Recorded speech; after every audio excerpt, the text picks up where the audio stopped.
Hello, and welcome to Girls Run These Worlds. I am the keeper this evening, Sade or Ambrose, she, they pronouns, and we are here for the second season of the Arcane Core Seekers. Um, it's a continuation based off of a Monster of the Week campaign that was run a few months prior, so we're picking up from where we left off, and it was quite the doozy of a cliffhanger that I'm so happy that I wonderfully, stealthily put there. But we will be continuing from that point on, and it's going to be a doozy. So, without further ado, I will introduce you to our cast, starting with Iris.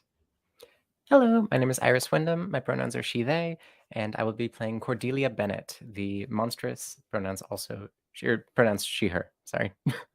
Cool, cool. Red. Hi, I'm Mischievous Red. My pronouns are she, her. I am playing Megan Frost, whose pronouns are also she, her, and is the Crooked. Awesome. And Jazz. What up? My name is Jazz. My pronouns are she, they, and I am playing Mo Jackson, the professional. Her pronouns are she, her. Cool. And we are missing Vin, but no worries. They will be back soon. So don't you worry your pretty little heads. Now, without further ado, let us do just a little bit of a recap from last time, just to pick up from where we left off. Recap. Cell S12 went to Freyton, Pennsylvania to find their missing teammate, Ezra Todd. Within the small town of Freyton, they encounter not only the knowledge that their teammate has passed, but also an entity born of death and shadows, a Doulahan. They quickly find out that the Doulahan, a fae named Willow Weaver, was placed under the control of a funeral director turned warlock, Ben Giles Olsen, as a means to revive his dead husband. After the cell broke the control Ben had on Willow, they dragged him kicking and screaming through the portal to the Fey realms. Who's to say what happened to him? He's probably fine. Or not. S12, with help from the Fae working out of the town's coroner's office, find Ezra's ghost and are able to bring him back with them to the Arcane Corps headquarters in New York City. All seems well with S12, despite a bittersweet conclusion to their mission, but it feels like some things are persisting, lingering. There is unfinished business that needs to be handled, hidden pasts that need to be unlocked, and ominous deals to uncover for the members of Cell S12. Megan has entered into another deal with the mysterious Elle, a lady of the lake, in exchange for magical knowledge. Megan must provide information about the handler, who's MIA it seems, Theo. Cordelia was told to keep Ezra's deal a secret before he vanished yet again. Millie is called to fulfill a favor by Theo to help resurrect Ezra as a means to fulfill his bargain with Theo. And Mo has to make sure that S12 doesn't do anything rash, or else it could be disbanded. Sorry, Mo.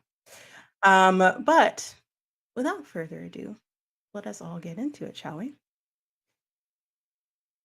It's early to mid-October, a perfect day for a light hoodie, a warm drink, and a cozy scarf. It's morning in Prospect Heights, Brooklyn. Oh, actually, I need to revert that. It's morning in Central Park, actually. We're going to be going to the middle of Central Park specifically. The reflections of the sun off of the towering glass and brick buildings reveal soft blue skies and wispy clouds. In contrast to Freyton, towering trees give way to high rises and skyscrapers, scaffolding wrapping around the buildings like vines.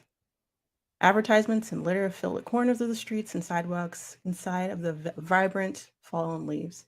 Instead of the subtle sounds of nature and peaceful quiet, there are blaring horns and rush hour are simply fading away, giving way to normal brands of the urban cacophony. But as you further get into Central Park, that quiet becomes more peaceful, more relaxing in general. You can hear the birds, you can hear people driving by on their bicycles, because bicyclists are a thing in New York City, unfortunately. On top of that, it seems like there's a quiet. You might hear a blaring horn once in a while. There is peace here. We open up in front of a wonderful place in Central Park known as Belvedere Castle. It has a pond in front of it. Shocking. perfect meeting space for the person you're getting ready to meet with, Megan. And it's a public place, so that's why you decided to come here. She was fine with that. But you were feeling a little nervous about this meeting because you're not sure if you have enough information to get there. But we'll Oh see how that boy. goes. So we'll see how that goes. So feeling kind of weird, you decide to lean on some people that are kind of having your back at this moment. So you're sitting on a park bench overlooking this beautiful view. Can you describe what Megan looks like? Yeah, so Megan essentially looks like a punk. That is kind of the best way to describe it.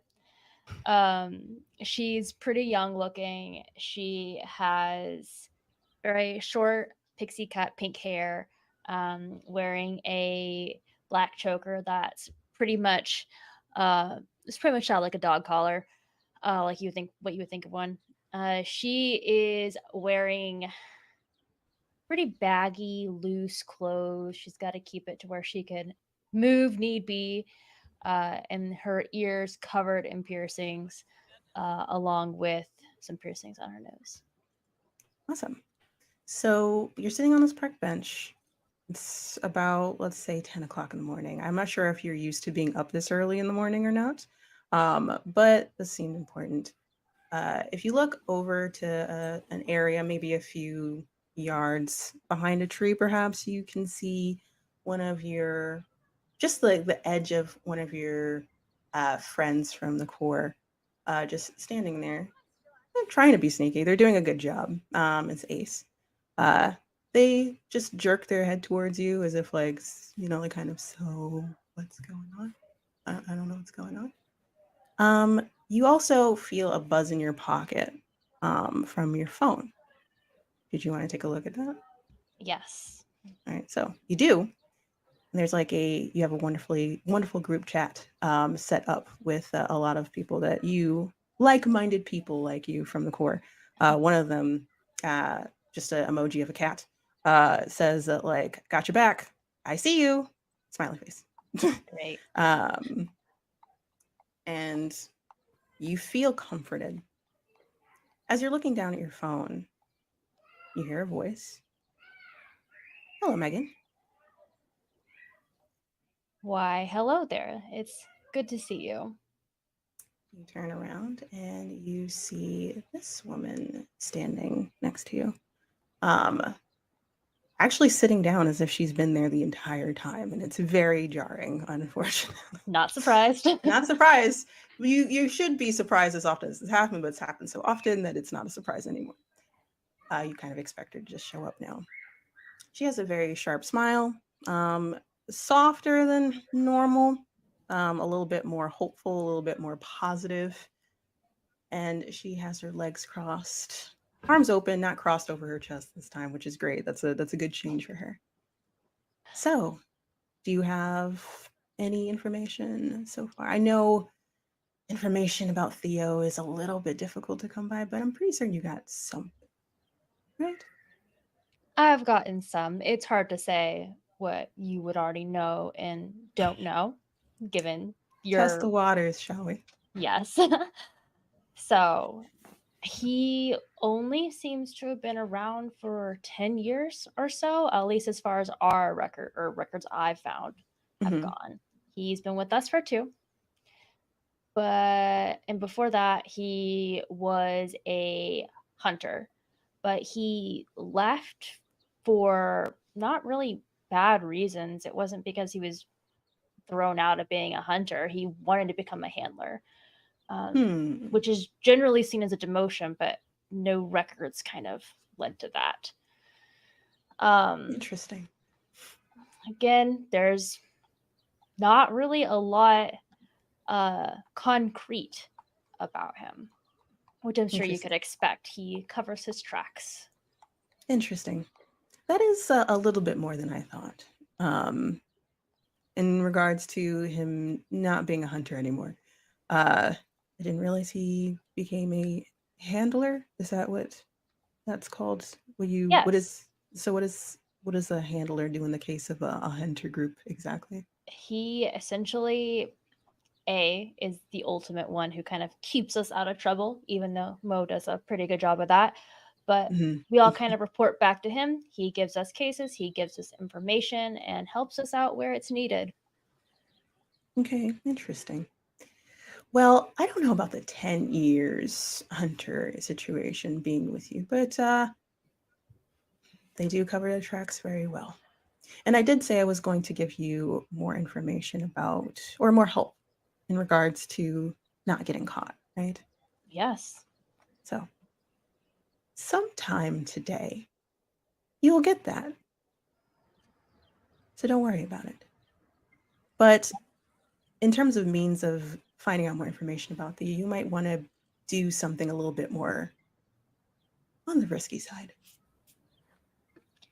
If I have your support and Of something's course. coming up later today, then I'm sure I'll be risky enough.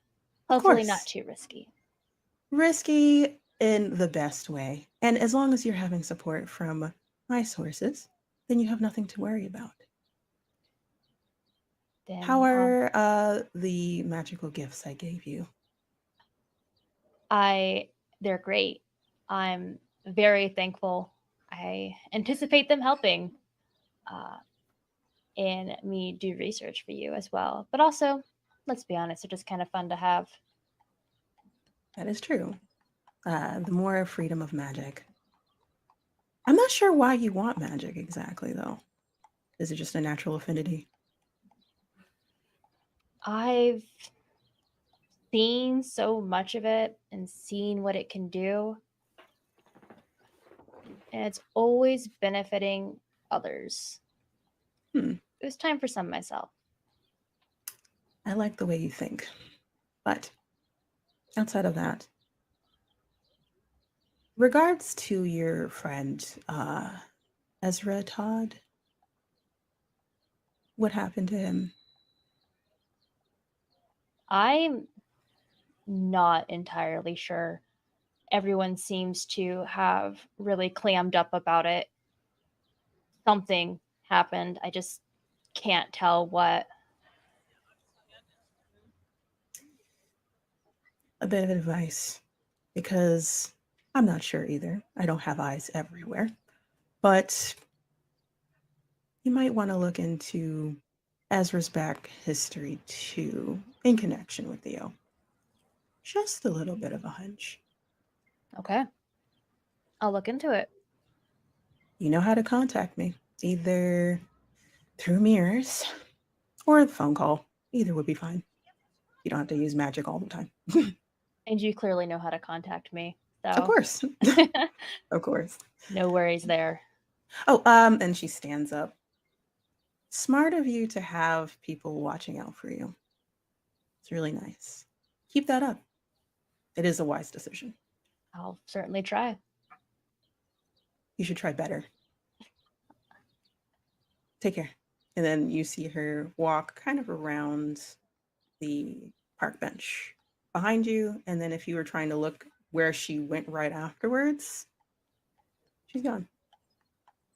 Very, very vanish into thin air. But again, not surprising for who she is. As soon as that happens, your friend Ace comes out, kind of like shuffling over and slides into the same spot where Elle had just been. And says like, what was that? I didn't realize what was that? What all did you see? I First mean, question. what do you mean? What did I see? There was someone that was there all of a sudden, and there was someone that left all of a sudden next to you. What did you get into?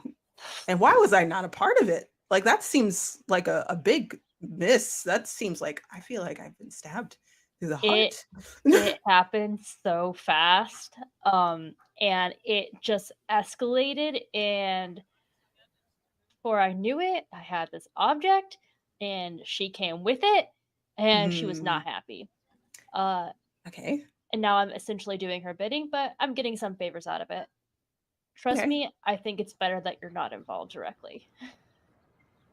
Okay, that's fair. But I am very curious. I'm going to try not to pry.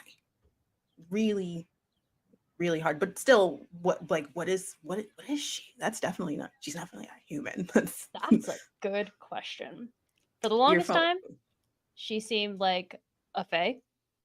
Mm-hmm. And she definitely is, but she's also more than that. I'm a little concerned because I feel like that's something that you might need to know at some point. And then as soon as Ace says that, your phone goes off again. It's like vibrates. It's the cat emoji again. Just like, WTF, what the fuck was that? Like, so same thing. I need to know, like, what, and then like a whole emoji of like mind blown is essentially Megan will what you just see. send that purple face that's like a monster devil, and she'll send that back. It just seems like someone's typing, but it keeps on like trying to figure out what to type, so it just keeps going for a little bit because they're like, I don't know what to say to that. It's like Ace was like, but that's a bit dangerous though.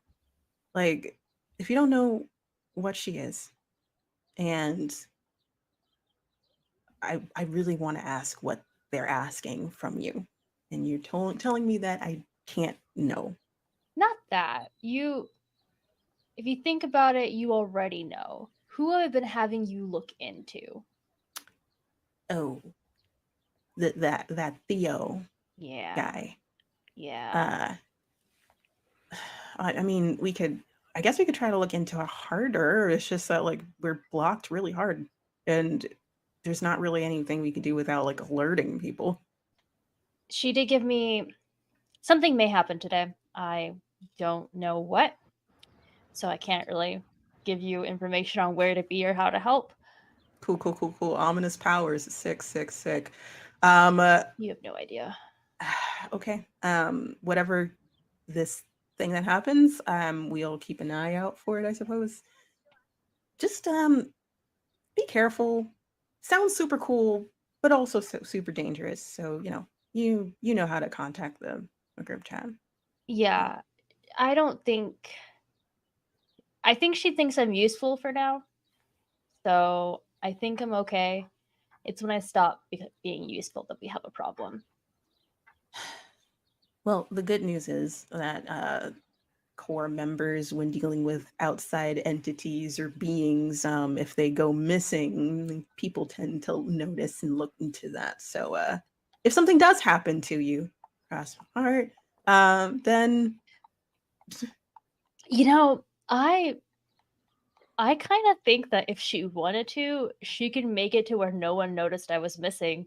I don't doubt her ability to do that. Ace just stares at you.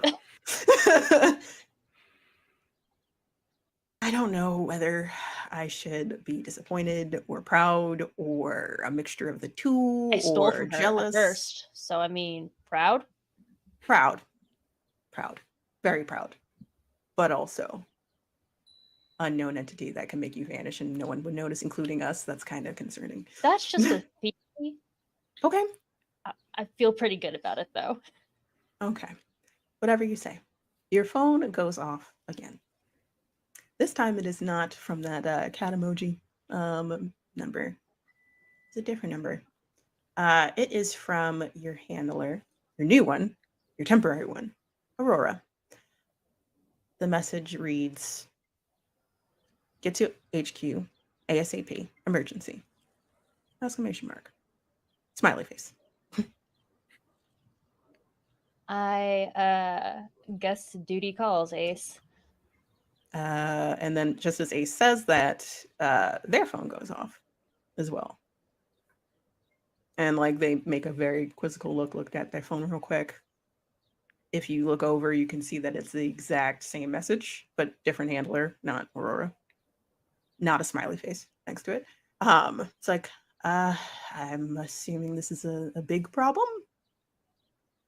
Yeah, I'd gather so. Maybe it's that thing that Yeah. Like you just see that Ace stand up. distraction. Oh, that's so fucking terrifying. You see like Ace is like just straightens their jacket. All right, let's go. You both stand up. You get a message from cat emoji. Just like, I need so many answers. Stat question mark and exclamation. So there we go. All right, and that's the scene. We cut over to you, Cordelia. 1 second. We are in a R&D department within the Arcane Core HQ. Before we actually look at this, we're going to kind of just map out where you are. A moment, we can. Yeah. I'm pretty certain I know what I'm talking about. I promise, everyone. Yes, so your HQ is right here. It's in Brooklyn, near the docks, off to where the river is. So near Red Hook. It's if you step outside during a certain time of day, it smells horrible. But right now, that's not the problem. You don't have to worry about that. You are in a R&D lab. No one's really here. It's very quiet. It's meant to be kind of, this is all dedicated to one person. It's a larger workspace office that's kind of a lab, kind of hodgepodge put together. You're on a lower level in this building. You kind of phase through a wall to get into here. You don't use the door because why would you do that? And there's someone standing at a desk working on something, reading through books, shifting through papers, wildly moving around. What does that person look like? They have sort of short cropped black hair, tan skinned, pardon my voice. Totally fine. And just sort of a short, squat figure, very energetic, moving around, and like very, I would assume, engrossed in their task. Okay. Now, as you float over and do whatever you are getting ready to do while they are in their zone, what does Cordelia look like? Cordelia is, for one, translucent. If the phasing through walls didn't tell you that, she is a ghost and has just sort of translucent, sort of blue skin. Her hair used to be just long blonde, now just sort of like fades off at the ends, along with the rest of her form. And she just looks lost to time in her clothing. It's archaic and obviously from like centuries past. And she is, for the most part, rather plain looking. If again, she wasn't a ghost. All right. So you walk up to this person. Pronouns are For the assistant, they them. okay. So you float over to them. They're engrossed. They have headphones on. They're vibing. They're probably like singing a song, like, and then like going through stuff. What are you gonna do to get their attention? I think that Cordelia just sort of like scoots over to the other side of the table, props open a book, and then just like eyes just like wide and wild, just, "Hi, Jack, how are you doing?" Oh, geez. Hi. How are you? I'm doing lovely. Takes the headphones out. Could And you how not are you do doing that today? anymore? Like at all? Like my heart is gonna give out at some point if you keep doing that. Fine, yes, of course. Okay. Whew. How can I help you today? Same thing, same problem. Same problem, yes. I think we're getting close though. Yes. Yes, it's just I mean, very intrigued. Like pulls out one of the notebooks, like goes through it. And if you look at it, it is uh the notebook that you were able to like transfer notes over to from a source that you last got from. It's just like these notes are like amazing. Like I don't even know Who wrote this? Was this you? Um, I guess I took a bit of liberty with some of them, but no. Oh, well, this is freaking sweet. That's all I gotta say. Like it keeps on looking through. It's just like I've never even thought about connecting spiritualism from that time frame and like tweaking it. But like you're an example. Like you're you like stands Indeed, I up, am. like Yes. gestures you. And like, first of all, ghosts normally, yes, you are translucent, yes, you float, but you're powerful. You have a lot of things that a lot of ghosts don't. And it could just be a time thing, you know, like gaining power over time, but like that's still pretty sweet that you can do that. And that might have something to do with you trying to like aim for immortality when you were, well, not younger. It's not younger, right? It's back in the day. What is the 1800s ghost? But Yes. yes, when you were human and you attempted that, it worked technically. It didn't do. You missed some things. I'm pretty certain it's because and they're in like a roller chair. They like push it and go to the other side of like their extra long desk and like look at other papers. There's like a wall that's like it was a whiteboard wall that just is like scribbled with stuff. But they look over to it, think about it, then go back, and it's like, all right, uh, like I'm pretty certain that you were onto something, but you didn't have the right ingredients, or like they weren't the best ingredients, or it was just I worked baloney. with what I had. Yeah, Yes. like no, it's totally fine. Like, I don't know, but bottom line is that like they kind of knew what they were talking about, the old ritual, and part of them didn't. So unfortunately, you could have retethered your body if you wanted to, but by that time, obviously, you were separated and passed away. Yes. My condolences. Is that weird to say? I mean, technically, I'm dead, so I guess it sort of works. Yeah. Anyway, but And bottom no line offense, is either way. that like, but bottom line is I don't know if you still want immortality, but there might be a way. There is a way to probably tether you back to something. We That got we would, got we got a couple options. I just need more time to figure out what those things are. of course, of course. And I mean, that's what we're doing here. So, um, you said that we have options. Any particular ones that stick out? At this point, I mean, immortality has certainly served me well, but ups and downs. So, uh, I can imagine. Yes. So options. Two. One option, the one that we definitely can probably get together if we have all the right stuff. You're gonna need a body.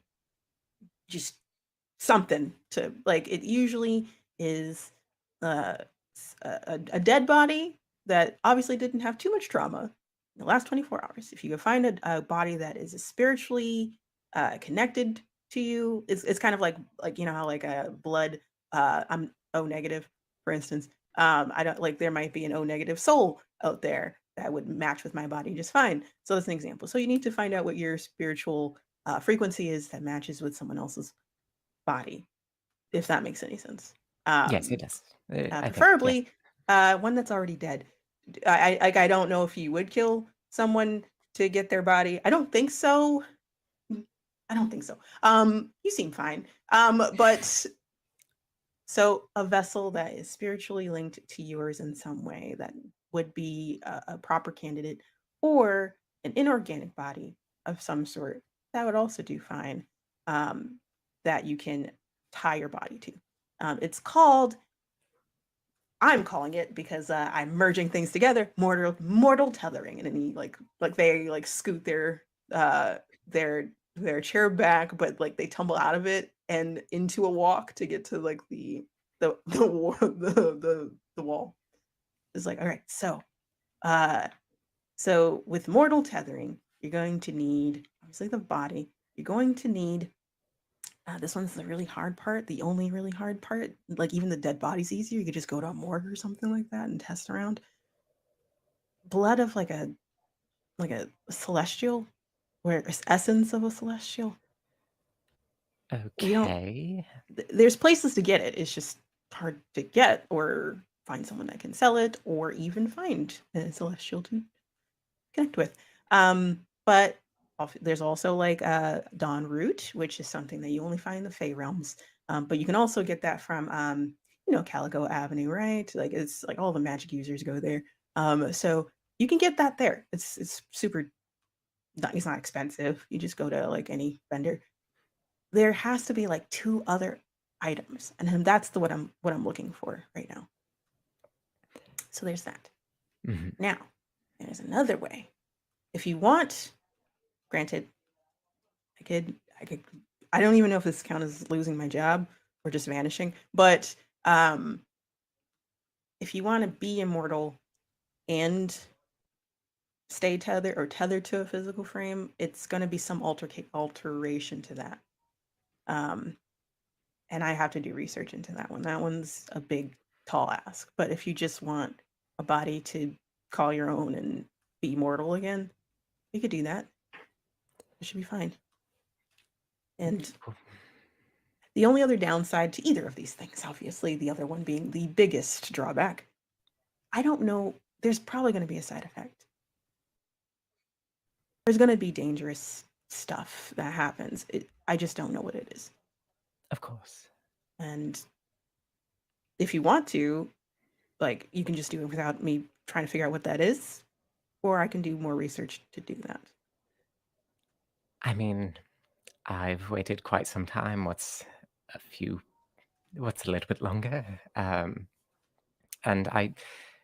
for one, I already owe you so much for helping me with all this, and so I don't want you to risk your job. So that Job, is it? Like, like I don't know. Like, who knows? like, who knows? It's the core, right? Like, but Right.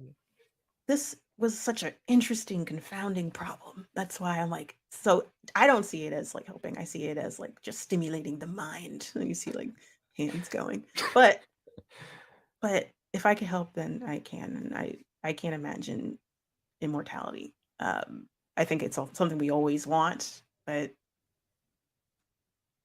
anyway, not to be awkward. But No.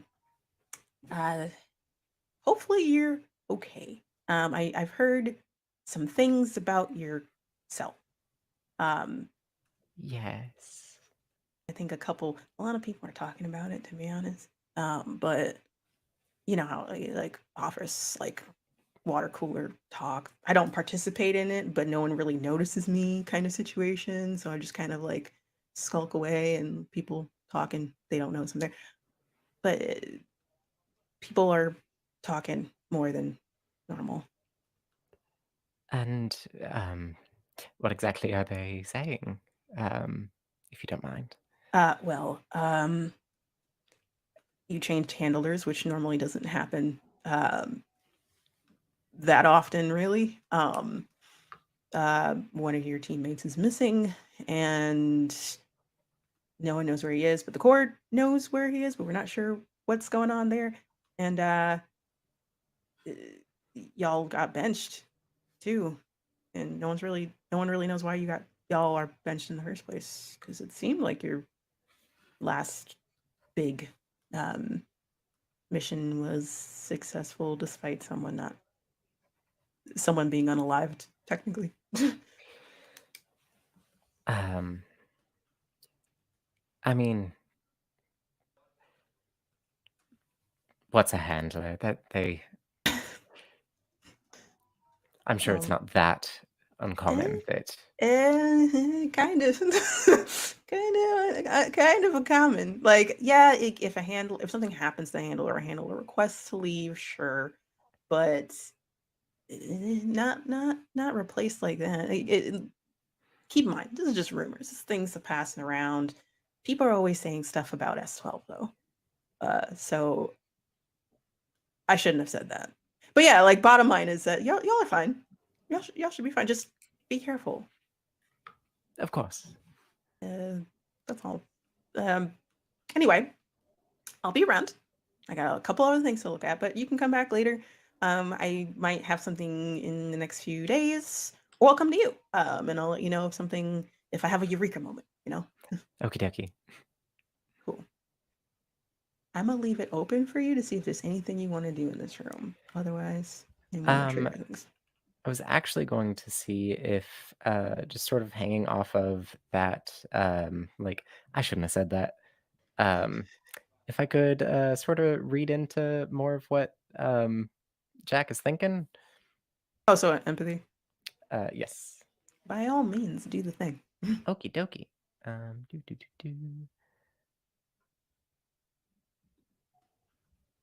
I'm sorry. I'm slightly new to Roll20. It's just plus weird, right? So. Oh yeah. So you can just do the plus weird roll, or if you go to the drop down for your character, and there is the hunter reference, there should be other options, and then there should be empathy. Okie dokie.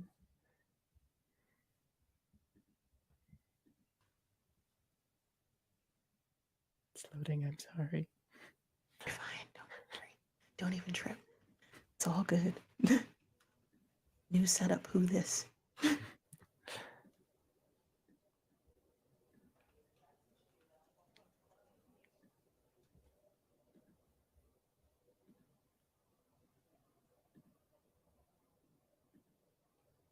You got a 9.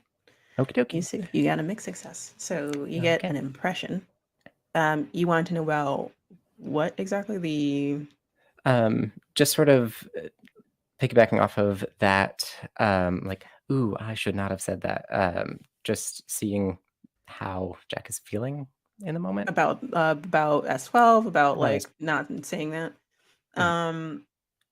So a couple of things. They feel nervous because they tend to ramble often.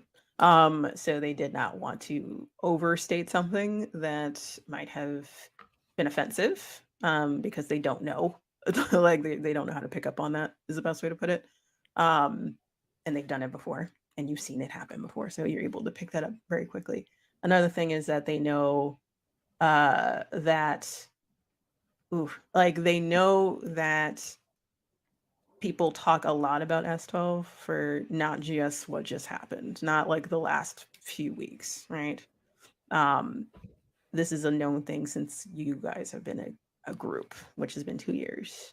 But there's definitely more than just, oh, stuff's going on with y'all now. It's like, oh, people say shit about y'all. Oh, wait, I wasn't supposed to tell you that.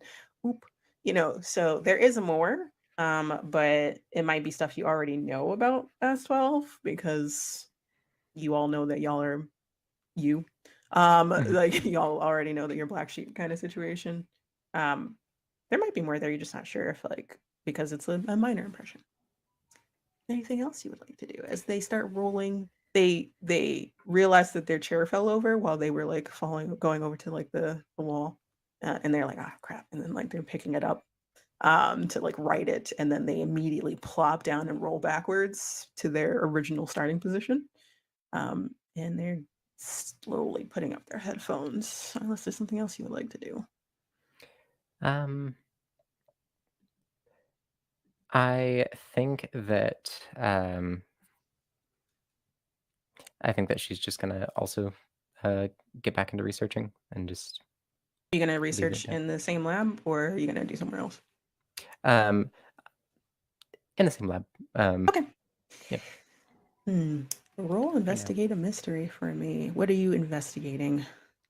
Just trying to figure out what those other ingredients might be. Okay. Roll investigate a mystery for me. Okie doke.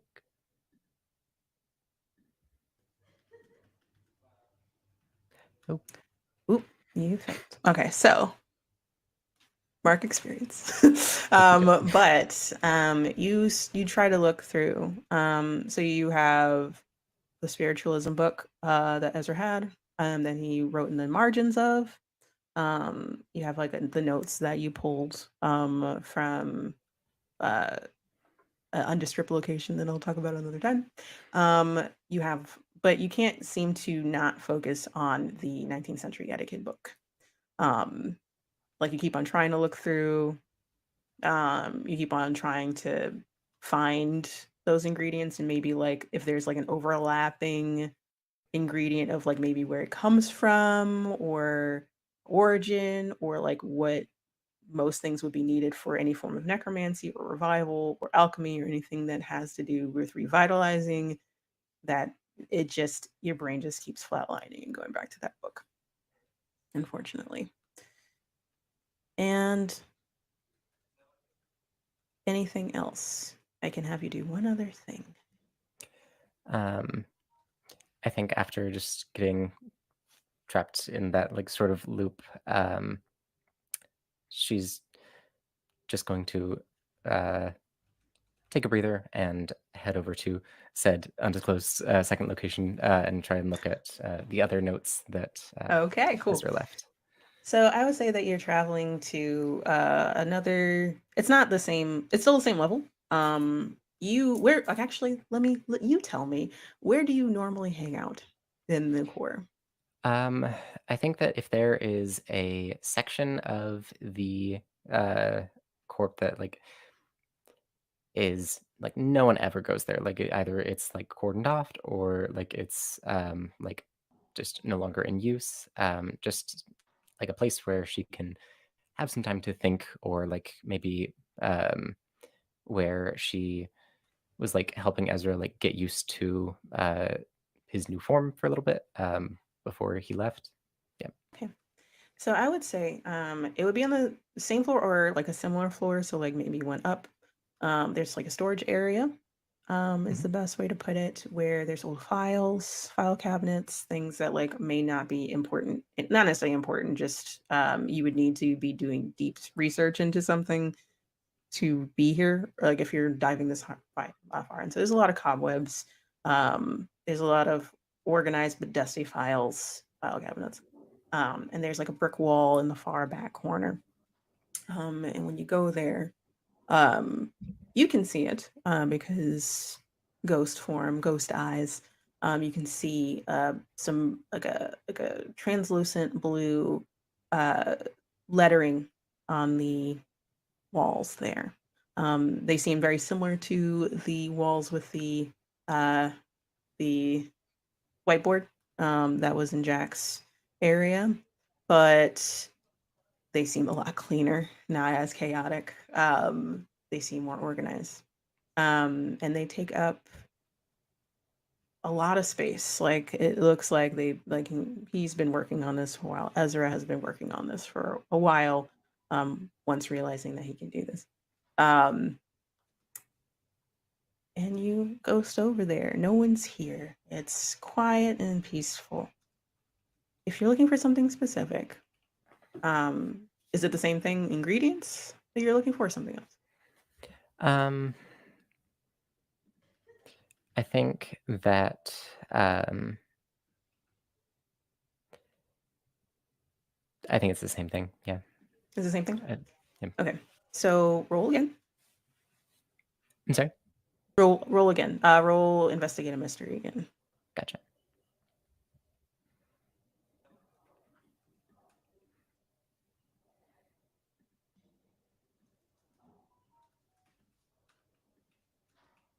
Cool. You got a mixed success. So I think you only get one question, right? For that? I believe so. Yes, you hold one. Tell me, how would you like to use this hold? What question would you like answered? I think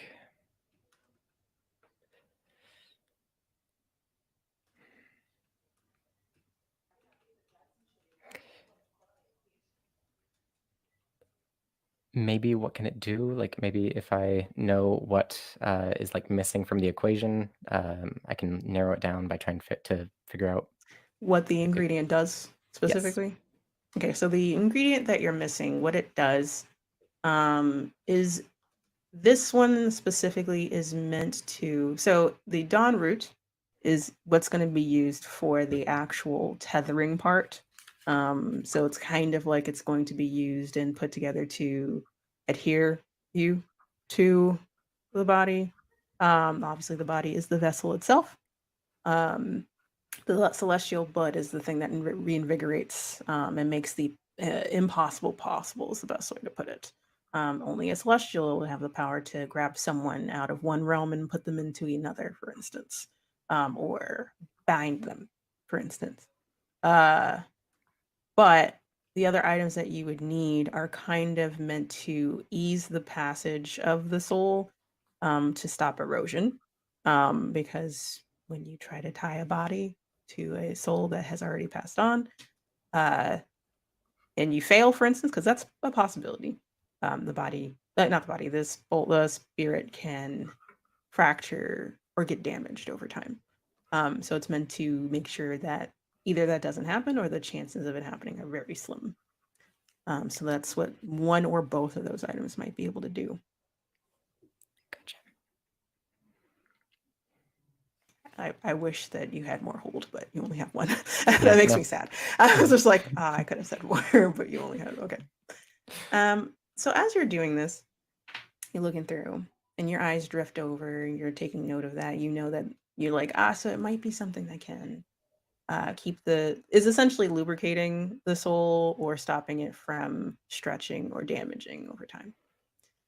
And your eyes wander to that last section of the wall where it looked like that writing gets more erratic and fast and messy, and then suddenly stops in the middle of a word. And mine goes back to Ezra again. And you're not feeling great. You're thinking about it. But then as your brain does that, you hear a commotion, a sound over the loudspeaker, that comes through.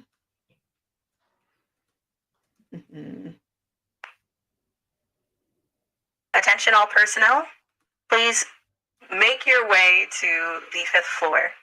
We have an emergency on our hands. Please all personnel specializing in resurrection, please make yourself to the 5th floor. And you hear that, and what a choice of words. And I would say, do you go to the 5th floor to find out what the fuck that's about? Or would you be like, that's weird, I'ma stay here? That's entirely up to you. That's weird, but that has to be me, if not specifically. So, you go or no? Yes. Okay. So you do that. It's probably me. And then like you head over. All right. Mo. 1 second. All right. Mo. You come to all of a sudden. 1 second. You come to all of a sudden in a elevator. It's not the same elevator in the Arcane Core headquarters. You for a moment you forgot how you got here. But it takes a moment as you're going down. It's one of those freight elevators that you have to like pull open kind of situation.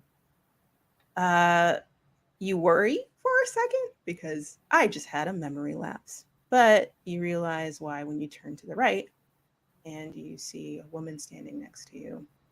This is the first time you've seen her in memory right now. Janice Cullen, the lady that you've been talking to over the phone, the one that oversees most of the cells in the secret branch. Red hair, gray eyes, has a very hard scar to look at over her right eye. Red hair in a bun, very sharply dressed. I wouldn't say business casual, just more comfort casual is the best way to put it. And she looks like she blinked out as well, but comes to it and looks at you and says that the process of not knowing where we are is kind of the downside to containment areas for any entity like this.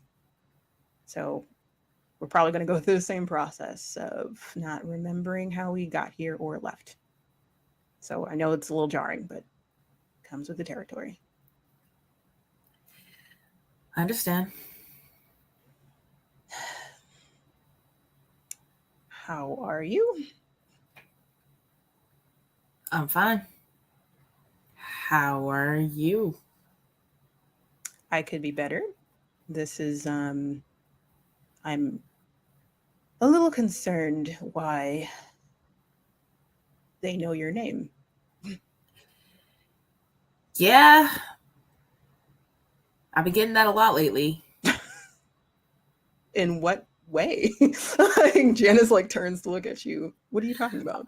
Oh, just, entities knowing who I am for no reason.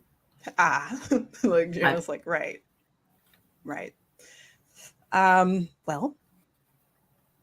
it's a break at the very least, right? And she has like an envelope, like a folder under manila folder under her arm.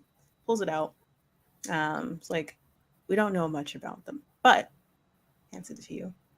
Um, they asked for you. They might have information about some missing items that could be a bit detrimental if you're aware of what these items are. You know why they're lost in the first place.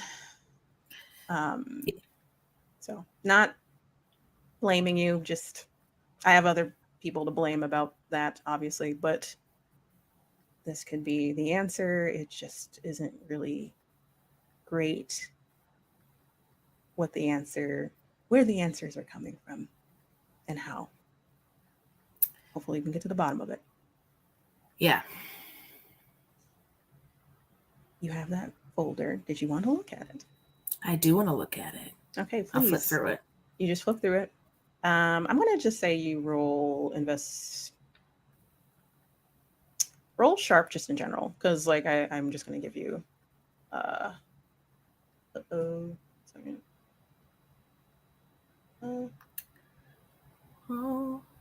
Okay, I hope that like connection doesn't actually suck right now. Y'all can still hear me, right? Okay. Yep. Whatever. Let it go. Roll just sharp for me. Okay.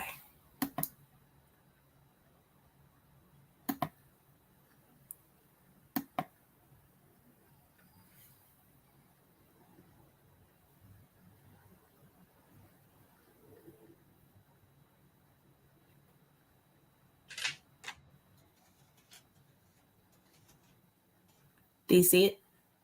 Yes. Okay, cool. Yeah, notification. 8. So, with that, you flip through and you notice specifically from this, because you only have a little bit of time to look at it while you realize that you're almost probably to the floor that you're supposed to be in. What you find out is this is an odd classification. You've never seen, you know what the classification is. You just never seen it before because you've never met or been around or talked to an entity of this caliber before. They are a transcendent class. A transcendent class meaning that they excelled past mortal reasoning at that point. They are essentially, I wouldn't say God tier, but they essentially are, the rules of physics don't apply. That's the best way to put it. They have gone beyond that point. It's an eldritch being. They are not sure what the threat level is. It is an unknown threat level, but it's assumed that if let out, it is fatal. No pressure. It's all good, baby. So you see that. And as you're like reading that, the elevator comes down. It like stutters to a halt as the doors are pulled open, and you see 2 bodyguards. One is fully dressed in like body armor to the face. One is not. One is very much not what you were expecting to see. And this person is, find them. Yeah, Marcus here. Big smile, kind of goofy. Shaved sides of the head, dreadlocks. Despite the comfort, like casual, what he's wearing in the picture, he is also wearing body armor. He looks like he's there to guard, essentially. The other guard has weapons ready. He does not. He has like a pistol off to the side, but it doesn't seem like he's worried about it in comparison to the other guy. But he has like a big smile on his face. You know who Marcus is, but probably not in the way you think. Actually, that's a question. Megan, would Mo know that Marcus knows who you are? That probably depends how observant Mo has been about Megan. Okay. Mo has probably seen Marcus around Megan, but Megan has tried to keep the nature of their friendship on the down low. Got you. Mo, choose odd or even for me. Even. You do not know. So you're like, yeah, I've seen him around. You know, like, that's all you like. So you know who Marcus is, but you're not in the same cell. You just know that he is in the Hunter branch. Usually he's the closest to a freelancer in the Arcane Corps you're going to get. He doesn't stay in one cell. He is like, wherever you need me, I'm there in terms of frontline stuff. So he's guarding right now today. He's like, hey, Mr. Jackson, how you doing? Good, Marcus. How you doing? How you been? It could be better. You know how it is. This is fucking creepy. But yeah, other than that, I'm okay. I guess I'm guarding you today. Follow me, I guess. All right, my life is in your hands. Don't say stuff like that. Like he adjusts his There's body. no pressure. Yeah, sure. He turns around. He's a hulking dude. Like he's like 6'5". Big. Is the best way to put it. But just so happy and jovial for the dankness of where you are. The very dark lighting, stale air is the best way to put it. You walk down. There's several containment centers made of glass. You see entities that you've seen before. Not you hunting them, just in general. Like you've seen entities like this before. So you've seen cryptids. They're kind of temporary housing, so they're not meant to stay here forever. As you're walking down all these glass containments, there's like a separate section where it's a wall blocked off, and then you have to go through another door. And he opens the door for both you and Janice to get through there. And there is only one containment there. It's a very large space. It's essentially like if it's a large room, extremely large, but the outside walls are made of glass. You don't see anything really, but you do notice that like inside of the glass containment, there are other glass slats in there, and they all have like markings on it, runes, sigils of different things. Like it's not the same type of sigils. So one is some form of infernal sigil. Some are just general magic sigils of different areas of the world. Some you've never even seen before. You're not sure personally what would need all these different types of sigils in the first place. That's concerning. So, yeah. You walk in through the entrance, and Janice stops there, and she's like, I don't know if you want me in here or not, but I will be standing at the door here. Just in case I will pull you out. It's not like they're going to attack you. They can't. It's just they have a way of getting to you. And just be careful. Bottom line, when you talk to them. Yes, ma'am. And of course, I'll see if something goes wrong, and I will come in, and if I have to as well. All right. She stands off to the side of the door. Marcus stands on the other side of the door. His smile turns nervous, but he's still smiling. And you walk in. There's a chair there that you can move anywhere you want. Where do you want to set up? I'll sit down in the chair. I'll just kind of settle myself back and cross a leg over my other leg. Okay. So when you get there, I would say you drag the chair just not too close to the glass, just in case, because you have no idea what this is, because you don't see anything yet. And you wait a little bit and you're wondering if you need to say something. But then as you do, you notice the air in this containment shift a little bit. And out of thin air, smoke kind of starts generating. It starts turning white, then black. It wicks around. It's kind of layered smoke, is the best way to put it. And it slithers out from different corners of this containment. Some of them bump into those glass slats and recoil and then go around it. Then they try to, and they're trying to go to just where you are. And you notice at that exact moment there is a chair there too. It's a glass chair, but there's nothing written on it. It coalesces down into a smoky body, but you're not. It isn't. It's trying to form, and it just can't. It's doing its best. But you do notice in that smoke as it solidifies that there are eye shapes in it, but they're not quite eyes. It looks like white marble. There's some that are green, there's some that are blue that are moving around, and then they suddenly focus on you. And then you hear,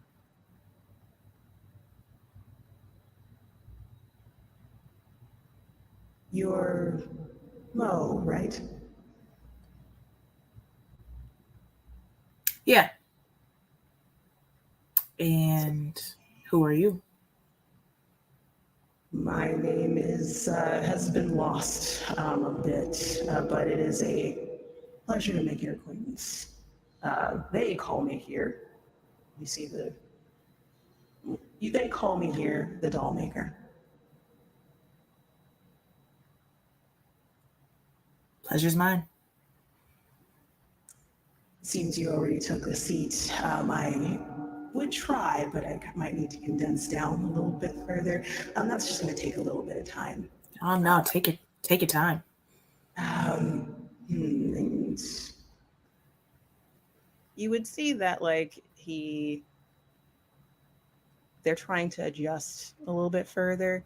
The smoky body does coalesce down into a tall figure, but it's still black and smoky. And it sits down in a chair. I have a few questions for you.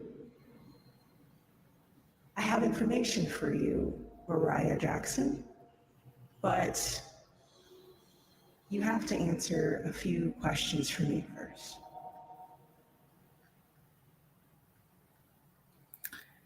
I guess that depends on what the questions are.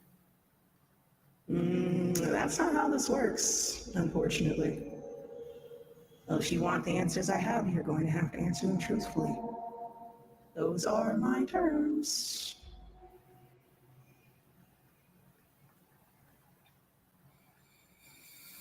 All right, shoot. Marvelous. All right. First question. Do you keep count of all the people and monsters you've killed?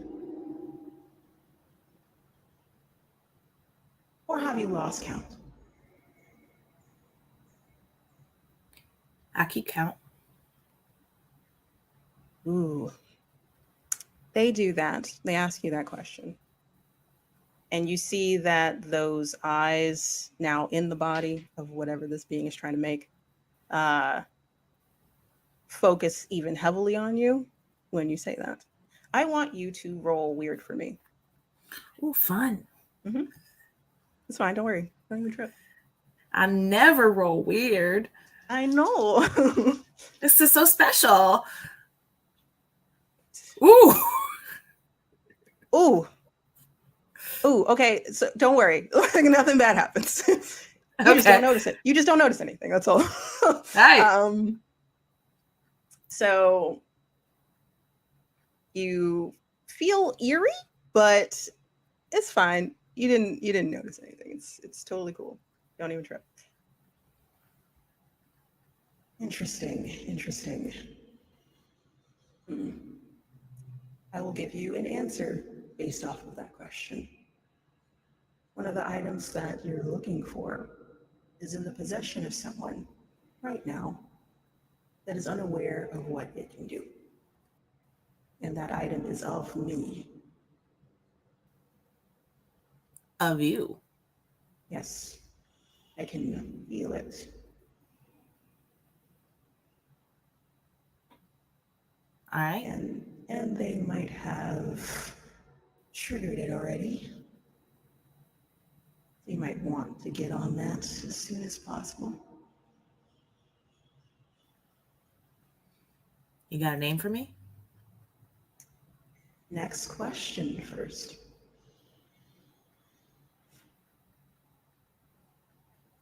What do you miss about your family the most?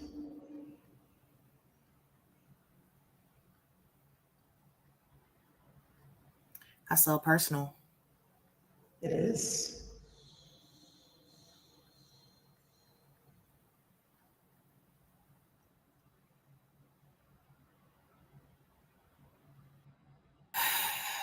My husband's cooking. I miss breakfast.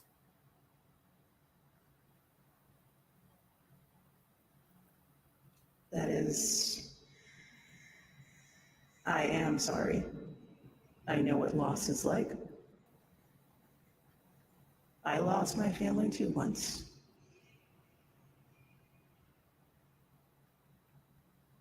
We're just two peas in a pod, aren't we?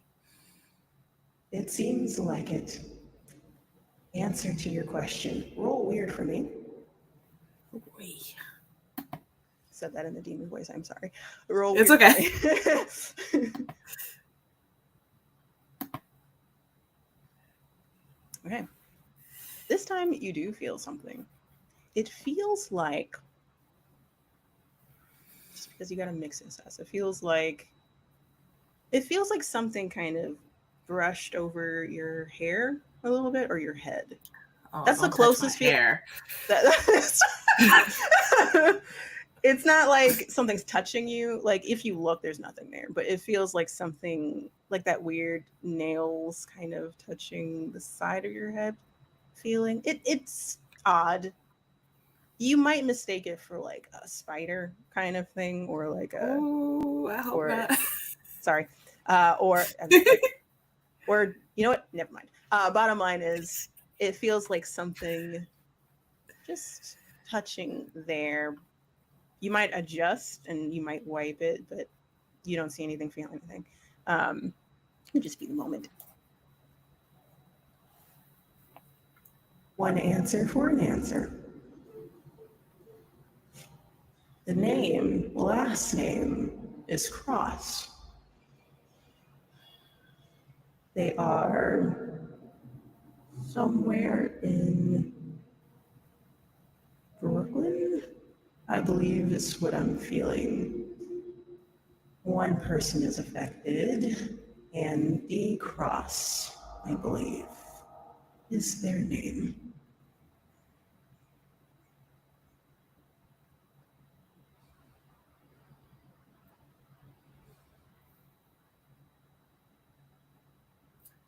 Do I have a pen? Do I write that down? Yes. I write that down. I write it down. I just write it down. Yeah, you can write all this down. You have like the folder. I'm assuming you might have like a little, like you might have like a little like notepad or something. So don't worry. Yeah. Any other questions, Mo? Yeah, I got one. Why are you so interested in me? Why am I interested in Mariah Jackson? We have things in common. Granted, it's just the family part. I think that I'm not sure if you want your family back or not. So I'm trying to figure that out. The hell is that supposed to mean? If they could shrug. If they could shrug, they would. But you don't see that. You just kind of see Smoke adjust as if to shrug, but the shoulders don't move.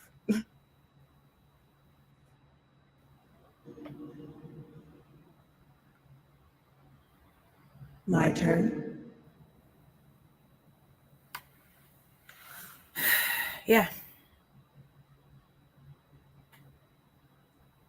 Did you exact revenge on the vampires that murdered your family?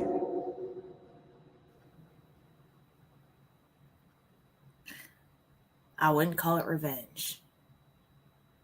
Enlighten me.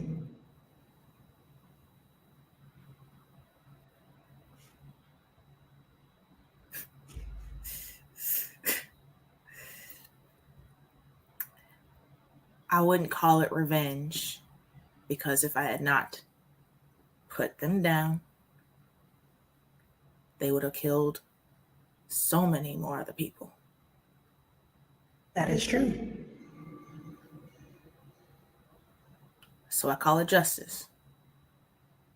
I call it a safety measure. You are not wrong, but it would have been revenge in that situation regardless. No?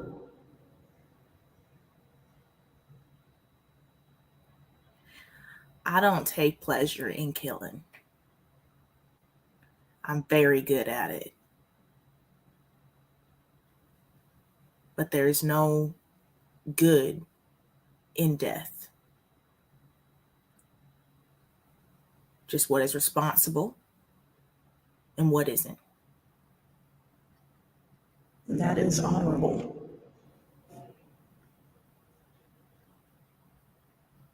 Roll weird again.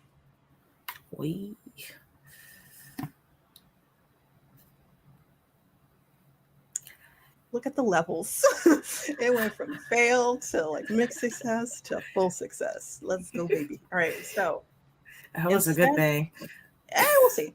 So you feel that, like, that feeling of like, now it's more precise is the best way to put it. Like, it first you didn't feel anything. The second time you felt like something was raking through this, like, kind of on your scalp. Now it feels like something is slithering under your scalp is the best way to put it. It's very quick. It's very sudden. It goes away within that second. But you felt that.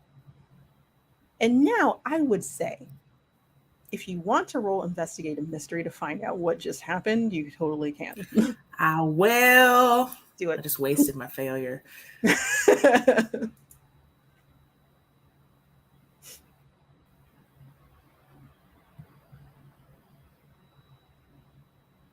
Investigate a mystery.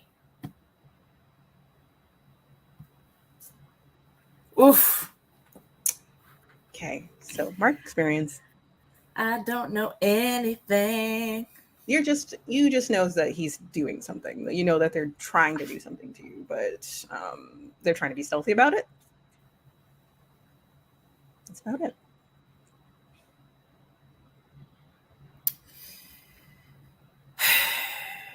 Whatever you're trying to do, it won't work.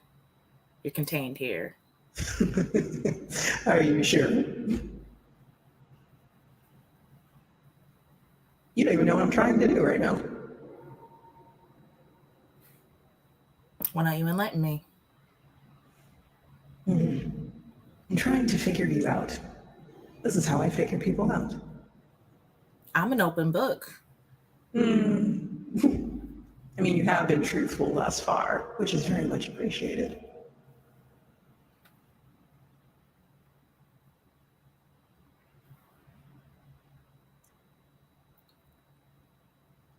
You gave me an answer. I'll give you an answer. This book, that's what the item is. It's a journal. It's not a normal journal. It is something that I made for someone with malicious intent behind it.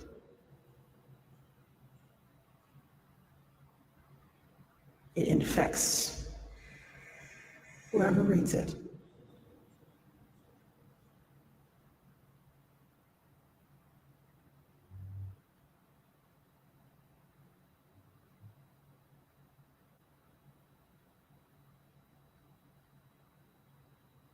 Any other questions?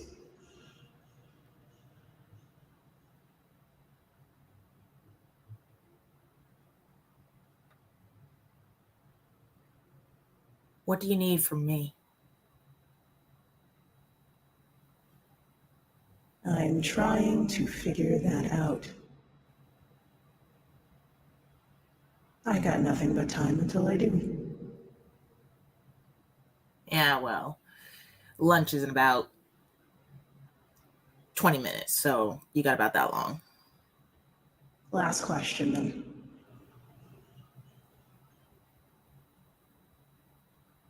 I apologize in advance. So, that body that's sitting in the chair, it slowly starts to condense down. It's taller, more defined. Those little strings of smoke that are kind of going off doing its own thing are starting to condense down to a person. A very familiar person to you, actually. Dark skin, shaved head, very defined, dignified look. One would call nerdy, but like very like scholarly. That's the best way to put it in terms of that. This person is standing there. Well, not standing, sitting there. Their legs cross. And they stare at you with dark eyes. They're smiling sweetly at you, not maliciously. It does become malicious over time once they get the reaction they wanted. What would you do to see him again?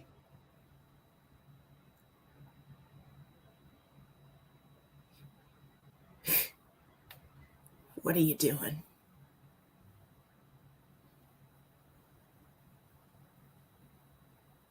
Getting under your skin, Mo Jackson. And it's working.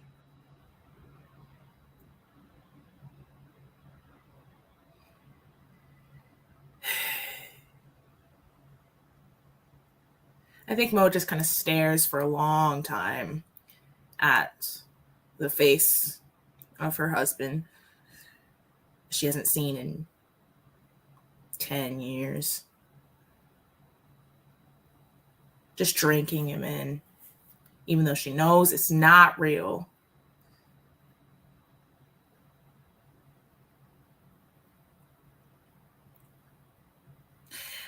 I would do anything.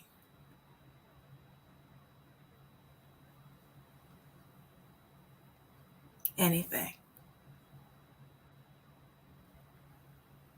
Anything?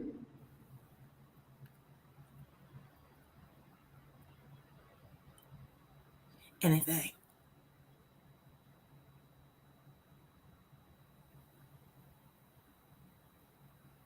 In that moment, the smoke goes back to that loose form that it was condensing down to. I seem to only be able to hold it for a little bit.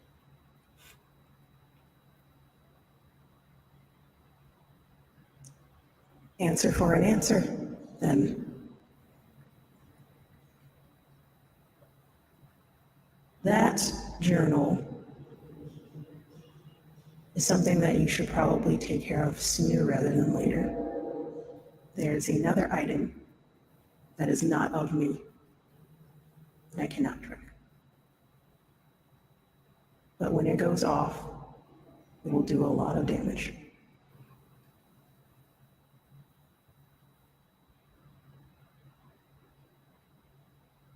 When it does go off, your core will be able to track it as it will be counted as a magical disturbance.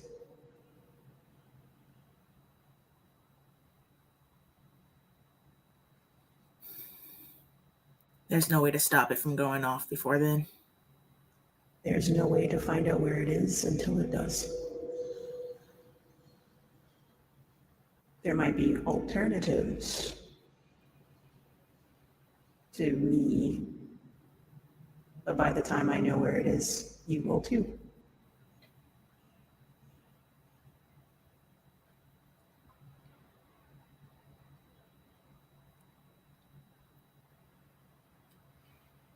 That all? That is all.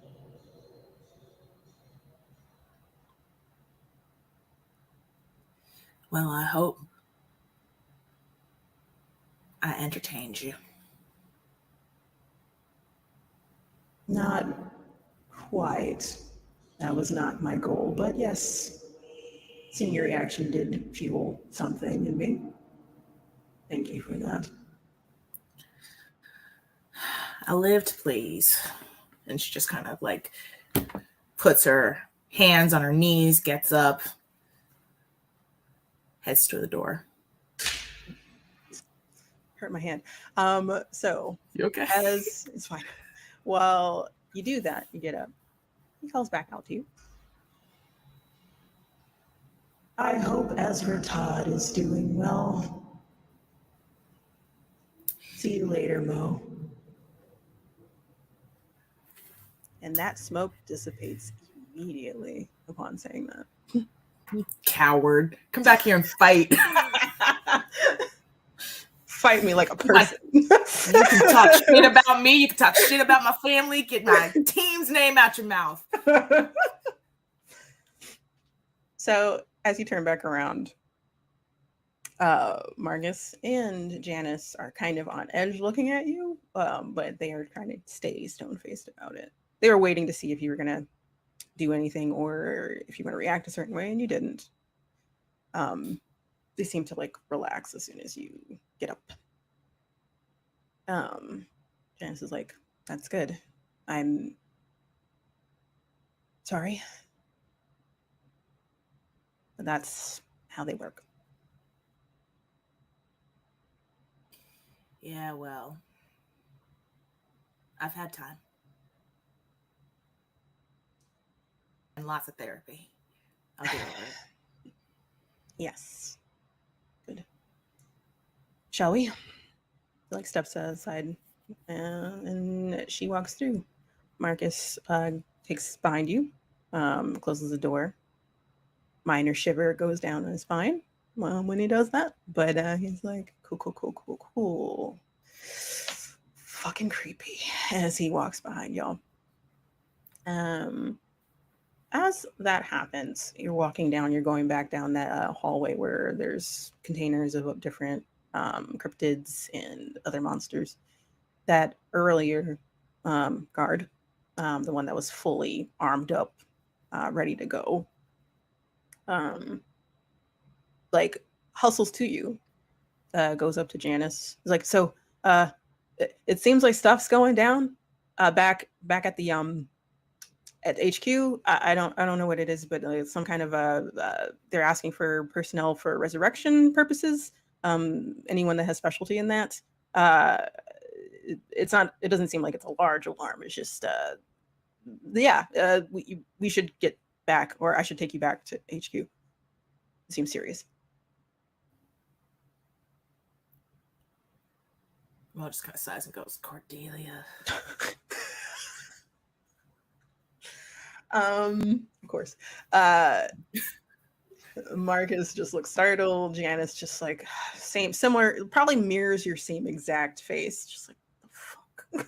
Probably also thinks it's Cordelia, but it's not. He's gonna try not to say that because it could be literally anything. So it's like, all right, fine. This is a day. It's only like 11. Let's go. Like, and she briskly walks back to those elevators, and you all get on. Marcus closes the elevator behind y'all because he's still on guard duty. But y'all get in, and as it goes up, your minds go blank, and you black out for a little bit. But you're going to be heading to the HQ. So, we're all caught up. What ends up happening is that you are all making your way to HQ, which is in Brooklyn. It's Red Hook, if I remember correctly. I think I showed it to you. Um, for anyone that is walking through, that I think that's just you, Megan. You walk to this abandoned-looking factory. Is the best way to put it. It has many floors, really nice, tagged all over the place. But there's an entrance that looks like it's decrepit, tumbling, falling over. But if you go to the side of it, you know how to get in. There is a certain mark of sigil, so you're supposed to go down the wall, the line right next to that entrance. You do that, and then the guise is lifted. It looks like a nicely functioning factory once you do that, and you enter through that area. When you walk in, it's bustling. It's not chaotic. Well, it is chaotic now because of the nature of what's going on. And you're not sure. Like Ace is behind you. Is like immediately goes off to meet up with their team. And just uh waves at you, like starts jogging in the other direction. And you hear that anyone that has anything to do with resurrection, or all personnel's on hand that could provide help, go to the death floor. But when you come in, you come to, you're at HQ, you go through the same process. You go through the door. Cordelia, you can just, all you have to do is phase through the floor to get to where you need to go. So you don't even need an elevator, you're fine. You all meet up at the at a hallway. I would say this is like the closest to office looking that you're gonna get for this place. So it looks like that. It's a very it's like a whole bunch of desks. It has like very nice open lighting and stuff like that. But there's a lot of glass rooms off to the side, kind of like conference rooms. I wouldn't say interrogation rooms, but they just look like, oh, this is where people meet up or meet or talk to people that might have information about things, or where monsters that are not that need to be contained would go to talk to them to like get their input. So like some just they could be monsters, but they could be cordial. They can have a conversation. So there's that. So you see a couple of those, and you see people crowding around one of those rooms. Some of them you don't know, some of you do know. And as you walk up, and y'all kind of meet up before you get there. Before you see this, you see the crowd, and you meet up before that happens. So take away. Well, he immediately looks at Cordelia and is like, "What did you do?" Nothing. Why? It wasn't me. I was in the area. Do we know what happened? I don't yet. I don't know. If it wasn't you, then who was it? How should I know? Do you I just really heard want to it know over the the answer to loudspeaker. that question? Nah, I don't. As long as my team wasn't responsible for it, that's all I care about. Hey, Mo, can you roll sharp for me? Yeah.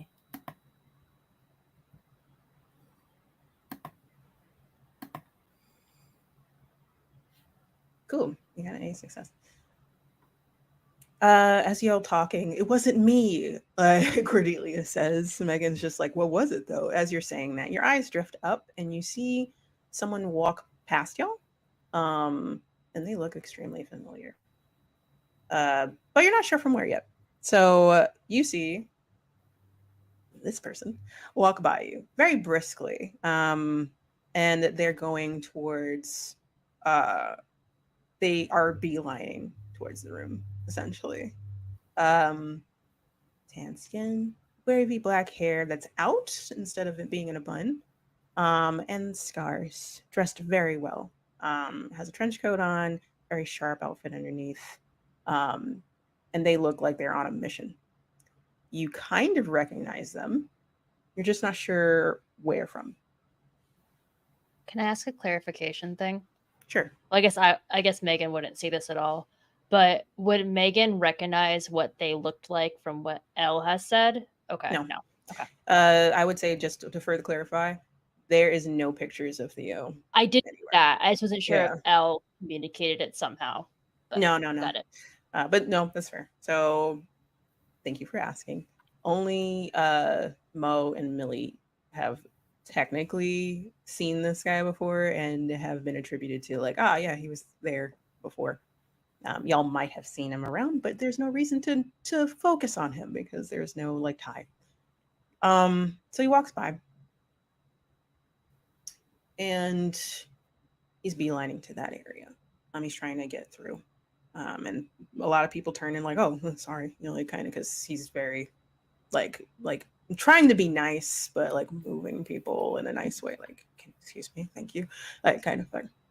What do y'all do? But yes, no, how is your day going? It's a pleasure to see you again. Question Yes. for the keeper. Is he talking? Theo? Theo, yeah. You heard, okay, I might ask you to roll something. Give me a second. As he didn't say anything while passing by y'all, but once they got to that group of people, they said, like, muttered, excuse me, pardon me, just to get through. If you want, you can roll investigate a mystery and ask me a question. But since they only said a few things, you might not immediately get that. You recognize that voice? Yeah. Well, I'm just thinking because if Mo has had direct contact with Theo for as long as she has, that she might have recognized it. But up to you. If you want me to roll for it, I can.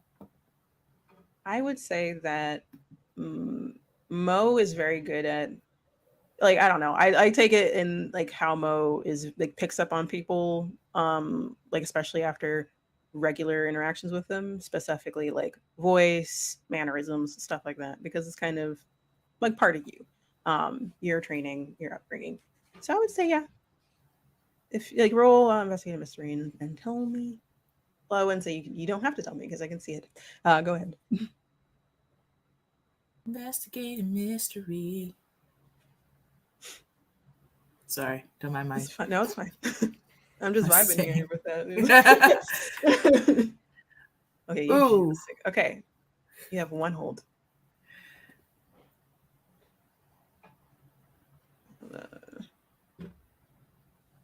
I don't know what question I would You ask. can Nope. you can color any of those questions how you want, because sometimes it doesn't apply to monster.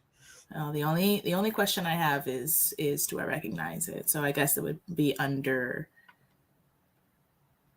what sort of creature is it? Yeah, what kind of, who is this? What kind of person? Who is this? Who Yep. kind of person is this? That voice sounds extremely familiar, but you might need to have them have a full sentence, or say a full sentence for you to recognize who it is.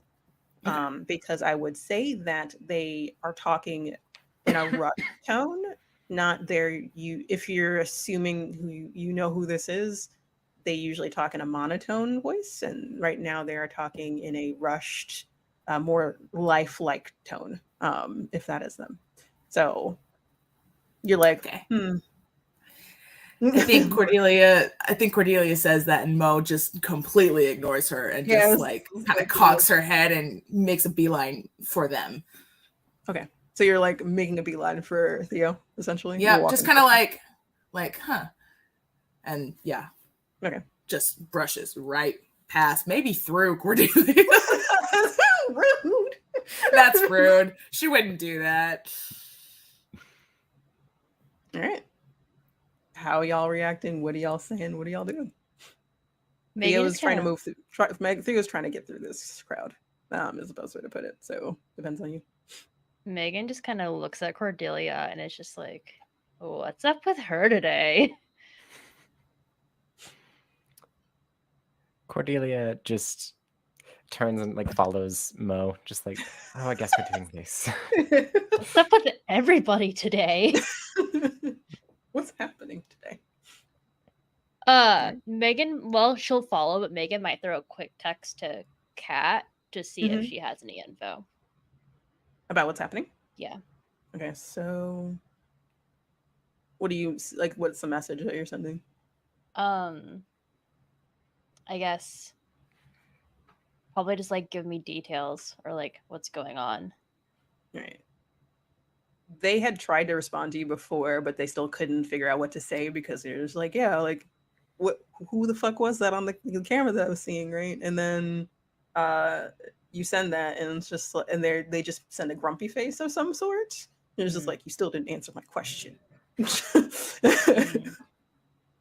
But I don't know, and I'm trying to figure it out. It seems that someone came in and it is a big deal. A group of people came in and it triggered a lot of concern. That's all I know. That's all she says. Megan responds one word, Faye, and then walks away. And then like walks to where the rest of them go. You don't see it, but like just exclamation mark response. So you hear like that vibrate. All right. Mo, you're trying to get to Theo, right? I would say roll tough, not necessarily kick ass, but you're trying to get to them before they get through the crowd. And I will roll a contested roll just because I can. Scary. Nope. Well, okay, so you got a 6. All right, just because I got a 5. So technically, I would say they're trying to get through the crowd. You're trying to get to them. You reach for them and they just pull out of reach. So like they don't even notice that you tried to grab them. But they do turn to look at you when they do, noticing that you're trying to talk to them, and their eyes widen, but then they quickly pretend that they did not notice you and go into the crowd. They're able to get through. Rude. So and now I feel like you're deliberately avoiding me. So now I feel like you're trying to do this. Now I don't know like you're trying to do this. All right. So I would say that they go in, they go through a door, they're able to pass everyone, and they're able to get through the door. Janice is there, like is running up behind you as well, and she tells people to, she like holds up a badge of some sort, like some form of identification. It's like, hey everyone, move, come on, this is not a petting zoo, what are we doing, come on, we're professionals. Like, and they all like look at her. Some of them are actually not professional, some of them are like in their early 20s, like some of them are just like, but you know, like, but mom, like kind of vibes where it's just like, but come on, you know, like, but this is interesting. And just like move, and they move like begrudgingly. And when you do that, she walks up to the glass, and you are allowed to do the same thing. Y'all can walk up to the glass as well, because yes, she thinks that it has something to do with Cordelia, even though Cordelia is right there and passed by Cordelia. So when you get there, you see a couple of familiar faces. Actually, you see.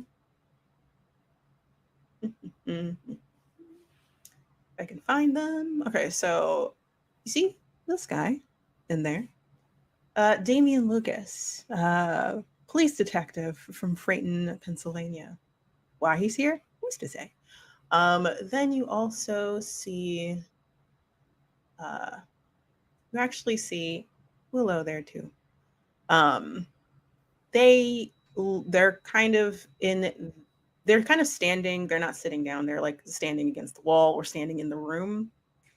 But at the table, there's someone sitting there. There's someone sitting. They look kind of rattled. They look kind of confused. They're an older gentleman with more gray than white hair. So it just looks like salt with like pepper is the best way to put it, versus like pepper with salt. He's dressed. He has a vibe about him where he's a bit more distinguished looking, but he's dressed in very casual clothing. So like a hoodie, sweatpants. He looks maybe 40s, 50s.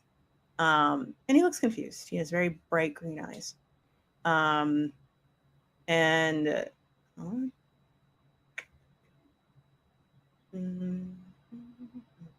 he is. Okay. And you do not know who this is, but you will in a second, because it's kind of important.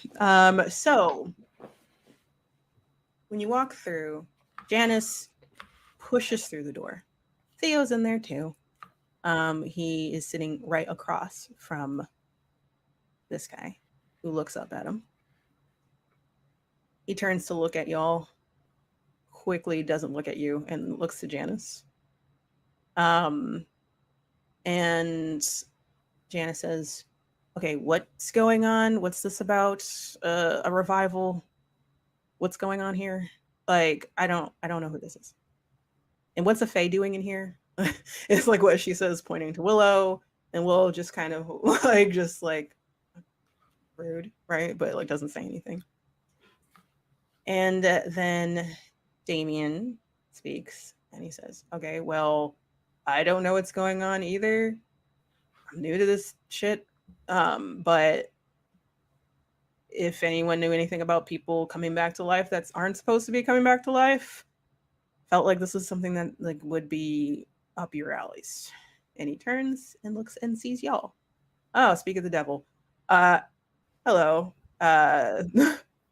They would kind of know about this. So, yeah. And then literally everyone looks to you. Everyone in the room looks to y'all. I look at Cordelia and Megan. Megan's like slowly trying to blend herself back into the crowd since there's so many eyes on her.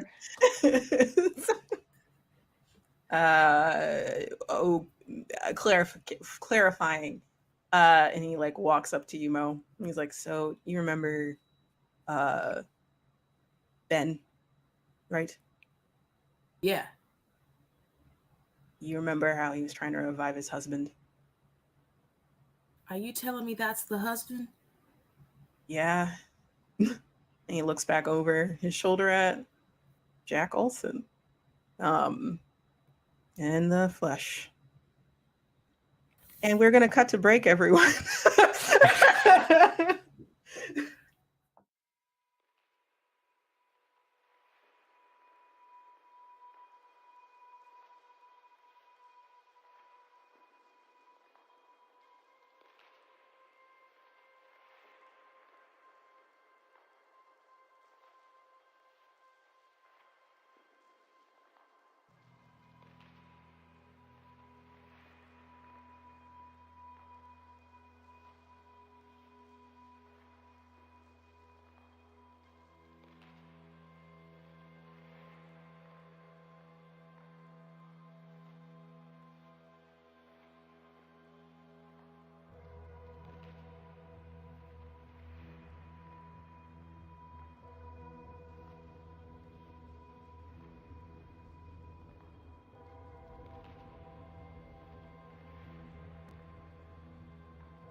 And hello, welcome back.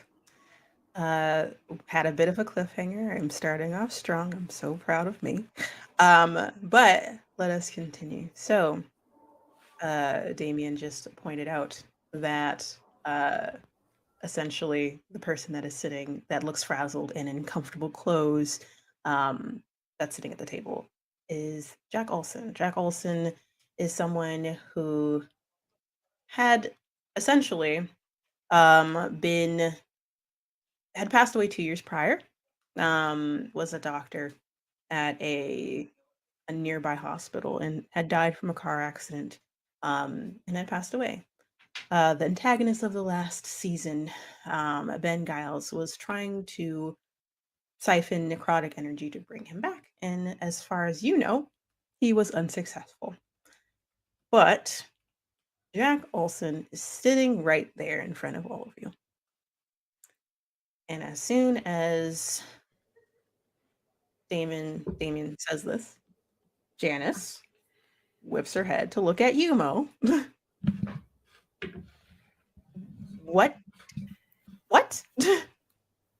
Did Janice hear the conversation that Mo and the dollmaker Yes. had? Oh Mhm. man, okay. Yeah, Mo is kind of staring like slack mouthed at Jack Olson, and you can see like her like eyes kind of go like she's sorting it out. They're like, wait, Like, so the gears turning in her Gears, like- brain. Like, wait a second. wait a minute, did we? As far as you know, no, he did not. He was not revived. But at the same time, you don't know actually. That's a weird coincidence. Yeah. So, I don't believe in coincidences. Not working here. so Janice looks to you. Is like, I thought that you stopped that. And looks at. I every thought we member. did too. Pretty sure we did. We stopped that, didn't we?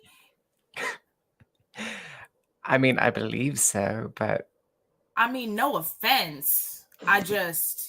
You're not supposed to be here. We're talking to Jack. So Jack was getting ready to say something to Theo that's sitting across from him, and then whoops to look around. I was like, what? I know that. I know that. You know that you're not supposed to Yeah, be here? I'm pretty certain I died a very painful death in a car accident. Yes. Okay. So why are you here? I don't know. They bought me here. Points to Damien and Willow. That's another question. Why are you here? And Mo points at Damien. What do you mean, why am I here? Y'all are kind of the center for spooky shit, so I decided to bring spooky shit to y'all. No? And Keisha told me to bring y'all, so That makes more sense. okay. No, it was weird because he just kind of appeared at the station and he was confused and he had a message apparently. So A message. yeah, for y'all too. So it just seemed right, and Willow decided, and he side eyes Willow, who side eyes him.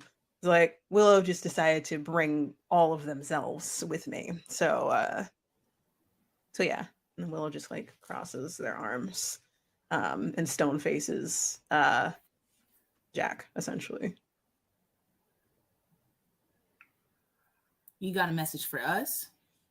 Oh, not Jack, adjusting, not specifically you, just whoever's at the arcane court, specifically. When I came to,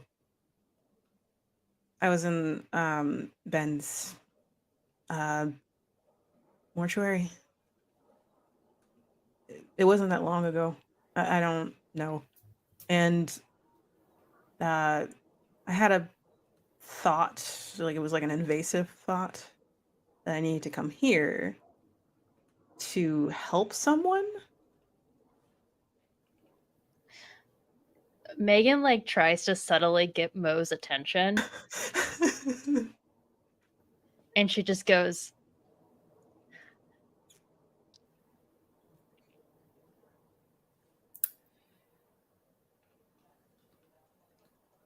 Why? Do you know who you need to help? Yeah. Someone named Christopher. Chris. Mo looks at Janice. Janice looks at Mo.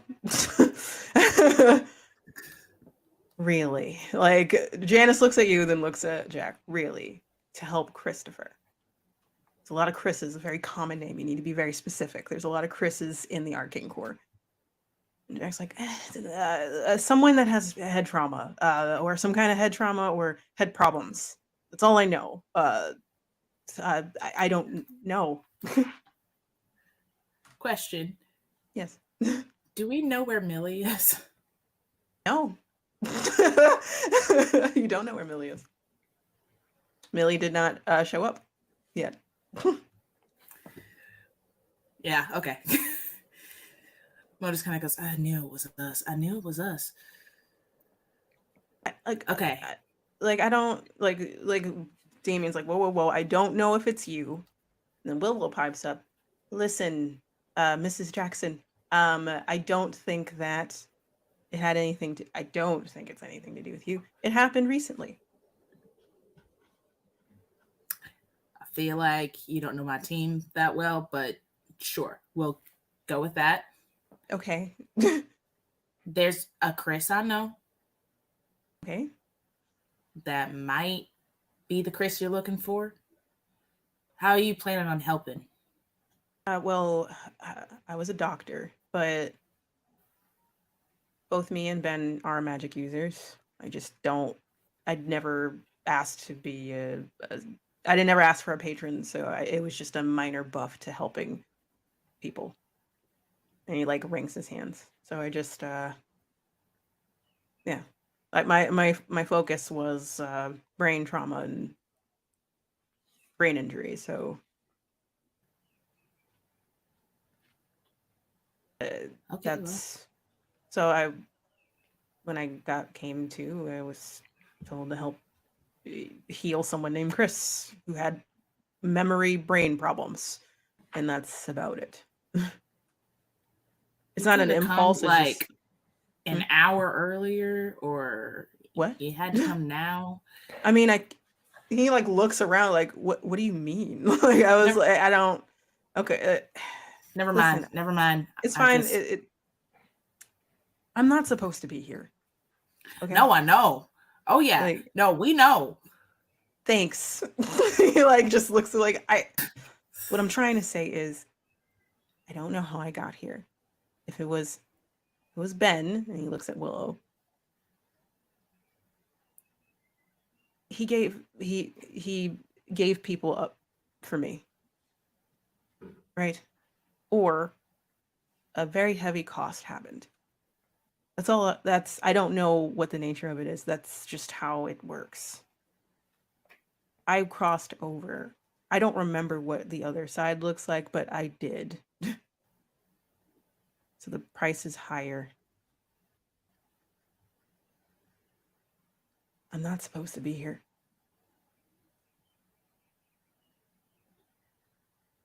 Is it a temporary thing? I don't know. I'm just like leaning. It's like I don't know. I just know that this is my directive right now. It's not like an overwhelming need to do it. It's just that's what I woke up with. We better do it quick in case it is not a permanent thing. Sorry. It's gonna take time anyway. Thank you. Y'all are so pleasant. Y'all are so lovely. Would you rather I lie and say you're immortal? Well, maybe you are. I don't know. He like turns to Damien and Willow, like, who are they? Like, who are these? Who are they?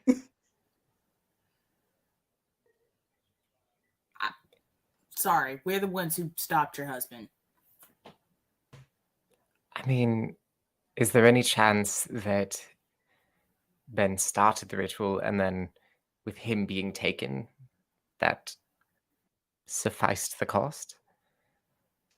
I feel like we would have known before now. Alright, so he stares at you, Cordelia, and then like looks to the side and thinks about it, and he's like, someone would have to start it, and it would take a few days after starting it, but it's been how long? It like looks to Damien for confirmation. It's been like 3 weeks. So someone would have had to, I'm assuming, trigger it in the last 4 to 5 days. And I don't think anyone would. So, or if someone did, we don't know who it was. Very well. But Janice still turns to y'all and is like, but did y'all get the components though? Of the ritual? The souls? Cleanup handled that.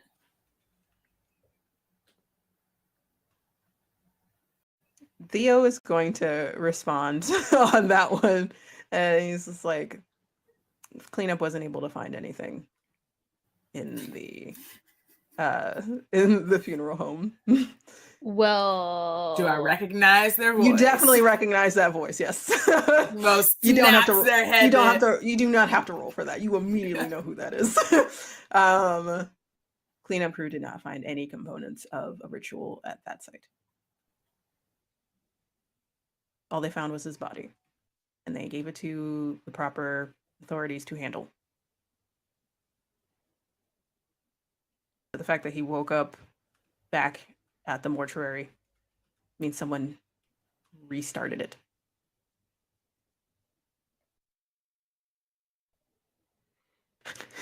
If y'all want to roll investigate a mystery to find out if you know who the fuck this is, then by all means. Yeah.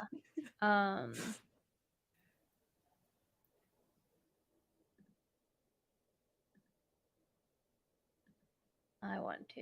I don't have a forward. Oh yeah. Hell yeah. Sweet. Okay, so Iris did not. You didn't pass, right? It does. Okay. Nope. Mark experience. Nope. So Megan, you know who this is very well. Like that voice is coming through. You did not see them when you were in town because like you were not focused on them. You were on the opposite side of the road in the car when they were around. But that voice sounds like your handler. Sounds like Theo. That monotone voice you can remember from anywhere. So I actually kind of want to see if Willow knows any more than they're letting on. You want If to talk to that's- her? Want to talk to them? Yeah. Well, I know I don't have like empathy like Cordelia does, but can I like can I use like the investigative mystery, like what is being concealed here to see if Yeah, like you can totally do that. Yeah. Yeah. I want to do that then. Let go. Oh, do I have to re-roll? Yeah. Did you want to use this for because you did roll for it? Did you want to answer that question? Yeah. Use that question. Okay. Yeah. Cool. My bad.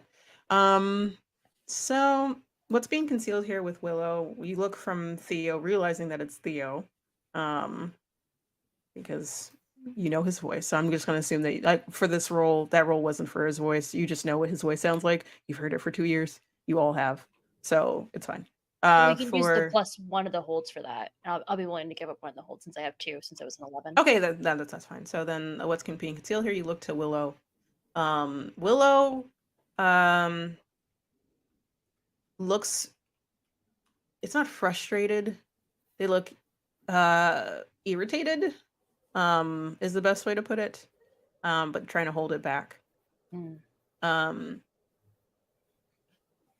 It might not have to do with what's going on in this room right now. You can also probably tell that she like feels a little weird because she knows where Ben is.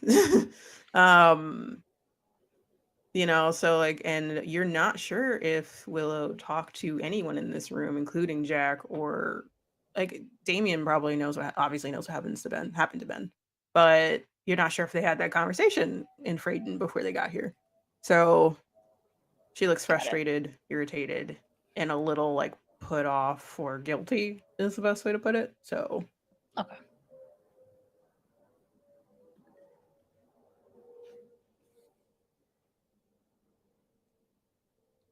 you are staring at Willow, and Willow looks to you.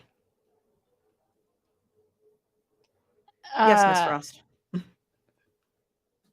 I'm just trying to figure out what's going on. We all are. I mean, I don't understand what's going on either. He is not supposed to be here. I know people keep on telling him that, but his concerns are our concerns. You all were there after we were. Did you see anything before cleanup got there? No. Everyone in the room that was present, so that would be Damien, Willow, Jack, anyone. They just kind of shrugged their shoulders like, Damien, we didn't even know he was back until literally he came to the station.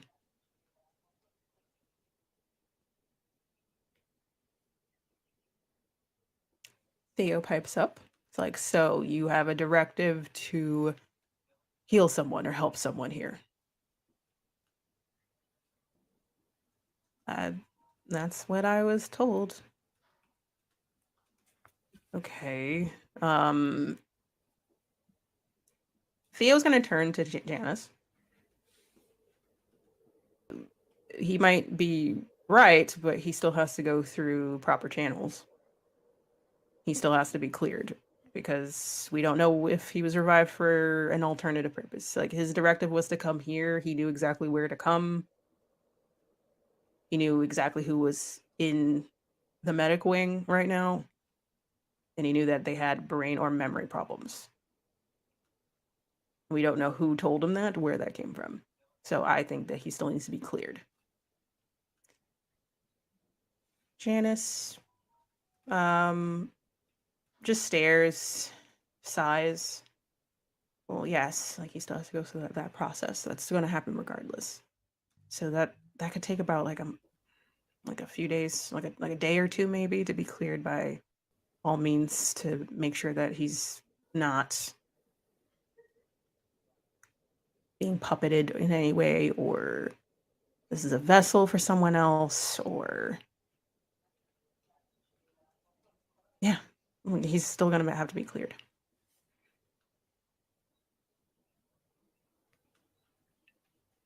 Since Mr. Olson is revived, would he count as supernatural, or? 1 second, because that is a question. He's also a magic user. I don't know if that makes a difference. It doesn't. It's more like 1 second. Is he undead or just re-alive? He's re-alive. You can roll empathy for me?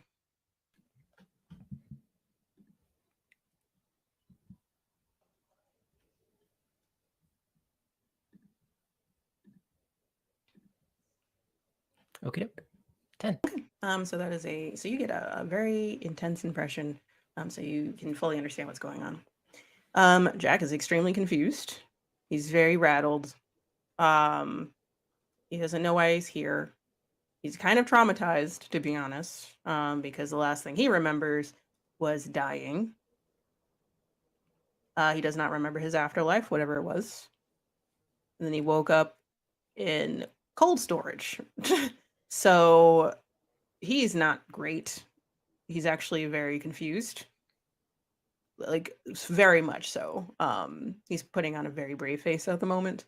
So yeah, he doesn't know what's going on. He's screaming confusion. Like, if there was like words for it, for the feeling you're having, it's like, I'm confused. Please help me. I want things to calm down. What the fuck? Like, that's kind of what his emotions are that's bleeding through. That's what you are able to tell. Gotcha.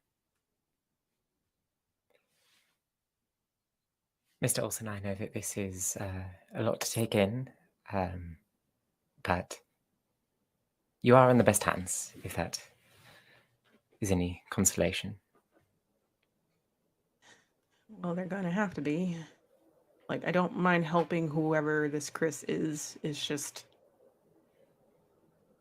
I don't know what to do from there. If that's the only reason why I was brought up here. Why I was brought back to life in the first place.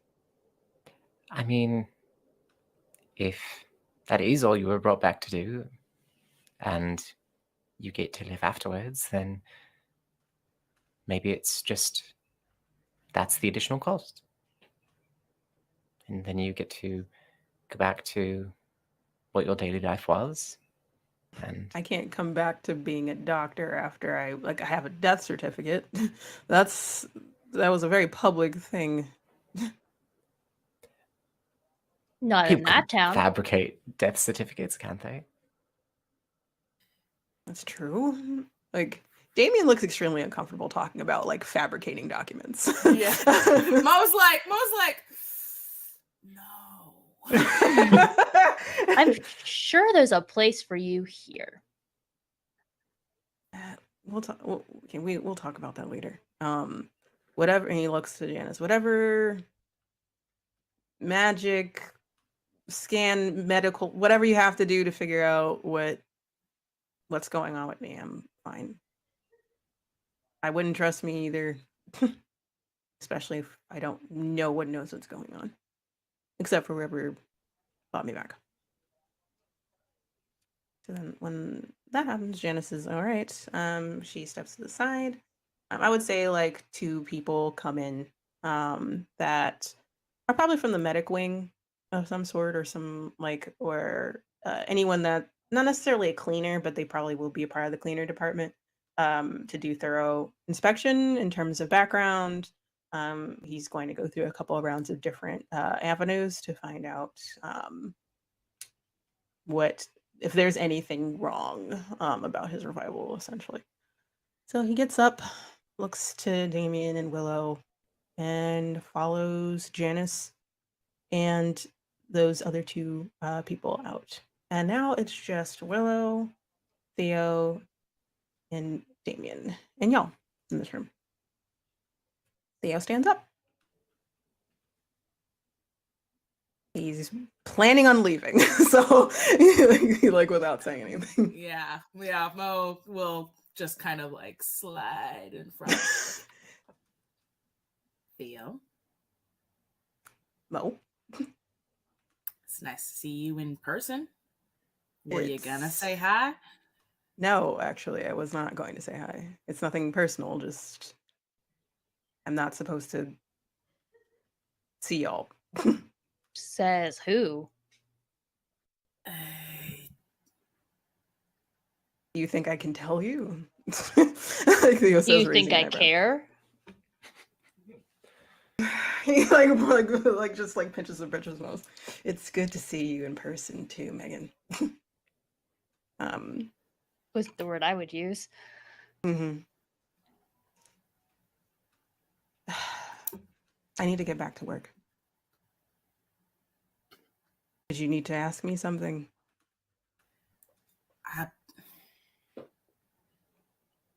No. Go ahead. I will be reinstalled as your handler sometime soon. I just don't know when.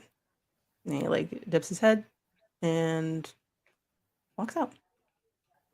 Unless someone tries to stop him again and ask something else, then otherwise he is going to like make his way out.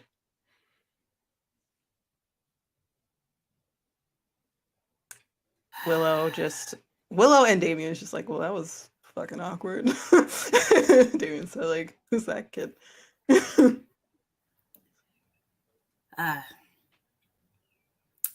So y'all change the subject. Okay, cool. Yeah. Oh yeah, absolutely. Y'all sticking around or headed back to Pennsylvania? Well, I'm not. It doesn't feel right going back with one of the residents of the town, like walking. And on top of that, like, I am going to talk to them about monster hunting stuff, just in general. So I'm curious. I'm Oh. just curious. It's nothing permanent. I'm trying to find out more. Keisha has been talking with me about what the core's about. So That's how it starts. good to know. But yes, I'll just let you- I'm here. I am Fair staying One in of the the way city. it starts. What? One of the way it starts. The other way is you end up on their list and then they find you and it's a long. Never mind. Right. So yes, I am staying in the city for a little bit. I don't know how long. For now, a week. Just to find out more information and to help in any way with the Ben and Jack situation because they're good people. Well, Ben was good. He slowly looks to Willow. Ben was good people, and Willow just stares back at him and doesn't say anything. It's just like just shrugs. He's like, right, okay, cool. Yeah, I'm around. So what do y'all do for Monster Fund here? This is a dumbass question. I'm sorry. It really was. I don't Monster know. Fund? I don't know. Like, do you just like what? You know what? Forget I asked. I don't even know where to go from here. Do you want a coffee? Yes, I would love a coffee. Yeah, the food's Beat me great. to that question. Oh, you can take him.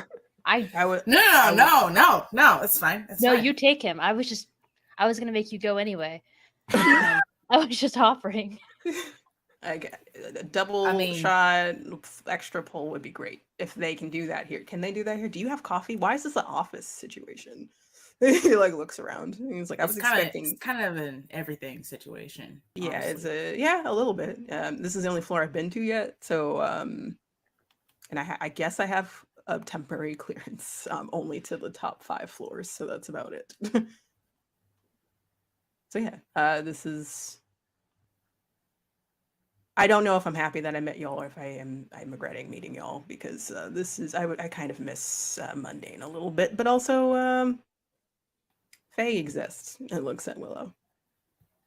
Willow just shrugs and is like, I'm here to find out what's up with Jack because I do need to know and I need to report back to my leader about it. You mean she doesn't know? No. Can I use dark empathy on Willow? Try and figure out Dark what she's... empathy, or is it like the... Which one is it? Is it the monster It's empathy? the monster empathy. That's the one, yep. Yeah. Still makes sense. Like, it was still... Yep. Yeah. So, yeah, please do. Go ahead. Okie doke.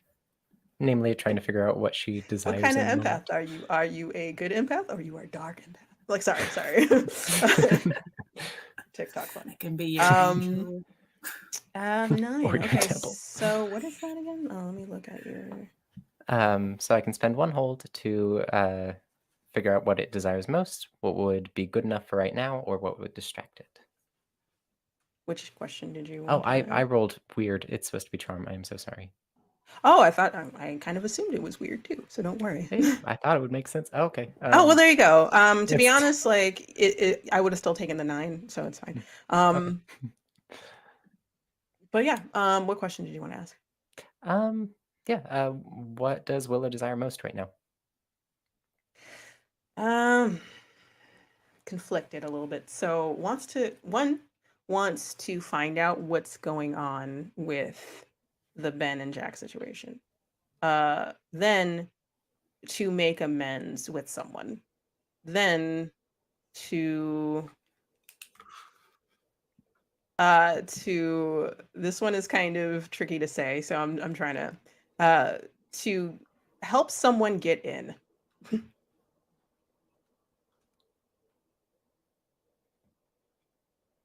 And it was not Jack.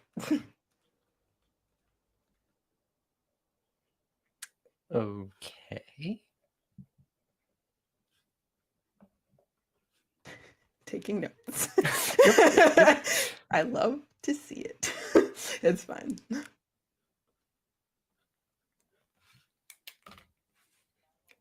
Okie dokie. Mm-hmm. Anything you want to follow up with that? Or keeping that to yourself? I think I'm going to take that and turn it into something completely different. Just okay, cool. That's great. Willow, might be a bit of an odd question. Do you have any dawn root on you? What? No. I mean, I could get some, but like where I would either have to go back to the realms or like there might be some kind of market over here. Like there's usually a market like in every major city. Okay. So yeah. It's easy to get. Not that hard. Why do you need dawn root? No reason. Hmm. You have other things on your mind. I don't want to take up too much of your time. I was just curious. Right. Okay. Yeah. I am whatever you need, I am around. I was going to ask you, and looks to Mo, if Ezra was here. That's a complicated answer. Okay. Maybe. Maybe. Yeah. Is he here maybe. or is he not here? I don't know. Okay. It's complicated. Basically, he's under the course care right now. I just don't know where. So then I will stay definitely in the core until I can talk with him. Why? What do you want to know? Well, I don't want to know anything. I wanted to apologize. I did kill him. Yeah, I know. I remember. I do too. It is not something I like doing. Me either. Despite being extremely good at it.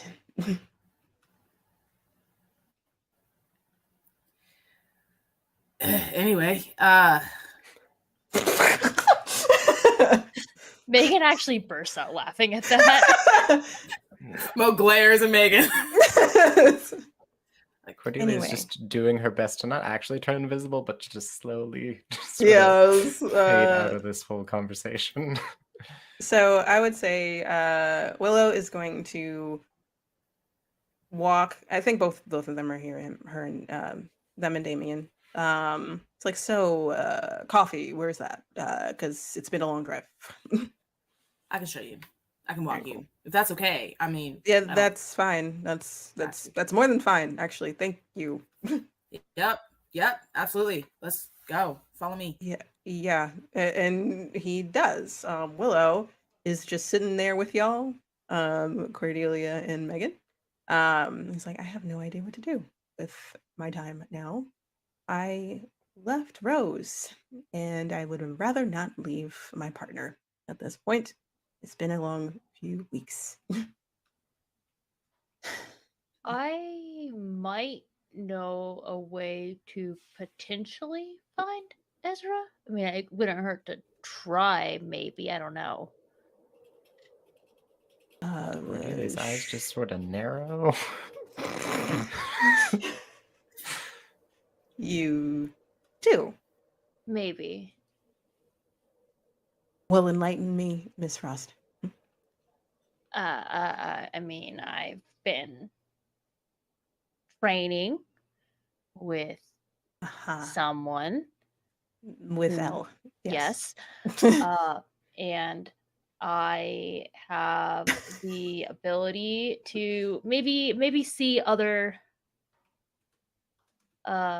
see another. Okay, question for the. Yes. Okay, observe another By all place means. or time. Mm-hmm. Can I do that for a person? Like see where a person is? Okay, You can just do wanted that. to make sure before I continued. Are you do that in the open in this office, or did I'm you not. wanna go somewhere else? No. Okay, so because it's like, yeah, like it's open space. I was just like, yeah, go No, for it, have fun. we're gonna go. Megan's gonna take them to her her room, which is essentially her hideout in the whole thing. Okay. Not a very secret hideout, but it gets So the job done. So is this where you live? Yes. Yes. Okay. So I would say that like the housing or where people stay is anywhere from the first and second floor, so people can stay at the core if they want to. It's just not as comfortable as obviously an apartment, but yes. While y'all are going towards your where you're staying, your hideout, your place of zen, home that is home, not away from home. You Willow starts getting a little like tilting their head, like, huh, okay, like, ah, yes, okay, this makes sense. Like it looks like she's like it looks like she's listening to something is the best way to put it. If you notice, I think y'all would, but it could just be a lot of things. As you're walking, I would say, Cordelia, roll weird for me. I'm good at that. Let's go. You are good at that. Good. You are very good at it. You're very aware of when people are invisible, or trying to hide, or because you do that all the time. You know what to look for in the air is the best way to put it. Disturbances. Specifically though with specifically with when it comes to, like, I guess the best way to put it is bending light in a way where people can go invisible. Ghost obviously is your specialty in how that, like, people go invisible. You feel like there was a disturbance near the door y'all are getting ready to go to, where someone recently did that. Can I tell if it's at all connected to what's going on with Willow at the moment, or what they're talking to or listening to?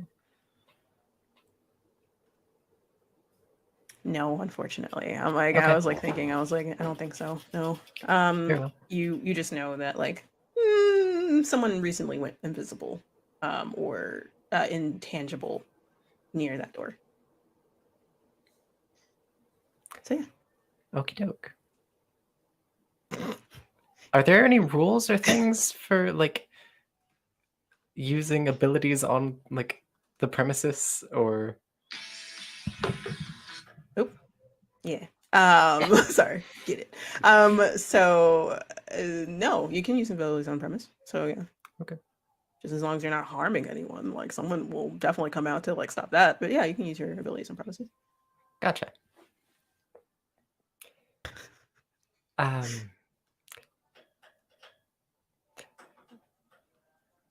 Meg, I think that there someone might be watching or listening, or Maliciously? I mean, I don't know. Is there another kind? Oh, Willow's just like, oh, don't worry about it. That's kind of part of the plan. Is what Willow says. Is like they're walking towards the door. And like What? just for We know the plan. you're not. It's for you. It's Thought for so. what? It's for, and like does a about for you, Miss Frost. I don't know. I don't want to fuck it up. I want to know what's going on. Yeah. Elle had said that they were going to provide you as aid or assistance. Yes. Yes. Someone's here to provide you aid and assistance. I feel like knowing what aid and assistance they might provide may make it more beneficial. So as soon as, like, you say that, because y'all are talking outside of your door, someone phases through your door, essentially. And it is. Give me a second. I never described what she looked like, but if you remember the receptionist at the coroner's office, Jessie Jones, phases through the door. Very ghost-like, but she's clearly not a ghost. She's like, "Hi, I'm here to help. That's why I'm here. I can hear y'all talking about me. Willow told me. Come in." And then she faces back inside. Thanks for the invite. I needed that. You're welcome, she says behind the door. You open the door. And Jessie is like, just, I don't know if you have chairs or like places to sit in here. I know you have a bed probably, but if you have like a beanbag or like a table, she's just leaning on it and like kicking her feet. She probably has boxes, to be honest with you. Okay, so she's gonna get on the tallest box, like, makeup there is. That's the most stable, and she's just kicking her feet. He's like, "What's up?" So is he part of the ruse, or is that something different? Ooh, who's a part of what ruse? Willow says. I'm just Wilson. like, yeah, Yeah. yeah. No, like that actually happened. That was it was just our inn. That's all. If not, I was gonna find another way to come up here. Okay. So what's the plan? Well, so and Willow says, my understanding, you know how to find Ezra. So that's one. Other plan is to help you find more information about Theo, right? Daily? So we can help you do more research here by causing some magical disturbances at the right possible time for y'all to get the information you need. Or you can have us go places where you might not be able to get into. Hmm. Willow like raises their hand on, I'm not a part of this. Like, don't say we, stop it. Like I'm here for what I'm here for. Are you okay with this, Cordelia? I haven't the faintest idea of what is going on, other than I can assume you are continuing your deal with that entity that sort of got you into trouble earlier. Trouble is a loose word for it. I mean, essentially what's happened is Elle doesn't trust Theo, probably for good reasons. I'm doing research on Theo for Elle, so Elle doesn't fuck my shit up. Thank you for your candor. Yeah, no, I'm down. Okay, I figured, but Jessie like kicks their feet more and she's like, yes, I like Cordelia. I knew I liked you. So, what we doing first? Ezra or yeah, let's do Ezra first. Yes, okay. please. So, what are you how does this look, Megan? Does this look like how are you planning on seeing a different place in time? So I would probably just there's a mirror. I can say there's a mirror in my room. You It's my definitely have a room. mirror in there. Yeah. There has to be. So she's gonna sit in front of the mirror and will essentially kind of uh very like unsure of what she's doing, wave her hands in front of the mirror, and use magic to try and see Ezra. Cool. So roll. Use magic for me. Okay, give me 1 second. I'm trying to do producer things too, and it's No, no worries. Got it. okay. Take your time.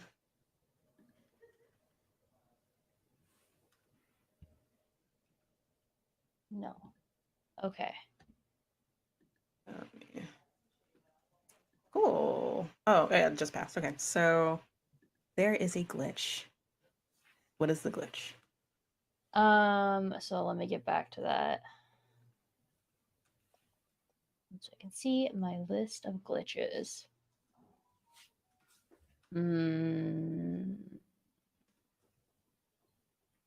I can pick, or I can do dealer's choice, whatever's more interesting for you. I would probably pick that it draws immediate unwelcome attention. Because Okay. story. Because story. Okay, give me 1 second. Okay, so what's gonna happen? So I'm assuming that when you do this, other people can see what you're looking at. Okay, Yes. so what's gonna end up happening is you set it up. You do it pretty quickly. I would say like you're drawing runes on the mirror or some kind of setup like that, or are you putting energy into the mirror? Either way. Both, Um, probably.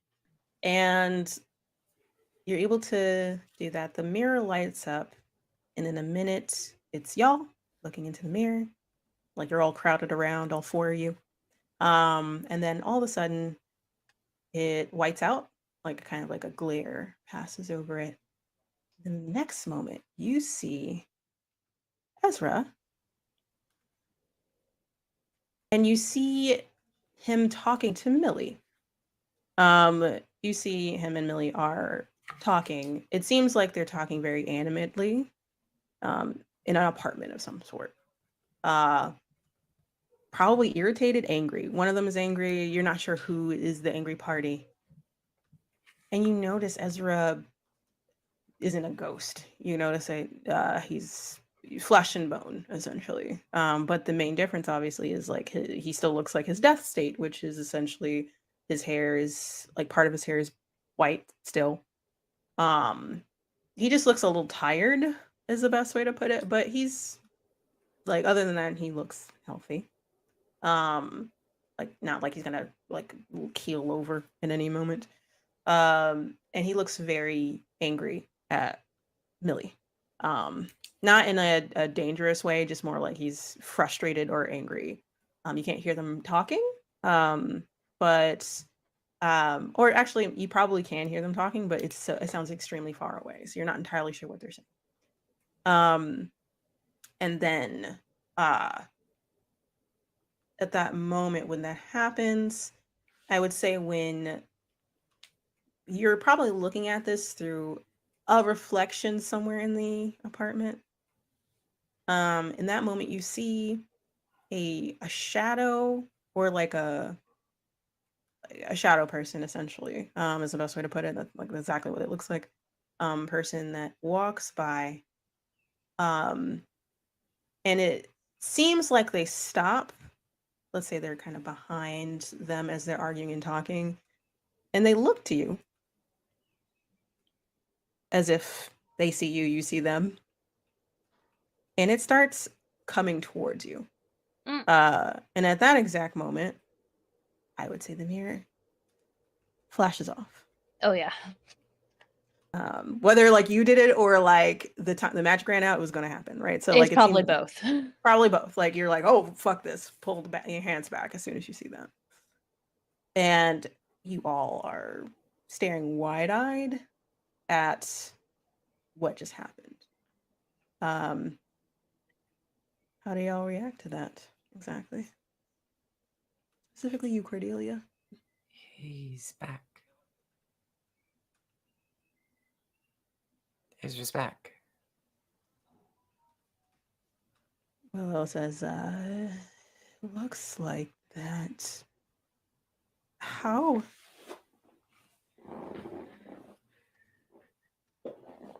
That's a good question. Apparently Millie knows. Apparently Millie knows. Okay. Well, I know he's alive, so I feel less horrible, Willow says, but I'm a little worried about the toll for bringing someone back like that. Well, this is not what I expected to happen today. I mean, seems like those tolls are really adding up. Mm-hmm. That's 2 people that we know of. That have resurrected, yes. People can't just be bringing people back like this. It's kind of against the law of things. So that's not going to be great in some capacity. Bad things will happen.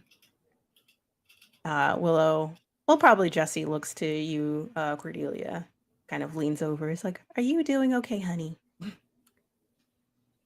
Of course. It's good to know that that Ezra's back, and I'm sure that Millie and he will tell us as soon as they're ready.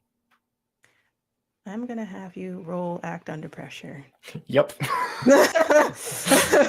Because that is going into your drive, which is envy. Oh. Oh. Did you fail? Mark experience, baby. Level up. So you leveled up. All right, so It's episode 1. it's episode 1. I love it. So, how does giving in to envy, knowing that Ezra has a physical form in less than 2 weeks, feel to you? Less than 3 weeks, since he went missing. I think that she just starts to tumble into a sort of like tirade about like, oh well, I mean, Jack didn't even have to do anything, and he gets his body back. Ezra's back, and he gets what 2 weeks time out, and then he's up and going again, and just like starts to like full on tumble into herself. So you're doing that in the room. So is it kind of like you're pacing, like you were floating, and now you're actively like, no, I'm going to actually pace this time because what the fuck? I think yeah, just full on trying to pace, and like even though legs are just ghost, it's like well, not even that, and it's like she's having a time. All right. So Jesse's like, right, you're okay. Okay. Yes, I yes, don't, but I I'm don't, fine. I don't think so. I don't think so, actually. Is there? Well, we don't know why he's back. He doesn't look well. And there must be more to it, right? Once you see him and you find out, right? And talk to Millie, then maybe you can figure out what that's about. Right. And then Jesse looks to Willow, and Willow just like shakes their head, like, please stop. Just please stop talking.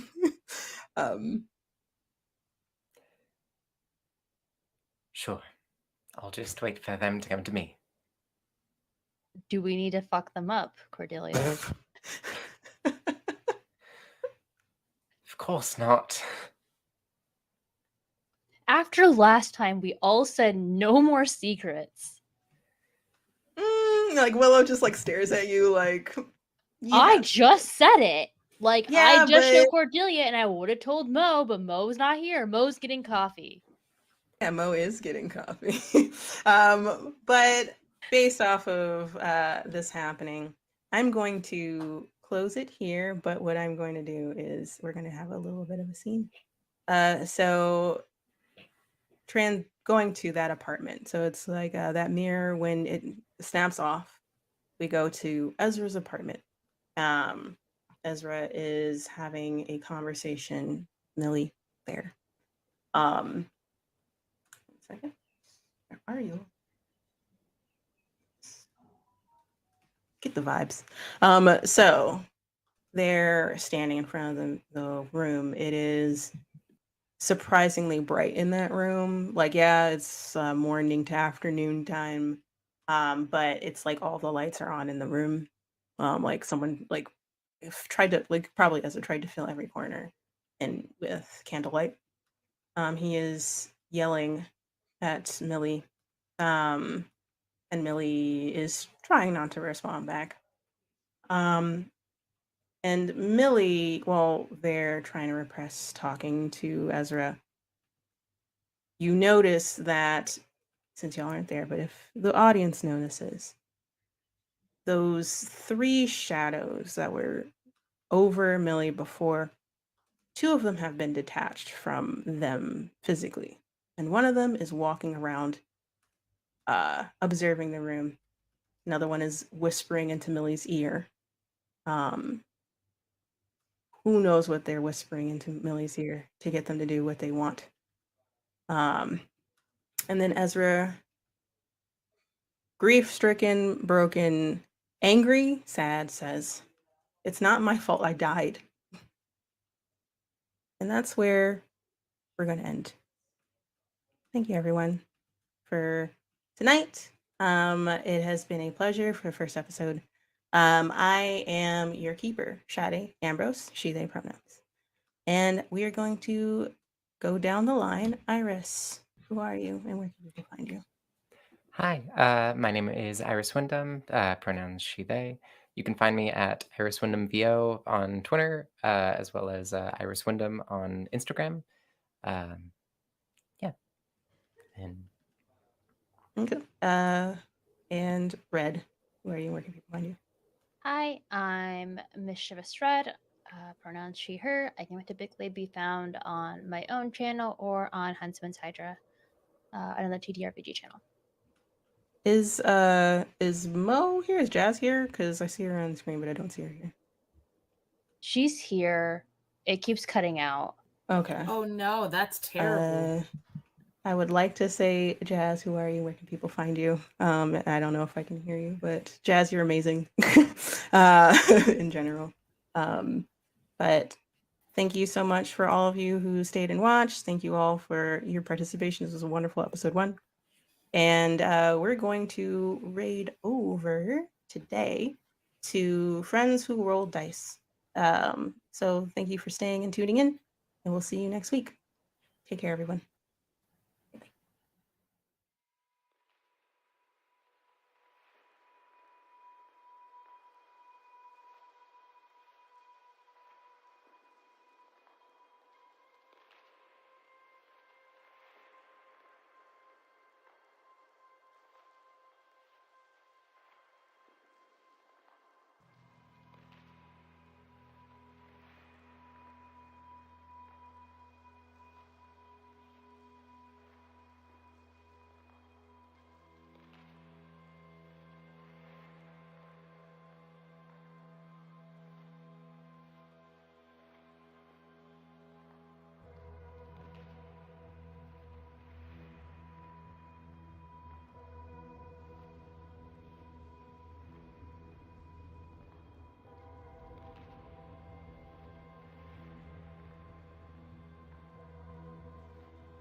Hello, everyone, and welcome to Girls from These Worlds. We are doing, and I am the keeper, Sade, or Ambrose, she, they pronouns. And we are picking up from where we left off for Arcane Core Seekers, episode 2, In My Head. As we are getting ready to get started and picking up where the juicy drama left off, we're going to go run down with our cast members, starting with Iris. Hello, my name is Iris Wyndham, pronouns she, they, and I'm playing Cordelia, the monstrous, and her pronouns are she, her. Awesome. Red. Hi, I'm Mischievous Red. My pronouns are she, her. I am playing Megan Frost, the crooked, whose pronouns are also she, her. Cool. And Jazz. What up? My name's Jazz. My pronouns are she, they, and I am playing Mo Jackson, the professional. Her pronouns are she, her. Cool. We're going to do a quick recap of what had happened in episode 1, Secrets. Megan, with her crew as backup, meets with Elle at Central Park to provide the information she gathered on S12's handler, Theo, and Elle states that she will provide help in Megan's search. What that help is, who's to say? We definitely found out, but it sounded very ominous at the time. Cordelia meets with R&D researcher Jack, who is helping her with finding a way to reverse her immortality and gain a human body back. Together, they find out that she would need a compatible body, Dawn root, 2 extra ingredients that unsure of what those are at the moment, as well as one of the most hardest ingredients to get, celestial essence or blood. Mo questions an imprisoned transcendent class entity known as the Dollmaker to get more information on enchanted items that have been lost. In talking to them, they ask some invasive questions that of their own that leave Mo a bit rattled. All of S12, minus Millie, suspiciously, get an emergency summons to the Arcane Core HQ, receiving an alert that personnel with experience in revival are needed. They arrive to one of the offices on the 5th floor and are confronted with the revelation that Jack Olsen, Ben Giles Olsen's husband, has been revived with the objective to heal someone named Chris. Who revived them? Who's to say? Jack had been brought to the core by Freighton detective Damien and persistent Doulahan Willow. No one is aware of the cause of Jack's revival, but in the meantime, Jack will be going through some tests to assure he isn't a threat to the core in any capacity. Megan, prompted by Willow, states that she can help find Ezra with her new magic abilities granted to her by Elle. It becomes clear that Willow had bought another Fae afterwards, named Jessie, to help with finding more information about Theo in her search to assist. So that was the thing that was happening, not the actual big emergency that definitely did happen. Cordelia, Megan, Willow, and Jessie witness through magic that Ezra is actually alive and well, and is witnessed talking with Millie. Is there anything I left out or forgot, players? You can think of important that I lost, I forgot. Cool. Then before we get started, Iris, Cordelia, can you tell people you leveled up last session because you Yes. kept on rolling and failing. You failed 5 times total, and I was like, oh wow, that's great. Good for you, but also it's first episode. So what level up did you take? Yes, I took Unnatural Appeal from the Monstrous playbook. So now I can add Weird instead of Charm when I try to sort of persuade people. Sweet. Awesome. Cool. Very helpful. And without further ado, let us get started. We are going to be picking back up at the core on the 5th floor, getting coffee, because apparently they do have coffee there. Damien, trying to be trying to not be awkward, but probably failing very badly, is following you to where coffee is being made. They usually probably have an espresso machine as well as like a pot of coffee, because they can be fancy if they want to. All he wants is just like a random bodega type of coffee is the best way to get. You got it. So you all are walking your way over there.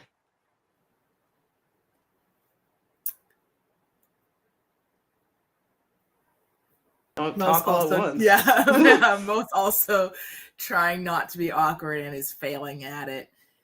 So we both are not used to socializing, is what I'm getting the vibe of. I mean, I socialize. I got people. I also have people. Your people tend to be a ghost and young adults is the vibe I'm getting. Yeah. And also Yeah. a guy that seemed to want to avoid you at all costs. Yeah. I don't know what's going on about that. What is that? Who is that? Do I know? I've never seen them before. Oh no, I don't think you know them. Okay. They're my handler, our handler. Oh. But kinda, sort of. It's a long story. You remember, back when we first met, we did a whole bunch of stuff that we probably shouldn't have. Yeah.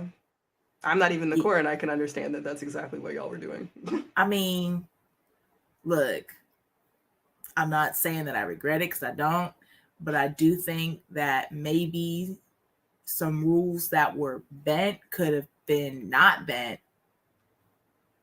I didn't see any way out at the time, but I understand why people are upset. Anyway, all this to say, we kind of been putting time out for a while. Okay. That seemed like that was happening. Yeah, paperwork, so desk work. Theo not talking to you is the reason for that? I guess. I thought, I kind of thought they'd be happier to see me, but I guess not. I mean, do you want to talk to them again? Like, looks around to see if you can see them. I mean, I kind of get the feeling they're not going to be found if you don't want to be, but, Well, anyway. How are you doing? I'm fine.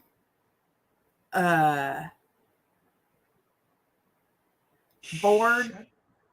Yeah. I mean, look, I'm not really meant to be stuck behind a desk and not out there doing stuff. So these last few weeks have been kind of hell. But I mean, aside from that, I'm fine. You sure? Looking at no. I can't really talk about it. I had a really rough morning. How are you though? Because I haven't seen you since, Right. I am getting the vibe that you like changing subject and thinking people don't notice. I'm good. I'm okay. It's been. I thought it was going to calm down, and then it didn't. Found out that we have a bigger Fae population in Freeton than I thought. It's not just the coroner's office. It's 10% of the town, just in general. 10%, damn. Yeah, it's apparently a nice place to be. It's surrounded by woods. It's calm, and it's easy to get to their realms through there. Is the best way to put it. They don't bother people. Sounds like it, but kind of important to know who to talk to. It seems to be their thing. So everyone's been helpful on that. Isha has been very helpful. Willow, though, doesn't talk that much to me, is extremely helpful. And it made me wonder if I should look further into it. I've wondered if I'm assuming that y'all finally get to the coffee machine. Yeah. So like y'all get to the coffee machine. He looks oddly around for like an empty clean mug. He's like, oh, there's one, and starts pouring the pot. He's like, I'm wondering if I've actually encountered supernatural things before and didn't know it. I guess is the best way to put it. Honestly, more likely than not, they were good at hiding, and except for when they're not, obviously. Except for when they're not, like someone taking possession of a Doulahan to murder people in my town. Mm-hmm. It's kind of a big flag of here's the strange and unnatural. Yeah. Well, as far as introductions, I feel like it's not too bad. What was your introduction? Sorry, that's the GM smirk. It has nothing to do with. Okay, go ahead. Sorry. Vampires. Vampires. You know, classic, fangy, stalks the night, drinks blood. Mm-hmm. So did you just roll up on one? Did one attack you? You know, that is a conversation for later date. When I've not had a hell of a Got you. Yeah. And he That's slowly one takes of out those, another you know, mug and like pours we know a each cup other for wild you. conversations. Here's another cup. He's pouring another cup for you, and just like milk. Just awkwardly. No, she drinks it black. Okay, so she'll just like, you know what's really fun? She takes the mug and she like turns away and just starts downing it, even though it's scalding hot, and then she goes, "You're."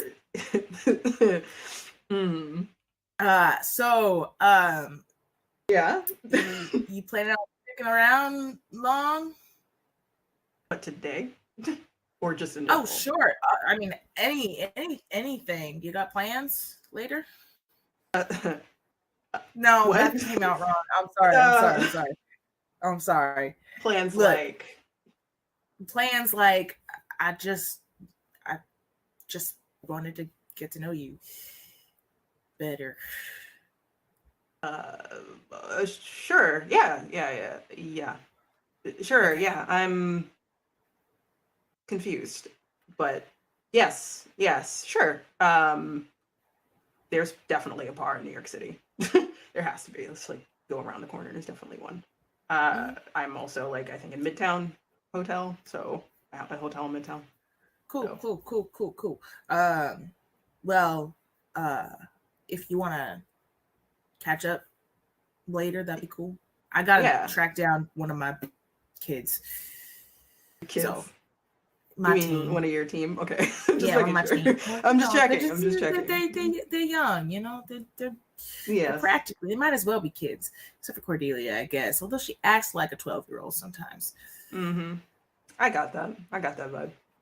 Though my understanding is Cordelia and Megan are related, right?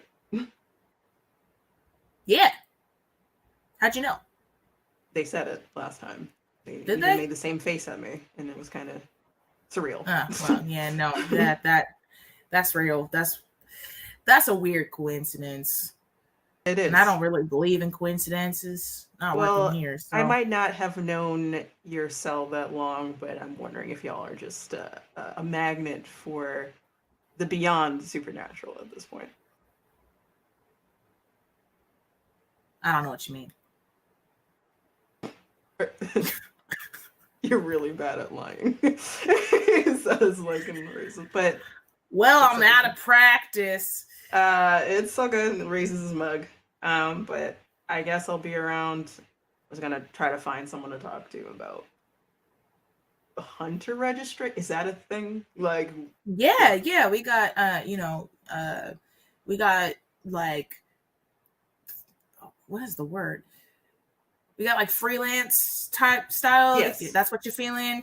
Or, you can register with the Corps and go through training and all that jazz if you want. So I'll ask someone. It's just, again, I didn't really expect it to operate this way. Point you in the right direction. Oh yeah, please, by all means. Yeah. It's just that I thought that this. I don't know what I was thinking. I was kind of thinking supernatural in regards to like it's like an underground situation where, like people are like in a grungy tavern, and that's their meeting place, not an operating factory that is hidden by magic and actually has operating floors. Yep. And a coffee maker. He looks at the coffee maker. And espresso. That's coffee. I mean, like, they could make better coffee, I feel like. Put it in the budget somewhere. There's a budget. Okay. Anyway, yes. If you can just point me, and I'll talk to you later. And he pats his jacket, and he's like, I'm staying at the Marquis Hotel, I think is what it's called. So Marquis. Cool. Yeah. He writes that down on a piece of paper and hands it to you. All right. I'll hit you up, and we'll talk some more, I guess. Mm-hmm. Yeah, you have my number too. So I do. Mm-hmm. This is. I'm gonna leave now. All right. Yeah. No. Bet. Awesome. Yeah. Good. Cool. Yep. Great to see you again. Oh. It's good to see you And too. he awkwardly backs up and walks in a direction that you point him out to find somewhere to register about or learn more about being a hunter, probably on this floor or not. As he's leaving, Janice comes around the corner probably coming from the medic wing and starts walking up to you. And she passes by Damien, like jerks chin at each other is the best way to be like, hey, what's up, kind of thing, and then heads over to you.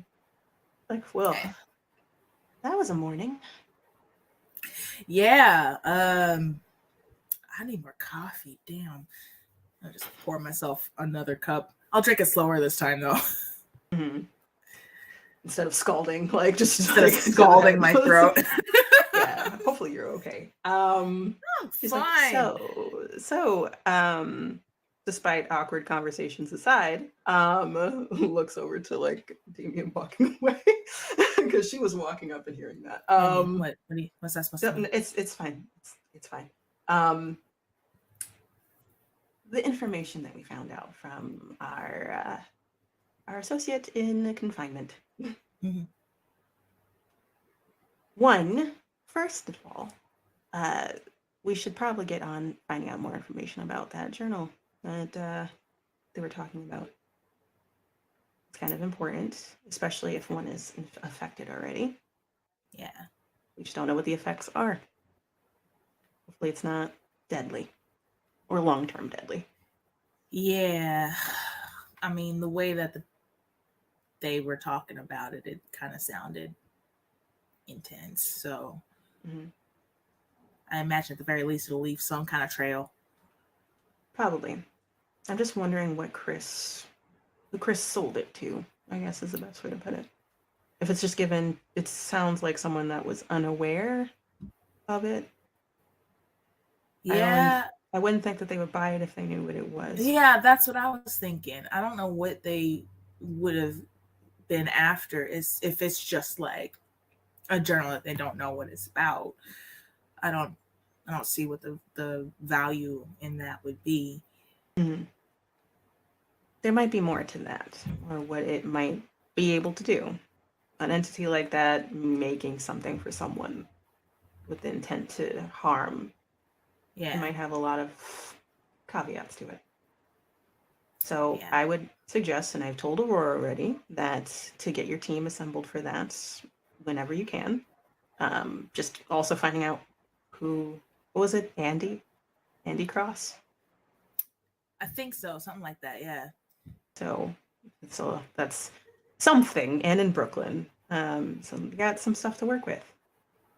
But, and she moves a little closer to you and tries to like keep her voice slow. Are you going to be okay? I'm fine. Why does everybody keep... I'm fine. I'm good.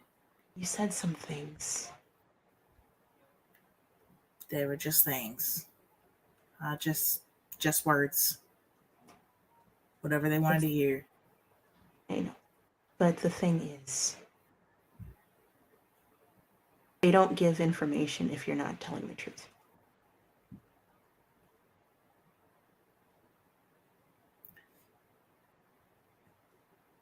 It's okay. I know you, Mo. I know you're not going to do anything risky. It's just... Me? Risky? Come on. Not when you say it like that. She says, and this like... Ma'am, with all due respect, it's never going to happen. I'm never going to be put in a position where I'm going to have to make a decision like that. So, as far as I'm concerned, there's just words. Okay. I'm just checking. And if you ever feel like you're in that position, you don't have to tell me.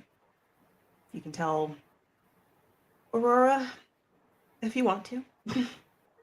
Or Theo. You see him around again. Yeah, it's a big if.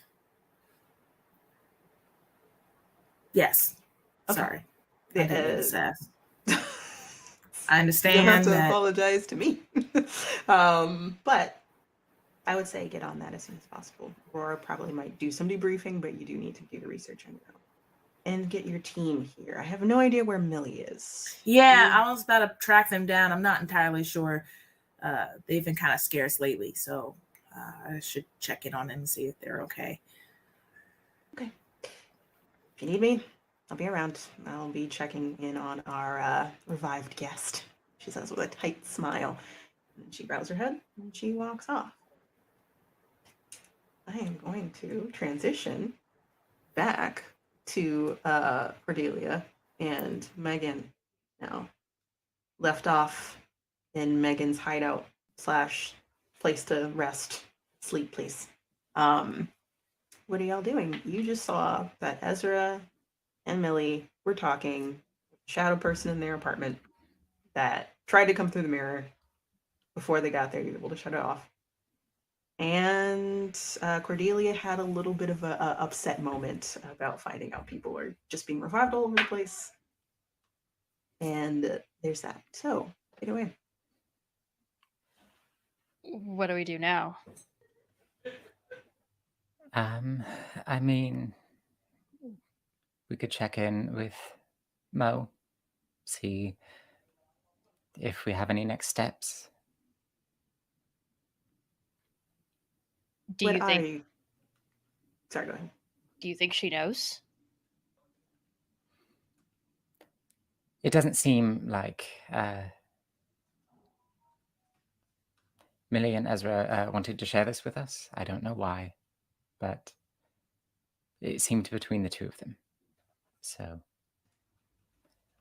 I can't imagine that she does.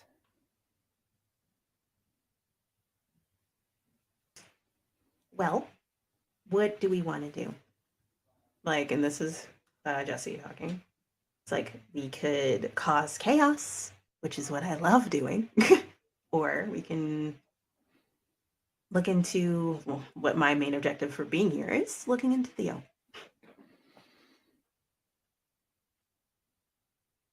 I wonder if I can do the same trick for Theo. I just like how he said that. It's like, what if I could do the same? Yes, if you would like to roll for it, go for it. Yeah, sure. Let's You do just it. surprised me. I should have known better, but Okay. So, use magic. you know, they do.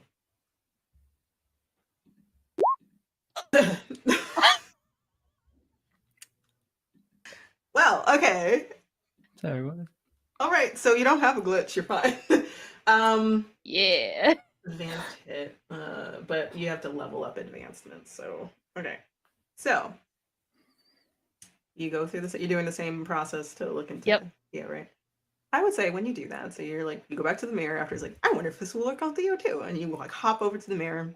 You do it a little quicker. Like you're like, okay, I got the gist now. You see first, the mirror blacks out first. So it did something a little different than it did before. Before it like kind of looked like it was shifting, like it was a glare that went over it, and then it was like looking into a window versus a mirror. This time it blacks out, like something is blocking it, and then it's like the center starts kind of refocusing or trying to refocus. And you see slowly kind of blurred before it starts focusing. You see Theo, looks like they're still on the 5th floor somewhere, probably not in the main opening area, working on something. And checking their phone regularly. They're doing that thing where, and you're not used to this. Now that you know what Theo looks like, that's another thing, because that's the only reason why this worked. I'm just letting you know, like, that's important. So good for you. Like, I was, again, still surprised. And I was like, oh, right, you can do that now, yes. They have a very stoic face, but they're doing that thing that people do, like their knee is jumping a little bit. They're kind of tapping their fingers. Nervous is the best way to put it. And Then they keep on looking to their phone, scrolling through as if they're waiting for something or they're nervous about something. And you roll weird again. Just not use magic, just weird.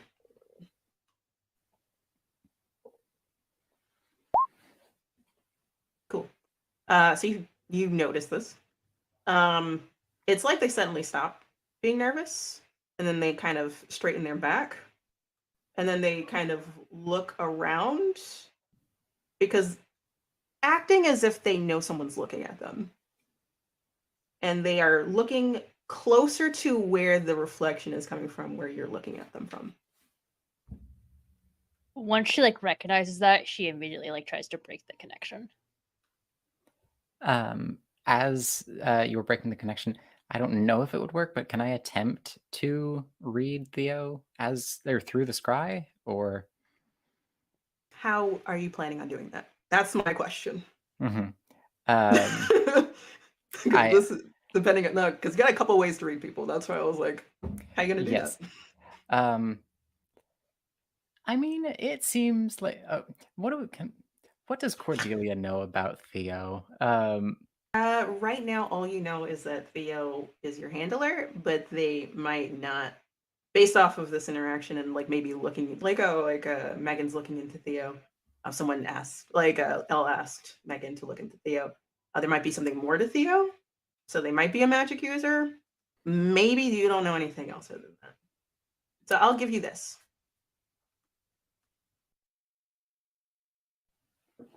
What are the two options what are you planning, or what's some ways you want to look into Theo this way? It seems like Theo maybe is letting off out like less than he actually is understanding, or words that came out completely wrong. We're all there today. It's Yeah, okay. I know. It's a weird day. I think I am going to, with the intent of thinking it's going to fail, try and use my like monstrous empathy. What is it? Yeah, monster empathy. Just to see if it lands at all. Go for knowing it might not, because Go for it. and Just let me know, because I'm trying to remember. Just let me know what the things are. So yes, so it is. I don't have it. First things first, I'm rolling. Oh God! Okay, did something happen on a miss?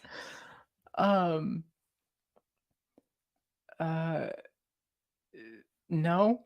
Nothing happens on a miss. Okay, so I was gonna try to say, work out man, this what a dynamic supernatural duo. creature desires. I think Cordelia does that. Yeah, I was like, oh man, that's so cool. Okay, mark experience. I'm so sorry. I will say, if you fail again, you can just roll with your dice. Just because I want you to be able to get some stuff, even if you got your level up. Yep. So nothing happens on a miss, right? Like it doesn't say anything. It doesn't say anything, no. I know that my other one, it like gives me a bad impression, but this doesn't seem to have anything like that. Okay, so for this one, I'm going to say that it's not a major consequence. As soon as Megan starts picking up that Theo is getting wise to what Megan's doing, and as you use monster empathy, it kind of helps funnel it a little bit more, unfortunately, for them on that side, because now several things are tipping them off that they're being looked at. And just as the mirror like fades away, they just almost make eye contact with one of you. You made it just in time, peeps. Ooh, that was exhilarating. So Jesse. Wow. So how was he able to do that? Mortals can't do that. Like, it's not that easy. Well, Millie had something too that kind of alerted to her presence. Well, I think that's what the shadows were. Mm. We've seen them around her, or them before. Have you seen them before? Have you seen them before? I believe so. GM, I think Megan has. Yeah, you have. You all have. Yeah. Y'all seen those things. But they just look different this time because they're walking around versus staying on that's the only difference. Okay. You're not sure if it's a worrying difference, but that is, oh, they weren't walking around before, now they are. So that's about it. They were very similar before. Okay. Seems like y'all have a lot of stuff going on. I like this. I don't always leave my little hole. This is exciting. All right, sorry. So next, what are we doing? I imagine like Megan kind of just like pulls her jacket, like puffs her jacket a little bit. It's like, well, Elle didn't pick me for nothing. That's right. She didn't. But what are we doing next? We're gonna keep on going after Theo? I think it might Or- be in our best interest to not push too hard on Theo, in case he Okay. gets Do we weary. want to have Jesse like follow Theo or like from a distance? I can do that. Yes. If Jesse wants. Yeah, like Jessie definitely wants. Jessie like is still on top of the boxes and she's like kicking her feet. Yes, that's exactly what I want to do. I can do that. And No then we can go worries. find Mo. Okay, cool. And then as you give Jessie that directive, they swipe their hand and then it just seems like they go invisible. That same energy that you saw before Cadelia is there. It's different from ghost energy, but it has the same kind of telltale effects is the best way to put it. And then you see the door open and is left open for y'all because she's not gonna like just close it because y'all are leaving too. Willow's there with you too, and it's like, yeah, well, I am going to go somewhere else, I guess, unless you need me to be with y'all for some reason. Think we're fine unless you want to be. Sure. Like Willow, just writes herself, and it's like, I'll follow y'all, and until someone tells me to stop following them, and then follows you out. So you're gonna meet up with Mo, right? All right.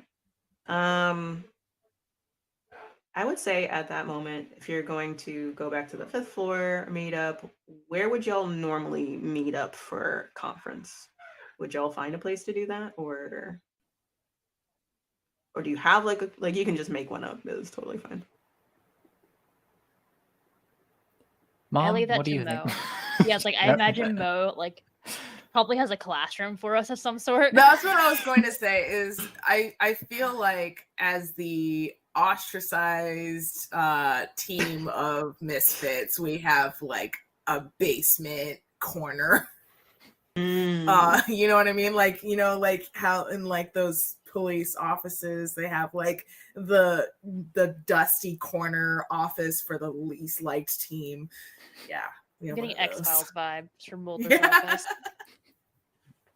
Okay, Yeah. so you'll have a dusty corner classroom kind of place, probably in a far back area of the 5th floor, because this is where everyone kind of meets up, or this or another floor that has a similar structure. So y'all meet up again. This time, not because there's a hustle and bustle of people staring in through a glass window to find out what was going on with the revival person. It's quieter. Things have died down. Take the scene away.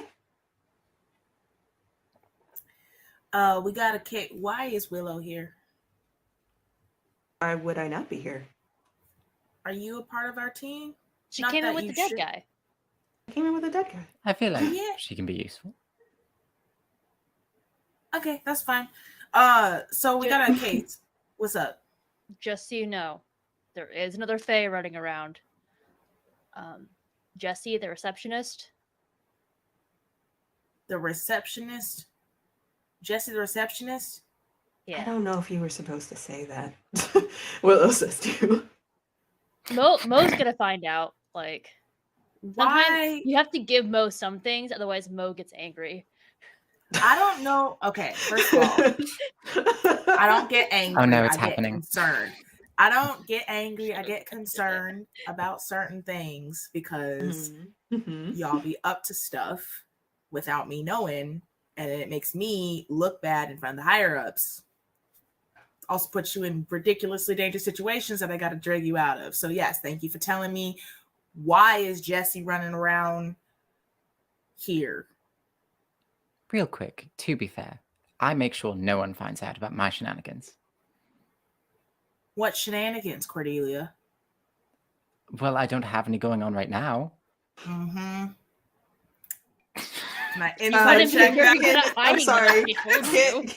Can you, Cordelia? I'm sorry to bully you. Can you roll manipulate someone, please? It's plus weird now. You can do plus weird now. Yes, so go for it. There These are aren't reasons the I droids took you're this. looking for. Oh, come on. Wait, no, did you do it with the? Oh, No, you did. Did you? Wait, did you do it with Yeah, you did it with weird. Yeah. Oh, honey. So you literally rolled two. Okay. All right. Next time, just roll your dice. I'm sorry. I think I'm just Level gonna up call it. coming up. Level up coming up. Mark If you want to experience. try a digital dice again, it's totally up to you. But like, just Yeah, to no, balance it out, if you want to get successes, by all means, I'll try your text dice. my wife to bring me up my dice right now. Oh. Yeah, so is it safe to say that Mo doesn't believe that? Yeah, Mo definitely doesn't believe that. You know that Cordelia's up to some shit. You just don't know what it is, obviously, but Cordelia's doing something. Cordelia has shenanigans that are active right now. I'm gonna look at Megan to see if she's in on it. Don't look at me. I don't know what she's up to. I got my own stuff. Y'all That's are not- extremely entertaining. With those sense. Thank Maybe you. do like coming Thank with you. us. You're welcome. Have y'all seen Millie? Kinda. Kinda? What is No. kinda? Kind of, yes. Through a mirror.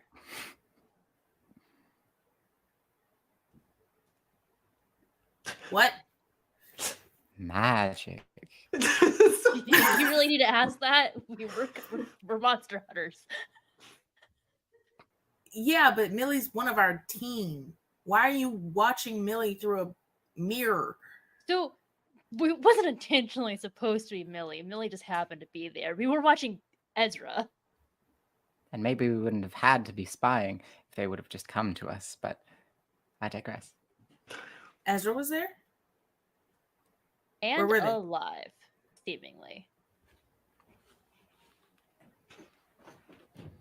Ezra was alive? That's what it looked like. Where? Can I tell where? Oh yeah, it was Ezra's apartment, right? Yeah, you knew it was like, I don't know if you've been there, but he was in an apartment and you assume maybe it was his apartment. So it's a guess. That's the best way to put it. It was an apartment. It could have been his. It looked bookish. Looks bookish. Like a study? If I It had looked to like a attribute place it Ezra would live, a single okay? attribute to the apartment, it would be nerdy. So, okay, hold on. He's been alive? I don't know that. I just know that he is now.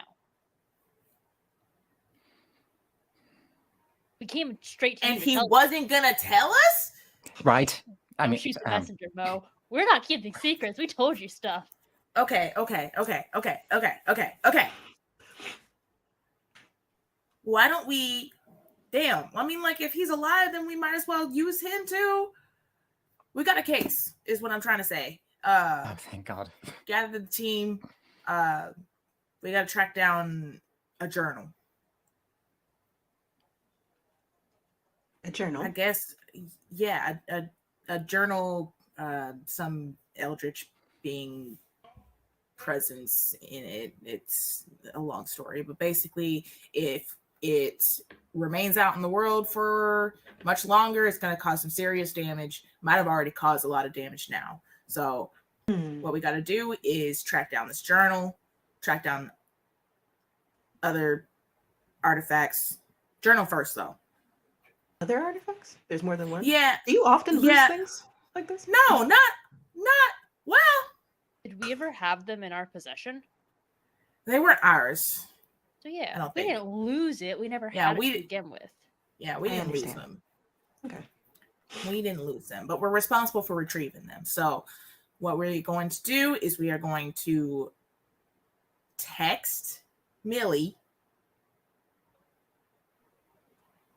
Does Ezra have his phone? Yeah. I imagine So I do imagine that we've probably tried to contact Ezra before Yeah, that's this what I and was haven't thinking. Y'all heard wouldn't back. have thought to use his phone because he Oh, no one's wouldn't just know how to used use Was a it ghost. anymore. But now that you know that he's Oh, alive, that's fair. maybe, so. Okay. Troublemakers, I need your advice. Do we let Ezra know that we're in on it, No, or do we just let it be let it be. and trust that he'll come to us when he's ready? I don't see why he needs to know. I mean, it seemed like he was going to come to us when he was ready. I think he's new at the troublesome thing. So I don't know if he knows when to come to people yet.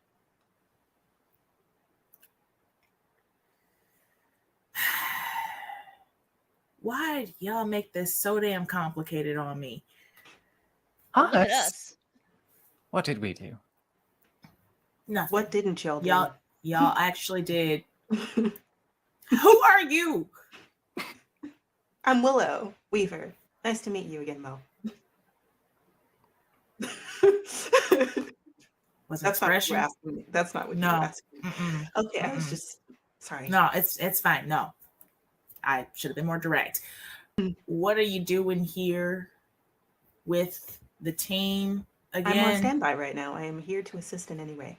I need to find out more information about Jack Olson, and until he goes through his tests, I am here. I would love to go back home, but I cannot.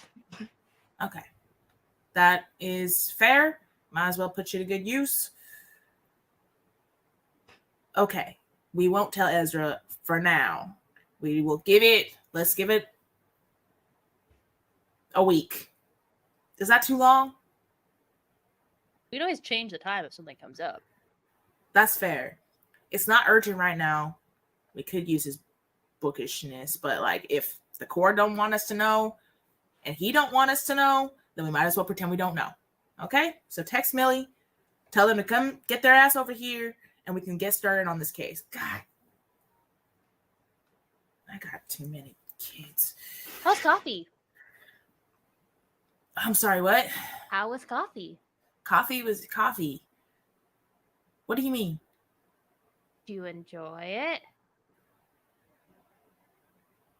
It's black. Okay. I feel like I'm missing something here. Yeah, Hi, I empathy, don't. Mo. Why are you asking? Why are you asking about coffee? Oh, you went and got coffee with the detective person, right? Oh, House Is coffee. that yes. house coffee? Is that what you mean by house coffee? Coffee No, was it's not what I fine. meant. All y'all, we don't gotta talk about this. We don't gotta talk about this. Coffee was awkward. How can coffee be awkward? It's coffee. It's bitter, unless you add like sugar and No, milk. we're not talking about the coffee. Preferably with oat This is one or of almond those or things that cashew we are nut, not actually with being actual. direct. We need to be direct. We weren't talking about the coffee. We're talking about something else. I understand. Okay. Anyway, I'll text Millie.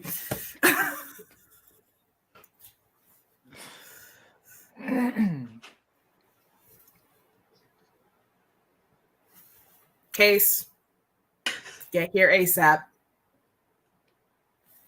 That's it. I would say you put this in like a. Do you want to put it in a group chat? Because I can imagine y'all actually have a group chat. Yeah, of course. Okay. And Ezra is in that chat too. I'm just letting y'all know y'all are all in the same cell together still. Oh, good, perfect. So if you wanted to do that, you can just like pop that in there. So it takes a few. Like I'm assuming y'all are all gonna set up and you send out the message.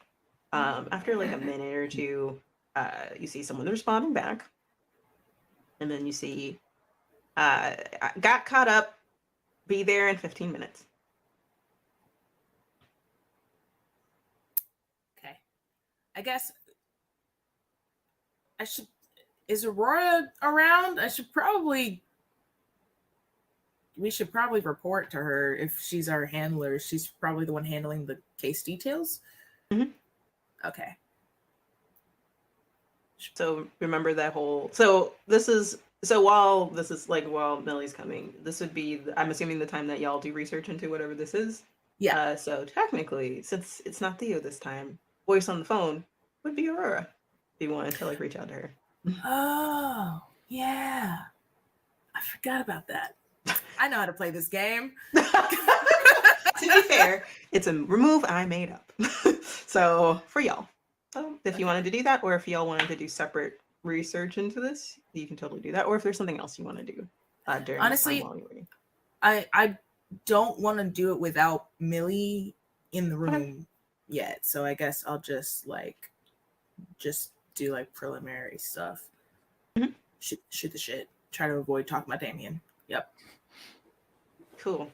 Is there anything else either of you wanted to do before Millie gets in? Otherwise, I will speed through to 15 minutes later. Oh, yeah. Mo, one other thing I want to tell you before Millie gets here. There were weird shadow beings around Millie and Ezra. Don't know what that's about. Just want to tell you. Okay. Should we be concerned? I don't know. Millie's the magic expert. I mean, to be fair, I've helped Millie control magic in the past. I don't see why. Like, obviously, this seems new, but Do you know what it is? Yeah, that's a good question. Do you know? not in the faintest. Did y'all Brilliant. want I have to do ideas. investigate a mystery to find out what those might be? Because that does fall under the investigate a mystery concept. Sure. Okay. I don't know if I didn't see them. So since y'all saw them, whoever saw them, roll investigate a mystery. I have actual dice now. Okay. Hey, nice. There you go. All right. So Megan, you got a full success. And what did you get?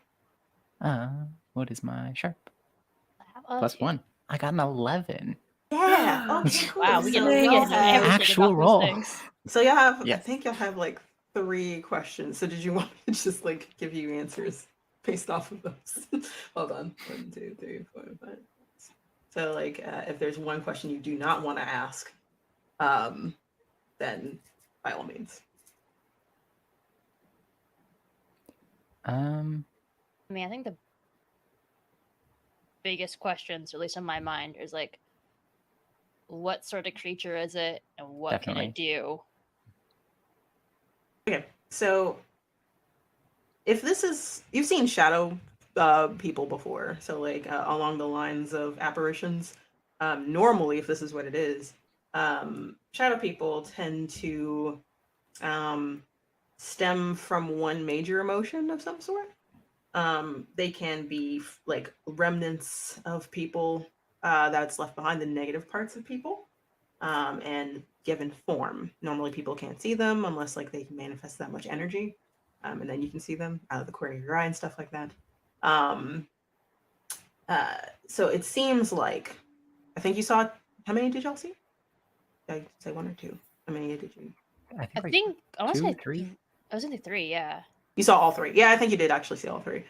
Just because of the nature of looking through the mirror, I think you were able to like pick up on magic without barrier, I guess is the best way to put it. So you're getting the vibe of that these are 3 shadow people that are based off of 3 emotions, or 3 very strong emotions. What was the other question? What can it do? Yeah.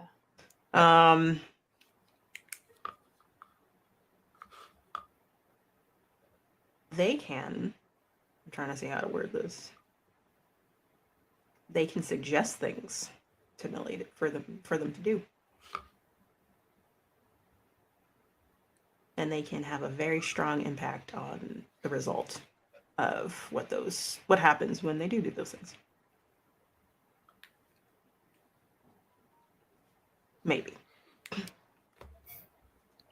if they're following Millie around, that's probably what they're doing. You can ask. I would say, hey, okay, since y'all did so well, and unless like there's more questions you want to ask, if you want me to ask each of you one more question that you come up with, you can do that. Can I ask what was it going to do? What was it going to do when it was coming towards y'all? Yeah. It wanted to find out who was looking in and attempt to harm who was doing that, if it could.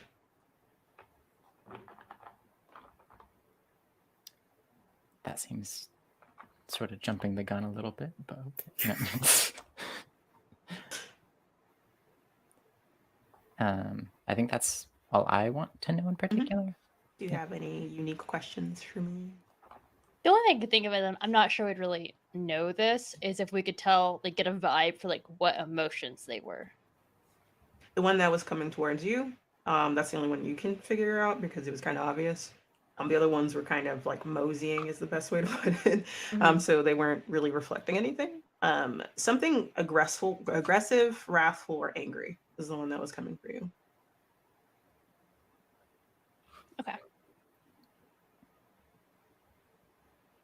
I mean, you would jump the gun a little bit if you were Wrath. Yeah.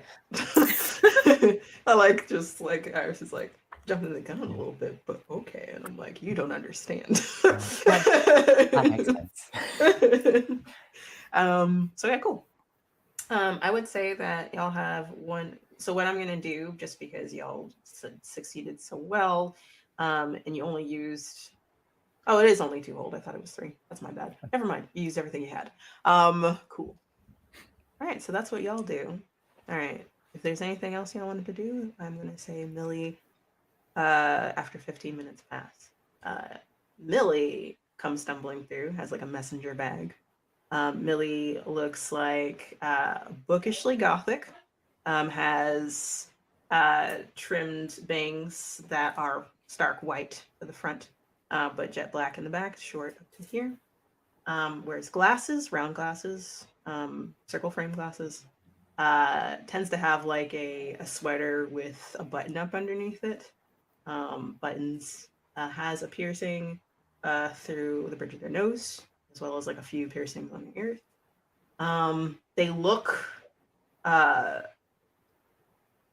it's not nervous, like they just look frazzled is the best way to put it, as they slide to the door, carrying their messenger bag.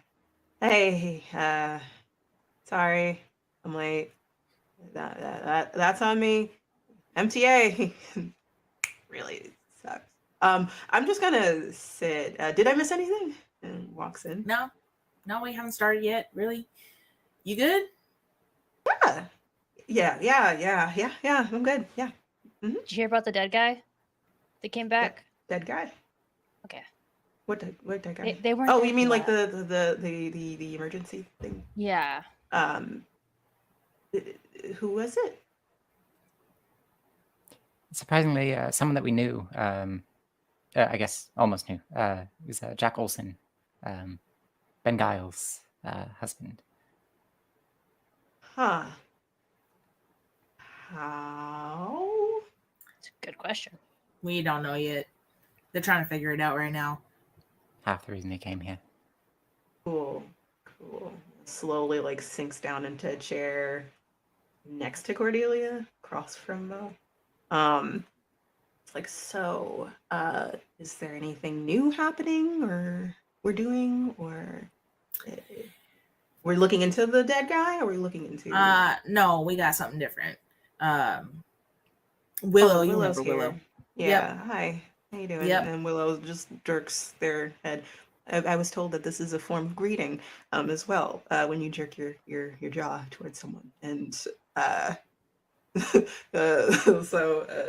it's just, yeah, thank you for that. But yeah, Willow's here, and we're looking into something else, not the dead guy. Not the dead guy. Yeah. What are we looking into? Yet. Who's I the mean, dead guy? What? Wait. Okay. So is there? There seems to be more about the dead guy, but what are we looking into? Never mind. It's fine. okay, so we got a cursed item or some kind of weird evil journal thing we gotta find. It's supposed to be in the possession of someone named Andy Cross, Okay. something like that, somewhere in Brooklyn. Okay. Bad news. It's not good. So basically, whoever reads this journal gets cursed or something like that. Do we know how? Magic. You know, I don't know the first thing about that kind of stuff. It could be there's so many ways to curse. You can cause death over time. It could cause infection. It could cause bad luck forever until you pass it on to someone else. It can mean a lot of things. Do you have any more? Do you know any more? I flipped through my notes. Oh no, fine, it's fine. You know that I mean, you did already kind of say everything. I think is the thing. Where did you find out about this, by the way? This morning. Did Aurora tell you about it? No. I was tapped to interview an entity we got in storage. Oh. Yeah. I kind of like very carefully avoid looking at Millie. Okay. Entity in storage. It's not a fun place. Were you in storage? I don't know. I just made an assumption. Roll, and well, I'll roll odd and even. Let's say even. You were not in storage, so luckily Couldn't catch me. you've never been in that dink place. That's what I was gonna say. I was like, I don't know if they could keep her there. Yeah, I don't They know tried. if we could if they wanted to. Is the part of the thing, but yeah, you were never there. So no worries. So you found out about this from an entity. What kind of entity? Transcendent. Oh, Yeah. Goes, well, I guess they said that we call them the doll maker. interesting. I don't think I've ever heard, even meant transcendent entity before, or like, have we? I don't think so. It was my first time too. Well, let me tell you, it was not the best experience. So if I'm a little cranky this morning, that is why. I see. Okay. I will ask another time. So should we do research into that or? Mm-hmm. All right. Yeah. Sorry. Go ahead. I was gonna say I want to ask if Willow knows anything about like someone who calls themselves the doll maker. I'm not really expecting anything, but Okay. How are you asking? just like that, like Have you heard anything about the doll maker? Yeah. Willow like raises an eyebrow. I don't believe so. Okay. I mean, if is that their actual name? I don't think so. No. Okay. What can you tell me anything about them?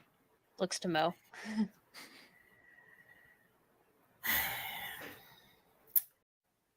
If they're a prick, I don't know. That's a long list of things. Yeah, It's like half this room. watch it. Everyone looks Myself to you. was included.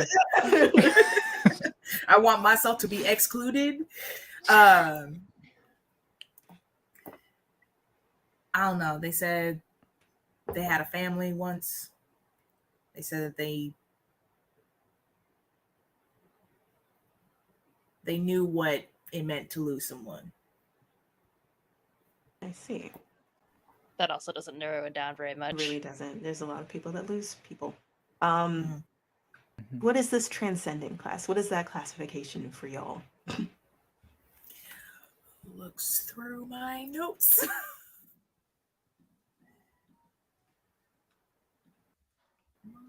It's like cosmic entities. It's Right. an Yeah. entity that has transcended beyond human understanding, reasoning, or physics. Yep. Think like Thank a you. fourth dimensional being. Essentially, yeah. Best way to put it. Yep. So you say all that. Yeah. To allow, okay. I was like, so the name suggests it, transcending beyond. What type of entity is it? Was it Eldritch, did they say? Mm-hmm. Yeah. Eldritch transcendent being that has lost someone before. Did you want me to look into it? I mean, yeah, I bet we could use all the help we can get on that front. Would that cost anything? Yes. It would. Damn, I forgot who you were. Oh, Yeah, I know. I have that effect on I'm people. glad that you started asking those questions, Meg. I learned somewhat. And then like also points out like Jesse was already given orders to help me. That's not my ask. Not my favor. To clarify why she didn't ask earlier. You're not saying that out loud, right? No, Oh, are no, you she saying is. that? Oh, you are saying that. She's saying that out loud to Cordelia to like justify Oh herself. my god. Oh, orders from who? You're so not great. Who orders them around? I So are don't we just know. looking for a journal? So about this journal. So about this journal, hey, subject change. Mo lets it slide. I learned it from you, Mom. Yeah. So if you want me to do something to look into it, it will cost you. I recommend I that don't know as if a I'm last that resort. desperate. Yeah, I'm not that desperate. All right. Offer will Not yet. stand indefinitely until you change your mind, because you probably will. Thanks. Appreciate it. Of course. Anytime. I'm What would always it- here to serve. Willow, dear, do you have in mind what it would cost? I tend to leave it open-ended so that I can ask for anything I want. Would you be What's that? willing? Gosh, oh, sorry. Would you be willing to narrow that down just a little bit? I would either ask for a piece of your hair, or your name, or A ghost? blood, or something of you normally. How about next I have blood, it's yours. Just a little bit. Next you have blood. Like What a your blood weird or someone thing to else's say. blood? At the time, hopefully it's mine. What is happening? Like Willow looks around. That's Cordelia, that's a weird thing to say. Are you planning on coming back to life too? Because I really can't handle that. Then no. Coming back to Why life would too I? says So journal.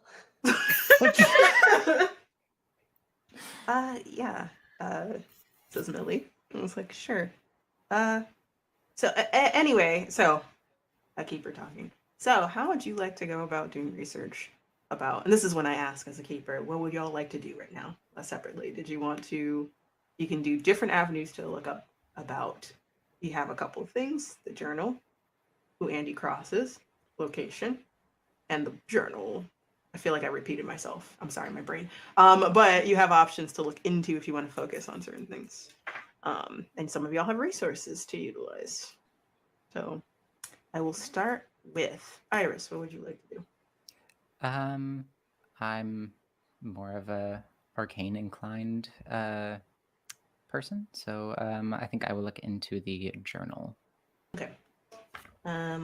How would you like to go about looking into it? Did you want to do like research into the archives because there's probably a lore library or something around here. So if you're looking into the lore libraries at the Arcane Core. See, this is everyone today. It's a +1 to investigate a mystery for you. If there's an alternative, of course, you can like throw anything my way to look into the journal. But if that's what you want to do, that's an option. Yeah, no, I think I'll just use the resources at the Arcane Corp and Alright, cool. just look for specifically like journals that or like cursed journals. Like obviously, it doesn't seem like we have had this in our inventory before, but I guess just like the means that they are cursed or what effects they artifacts like this have had in the past. Okay, so If that makes sense. roll investigate a mystery for me +1. +1. Gotcha. Mhm. Oh god. Are you kidding me? The curse it The continues. 1 and a 3. I don't think that clears it. Hey, 1 and a 3, so 4, and then you have +1, and then what is your sharp? +1. I tried, man.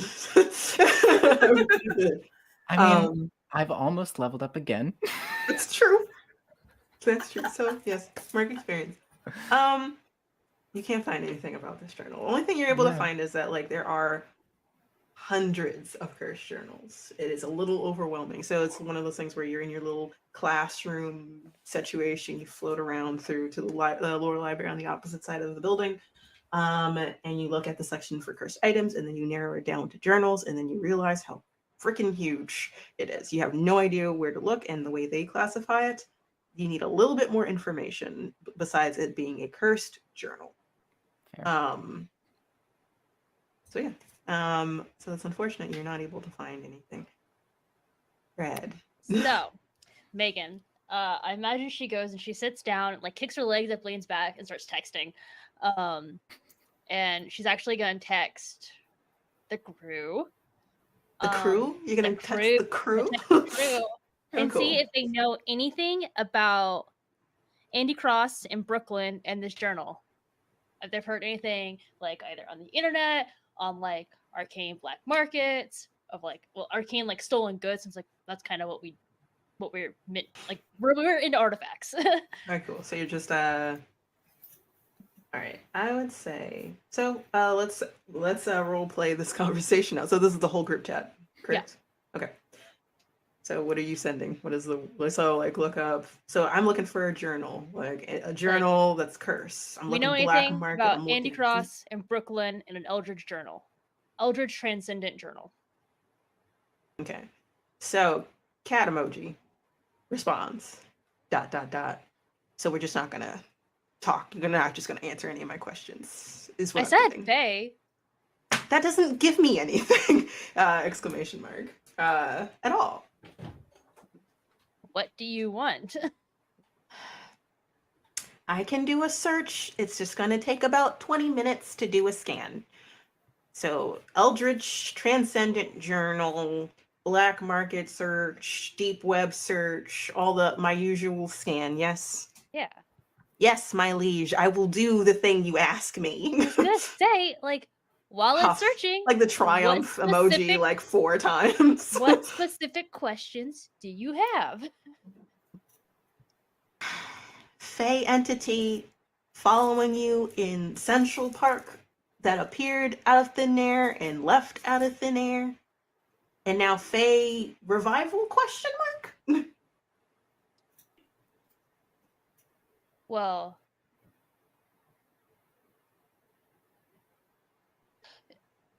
Meg just essentially goes, remember the knife.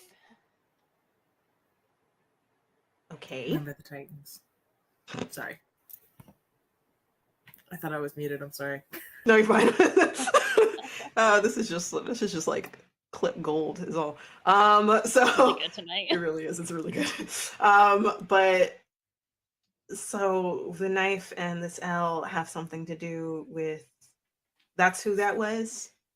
Yep. You need to be more careful. That the bending reality to appear and vanish is usually not a low tier monster thing. Oh, she's not low tier. I know she's not. She says in all caps. Obviously. I know this about me already. Because she was like, I get it. Just that's dangerous. Hello? Question mark? What are we doing here?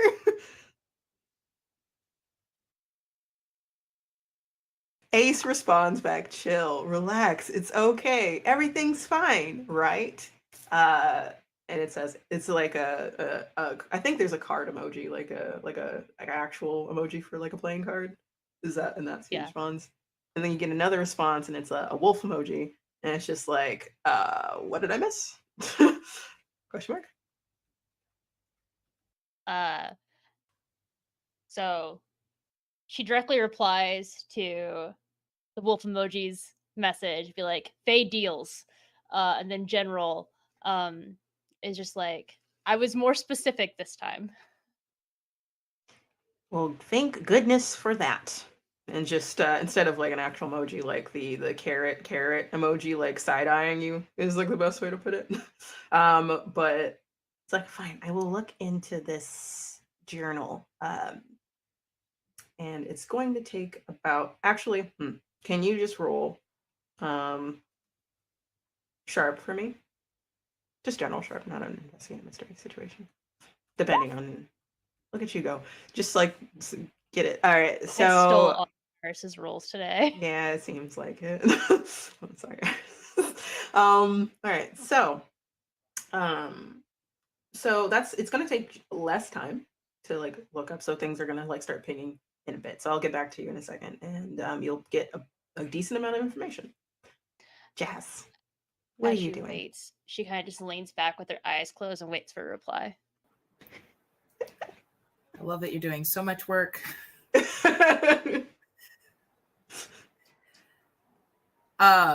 wait.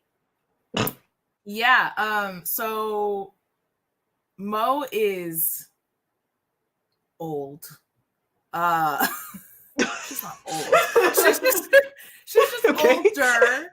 And I think that she hunts down a phone book. I think that's what she does. Yeah. Or Google's makes more sense, but phone book is Googles. way more Googles. The Googles make more sense.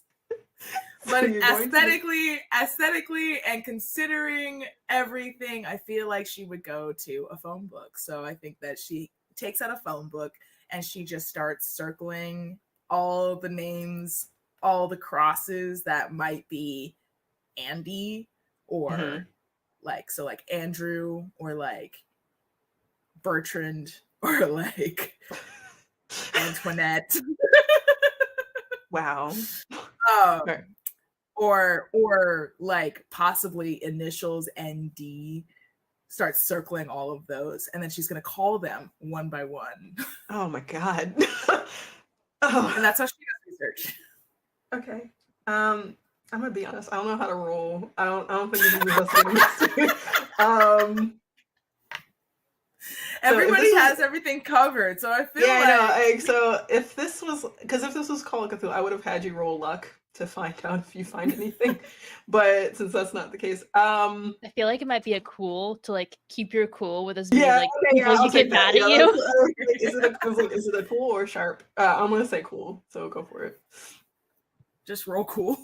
Just roll cool to see if you get frustrated with people on the phone at a certain point. I can tell you already that I don't have to roll to tell you that she will get frustrated. You get a mixed success. So I would say, so you circle about 30 plus Andys. You are going down the line one by one. I have a general question. I don't know who can answer this for me.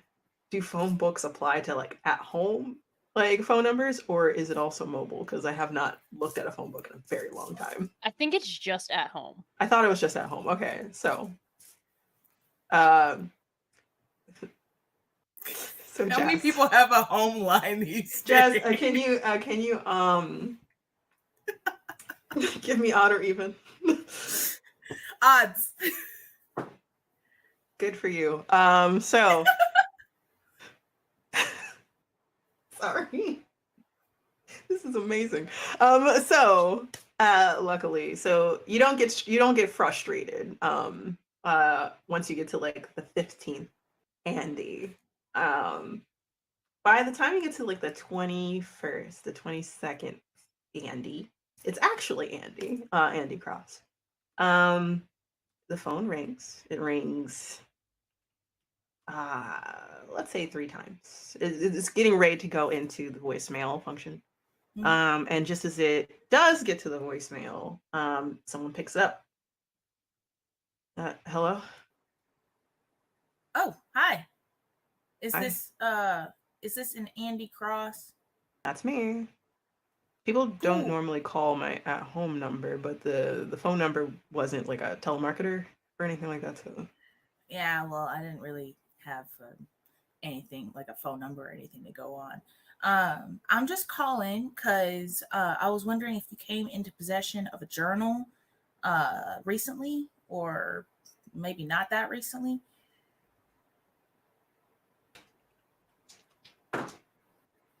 Why are you asking? Oh, because it's mine and it was sold by accident, Oh, and I really want it back.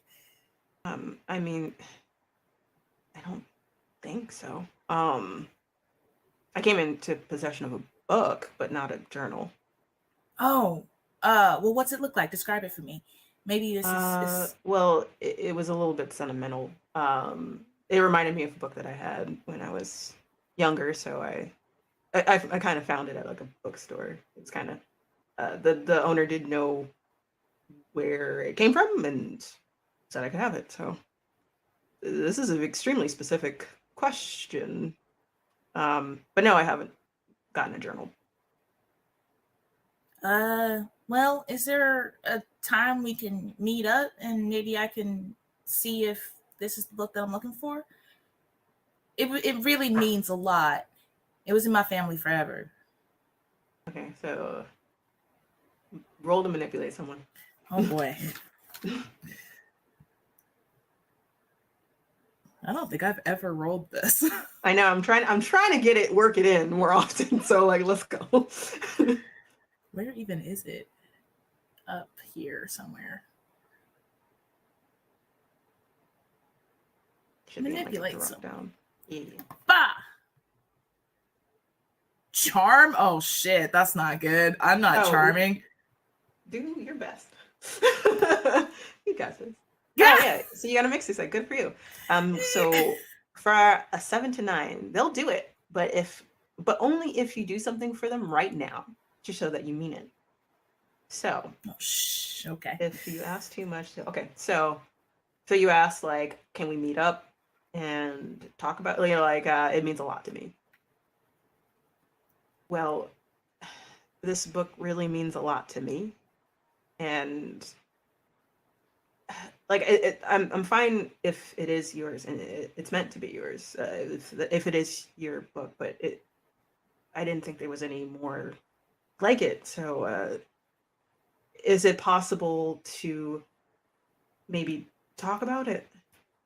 Maybe like just talk about what it means to you, and maybe that sounds weird. Just No, it's fine. Well, my husband was a librarian, and he really took care of his books. I wasn't really much of a reader myself, honestly, but it was precious to him, and I lost him a while back, and it's kind of the last thing I would have of him. I see. Okay. Yeah, let's where do you want to meet? I don't know, New York. Did you want to meet? You could just tell me a coffee shop. Where do you want to meet? Like, it doesn't have to be like shop. Coffee shop's fine. Yeah, public place is fine. Yeah. Are you like in Williamsburg, Brooklyn? Are you in Brooklyn? Maybe it might just be easier. I'll just find a public place. Yeah. Brooklyn. Yep. Cool. All right. There's like a really quiet book place that also sells coffee, so we can just and he like gives you the address for it. Cool. And you go, and now you have a location, and you actually talk to Andy. Just because you thought of something well out of the way of what I was ever thinking, which is going to a phone book. So She's in her mid to late 40s. Not that folks in their mid to late 40s would immediately reach for a phone book. I'm just saying. I would say that it's worked so well for you before. Why not try it again? So not necessarily an age thing, just more like, hey, when in doubt, that phone book, There you baby. go. Analog, baby. All right, so I'm going to give me 1 second because y'all have another team member. I'm doing a thing. So give me a second. I imagine Mo looks so proud, and then Megan like leans up and has like essentially the same information. Essentially, yeah. Cool. So, so we were gonna look into Andy Cross, which technically Jazzy looked into. Red, you looked into the journal itself and what it does or what it might be, and I would say Millie is looking into what made it. So like literally the entity. Okay. So y'all converge and share your information. Cordelia didn't find anything, so when you come back through the wall, you kind of come in downtrodden. 187 cursed journals, not books, just journals, in our archives alone. Oh, that's a lot. Damn. Megan just like makes a note on her phone to check the journal, check the archive for journals and see if there's any can go missing.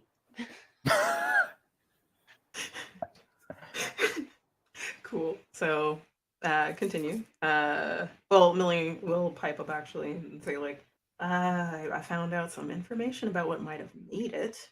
But I mean, if it is the right thing, it was. If it is the correct thing, kind of going through journals and books that she got from a different location, not the same lore library, looking into what eldritch transcendent entities could potentially do. They will say, so it could make specifically, so eldritch beings, what they do, they don't, eldritch just means dark or sinister or wrong is the best way to put it. It doesn't necessarily, it comes from something. Like anything can become eldritch. Any entity can transcend to do that. So depending on what it is that it evolved from, it will depend on what its nature is. If it's a cursed item, it could be demonic. It could be a human that became more than. It could be a normal supernatural that gained more power. And so what I'm guessing through is that it can alter perception for people. It can make them go mad in another way. It can it could kill them slowly. It could do multiple things. But I would need a little bit more to know about. Unfortunately, we might actually have to look at it or be near it or see it is the best way to put it. See, I don't know if I want any of y'all anywhere near this. Not touching it, just just we can experience. Promise me you won't touch it. We've been through the same trainings you have, Mo. Yes. Yes, but I've been in this business for a little bit longer than y'all. I think Cordelia crosses her fingers behind her back. You can totally see it right through her. And she goes, you also yes, see Millie you see Millie do the same thing, but clearly you can't see through Millie. And it's just like, yeah, we won't do that. Megan's hands are up. She has no interest in touching this thing. We won't do that. Of course not. Why would we touch it? Don't touch the game. damn. Anyway, okay.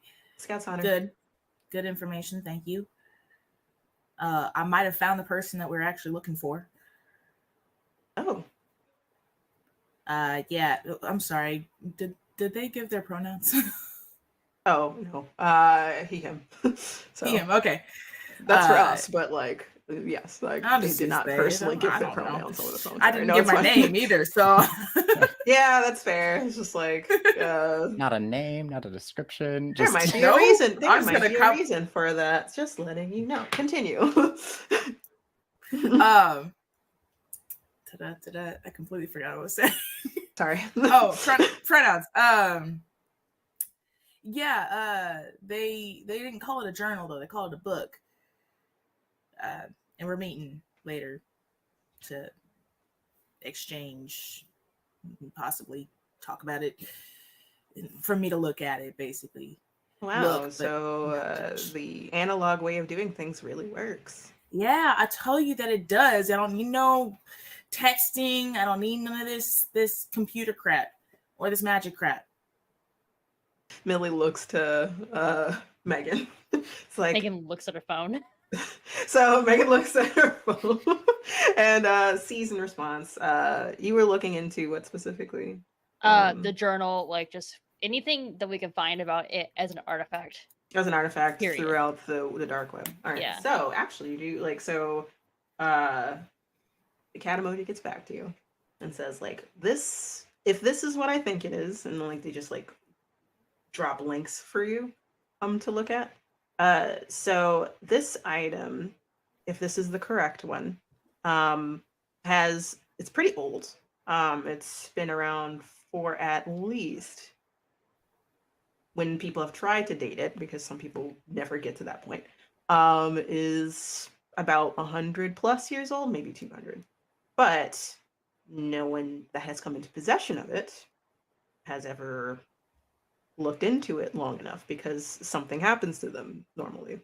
Not every instance. It is. It looks like the description of it changes over time. So when you look at one person's instance of this item, it is described as something different. When it's given to someone else, it's described as something different. It's never described as a journal. It's described as something else. And you're not sure why that is, but it looks like, oh, it's something that falls into someone's possession, or someone like serendipitously passes it on to someone else, or they buy it because it reminds them of something, or whatever it might be. But no one has been able to track it until someone had tried to sell it along with a collection of other items. And then apparently someone had sold it to someone else from at an unknown location, and it seems to be redacted out or blurred out, whatever that place is. Every time someone tries to find out where that location is, it vanishes. So usually when that happens, and y'all are used to this, it has to do with either the core literally getting rid of that information, or other magical parties getting rid of that information. And it has been lost since, so no one knows where it went after that. And this happened recently, within the last 2 years. 3 years. To last what? 3 years. The last 3 years is when someone had gotten a hold of it and then sold it to someone. It was a part of a collection of other items. Megan just sighs and then like hands her phone to Mo and like relays all the information to the group. Squints at it. I'm just kidding. No, that visual's in my head now. Megan takes it, zooms in, hands it back. Yeah, thank you. This is pretty good. It's like we're a team and we all work together to find information. Yeah. Anyway, tell each other everything and just share that for the better good of the goal of our group. I feel like I need to make you roll something. I was gonna say, but Cordelia, you sure you're but okay? I'm not gonna do it. Millie's just going to like look at you and raise an eyebrow, like, what? I'll roll plus weird. Try and like manipulate, just glaze over that if you want. Sure, yeah, roll weird to glaze over that. Okay. Choose some different dice from the last one since. Okay, double fours. Okay, yeah, that's an 11. Awesome. Okay, so you're able to like quickly like, what? I don't know what we're talking about. Yeah, it's fine. It's totally good. It's like, okay. Yeah, anyway, so we got enough to look into, and we were meeting with this guy. Sandy Cross. We? Yes, we are you going to go by yourself? You know, I didn't think that far ahead. Yeah, Quartz can come with me. It doesn't have to be an excursion. Excursion. It's his word. No, it's fine. I loved it. You see this redacted location in this article? That means someone's either the core knows about it, which its own set of problems, or someone very powerful magically has been involved in this. I think all of us might need to go. I didn't exactly mention all y'all when I was talking to him then. I mean, we can. We could just like we could just be sneaky. Like we're. I don't know about you, Cordelia. Millie looks at you, but you can just go invisible, right? Yes. And we can. We're just two people. Me and Megan just getting a coffee and reading a book. You know, like we're good. All right. Yeah. I'm comfortable with that as long as you don't jump in and you don't touch the damn book. You said not to touch the entity, not the book. No, I said don't touch the book. The book. The book. Sure. What if, okay, just playing out a scenario. He says, actually, no, I think that I want to keep possession of the book. I'm just going to slip it back into my bag. So sorry. Thank you for coming to meet me, but no.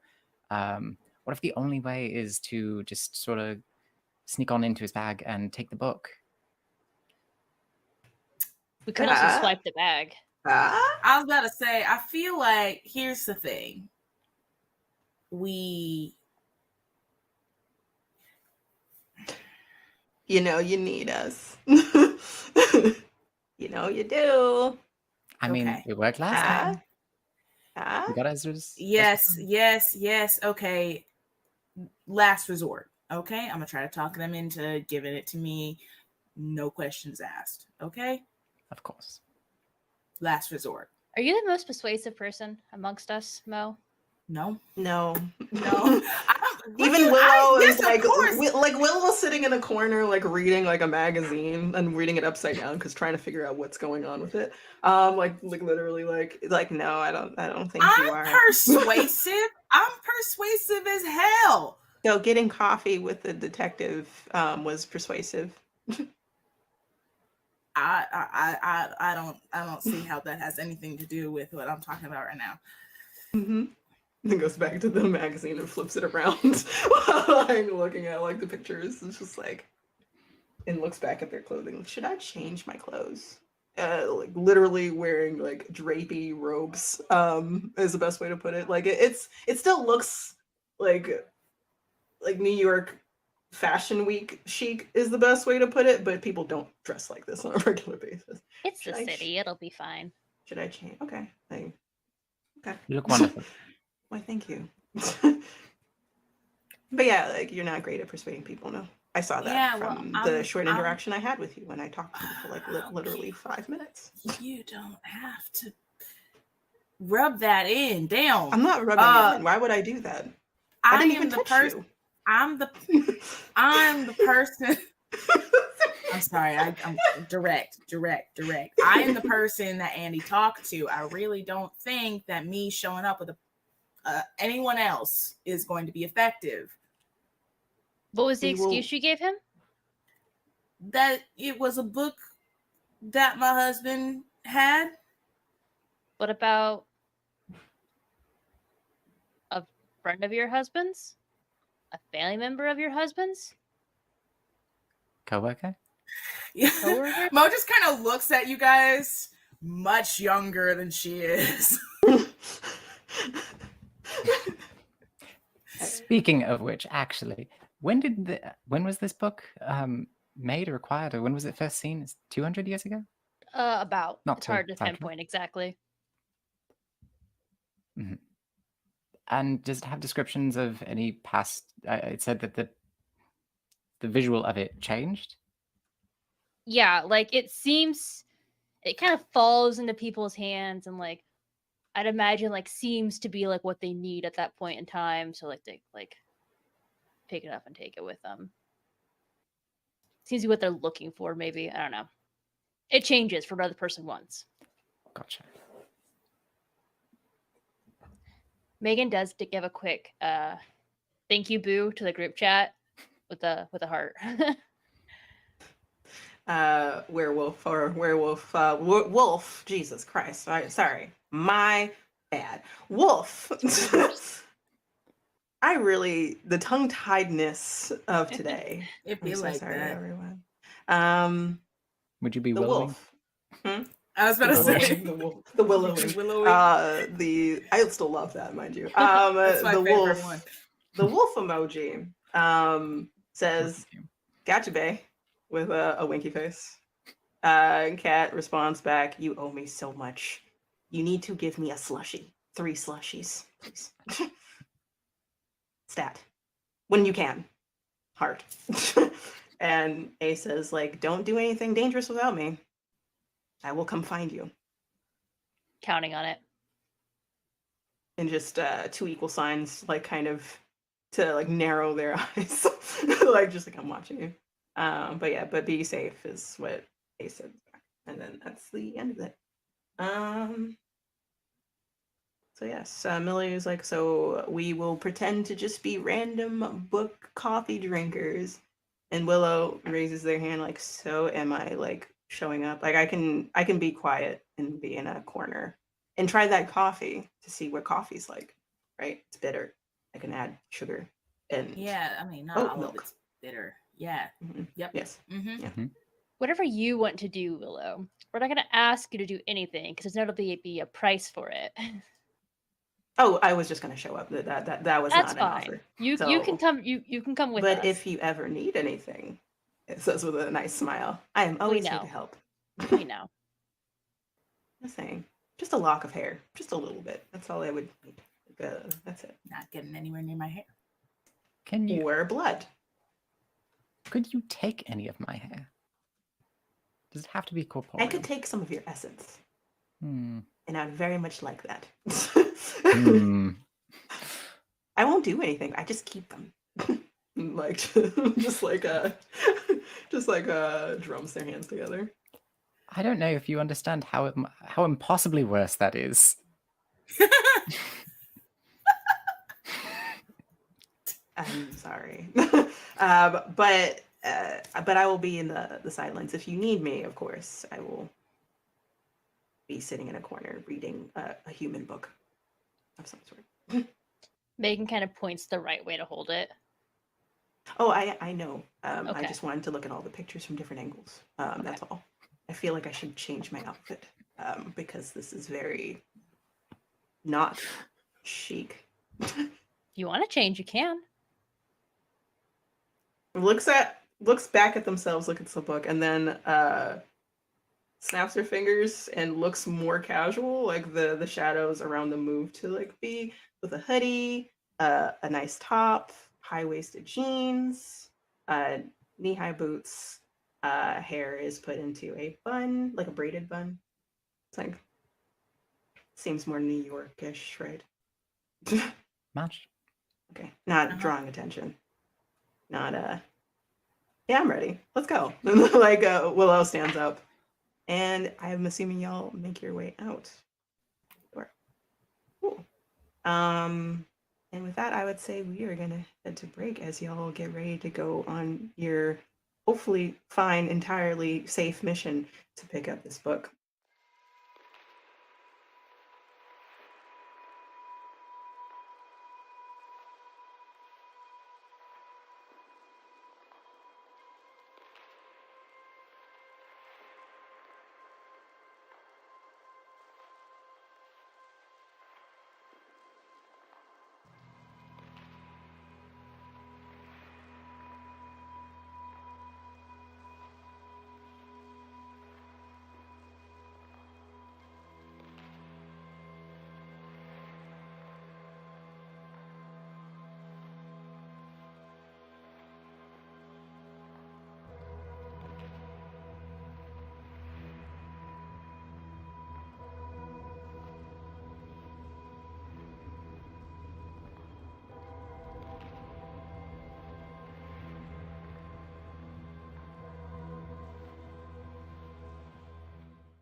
Hello, everyone, and welcome back.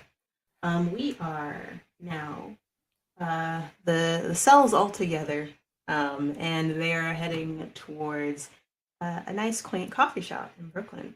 Probably in Williamsburg. Williamsburg is a very hipstery type of location in New York City. It's near downtown Dumbo, which is down under the Manhattan Bridge overpass, is what it's called. Um, it's a silly place. Like it's a great place. It's just that again, it's one of those like very hipstery. We're just gonna use a general location mapping here. Y'all are making your way. Y'all probably took a train to get there. It's very quick, so probably like 20 to 30 minutes from where y'all are. And take it away as y'all are walking. It's probably gonna take like a 15-minute walk from the train to get to this location. Do we have any idea like who we're looking for, like what they look like? You're just gonna sit at a random table? I was just planning on looking for whoever had a book and looked nervous and was looking like they were going to meet somebody. You're looking for someone who's anxious in a coffee shop with a book. Listen, when you put it that way, I understand. Listen. And you were saying that you were good with people. I'm decent with folks. I'm going to keep on bringing up this coffee situation every time you say that you're good with us. You really don't have to. You don't have to do that. You don't have to. Are we going to have like a signal for when you need help? I was going to say who says I need help, but honestly, yeah, that's probably a good idea. How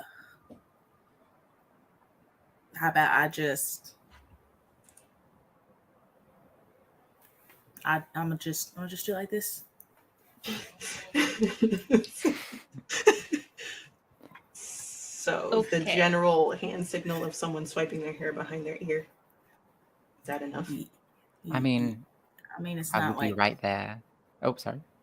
Go ahead. No, go ahead. Oh no, I was just going to say I will be right there. I can I don't know, swipe the coffee up the Cordelia, table. are you just like floating down the street of New York City as a ghost right now? I should probably be invisible. Roll to go invisible then. Roll weird for me. Okay, so that's a 3, 6 plus 3. That's a 12. Oh yeah, so you are invisible. You're kind of like, you've all practiced this before when you're in public.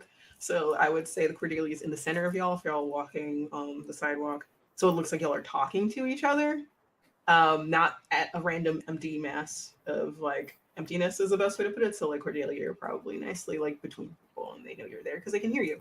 And no one would mistake someone not talking unless they're looking really hard at y'all for some reason. Yeah, so walking down the street. Sorry, whatever last thing people said. Yeah, no. I can, if things get bad, I can be on the lookout for the signal and just throw some coffee off the table or something that's a bit more noticeable or need be. I don't know. Okay. Just shout the table down.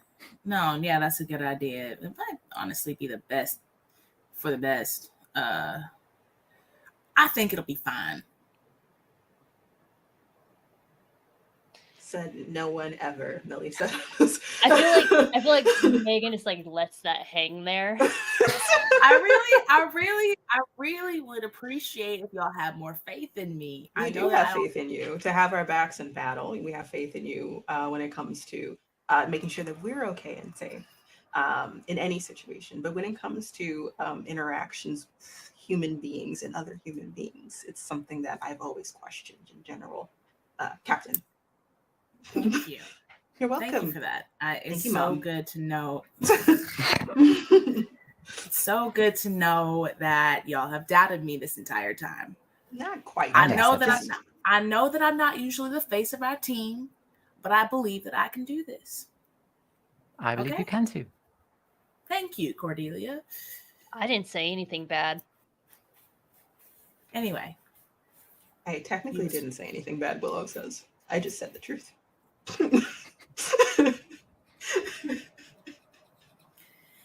Anyway, we will settle ourselves at strategic points, make sure the exits are covered, Make sure that you're inconspicuous. We run this like any old op, okay? Aye, aye, Captain. I was You a got it. sergeant, but thank you. Okay, Sarge. That's better. So y'all keep going. I would say then, unless there's anything else y'all want to do while you're walking. Actually,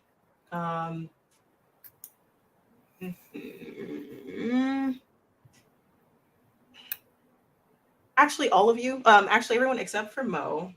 Roll weird. Mo, roll sharp for me. Yay! You're rolling something. You're just not rolling.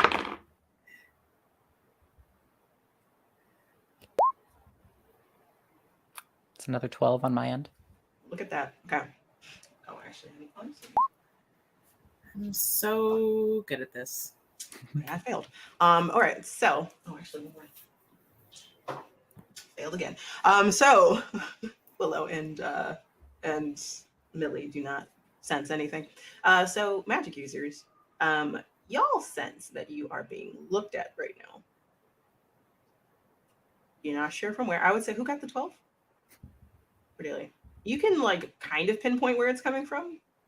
It feels magically inclined, just in general. So someone is magically tapping in to look at y'all, from somewhere. I would say when you're looking around, but all you can see, it's like high above, like apartment buildings and stuff like that. All you see is like pigeons and birds and stuff like that. Maybe like people are peering out of a window, maybe at you. But since you're walking, unless you want to stop to take a closer look, I would say you could do that. If not, there's that. Megan, I would say that you know where it's coming from, kind of, but not like the exact direction is the best way to put it. So you're kind of looking in the same direction, but Cordelia looks like she's onto it more. Mo, you feel like you're being looked at, like you get that shiver up your spine, like you know that feeling. You kind of trained on it, but you're not sure where it comes from. But you all kind of slow down. You're still moving, but you all get a weird, eerie feeling. And I would say Millie and Willow notice, because you all have reactions of some sort. Cordelia, did you want to do something? Yeah, I will definitely try and stop and pinpoint where it's coming from. Okay, so do that, and then I will follow up with next things. Gotcha. So what should I do?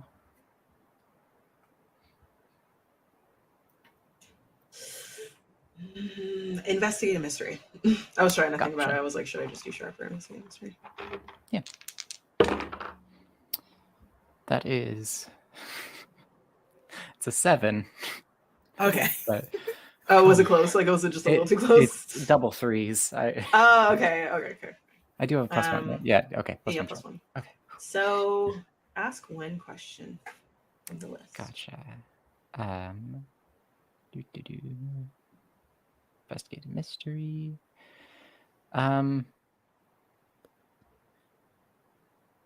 What sort of creature is it? Good question. So it's not human.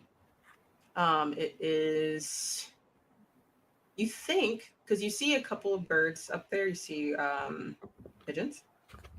And among the pigeons, you see a crow. That crow is looking directly at you. Gotcha. Directly at me or directly at us? You know, like, because you like made eye contact with it, so it like was looking at y'all, and now it's definitely looking at you. Fair. Can I float up to it? You totally can It's try. invisible. We can't.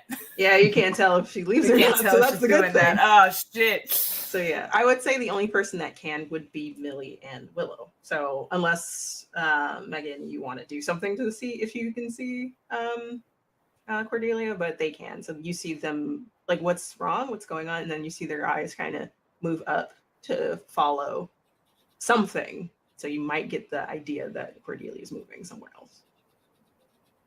Cordelia, what are you doing? I would like to float up and just sort of get like eye level with the bird and just be like, "It's okay. You can say hi."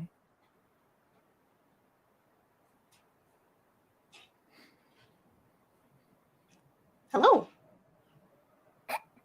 Oh God. You didn't think I was actually going to say hello, did you? Sorry, this is shutting. But hello. No, I didn't. And who might you be? Hello. Hello. May I ask why you're spying on us? And, like, starts like cleaning itself. Hello. May I ask who you are beholden to? Do you have any friends? Friends. Family. Hello.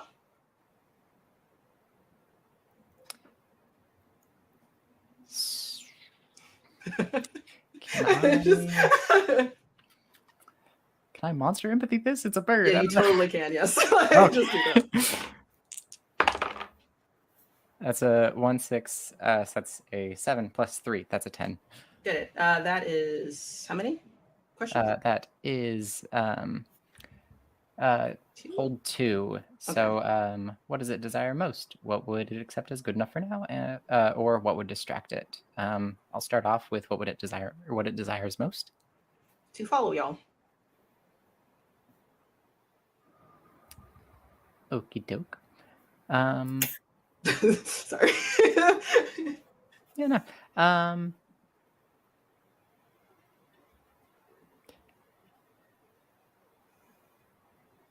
Yeah, I'll go with what would be good? What would it accept as good enough?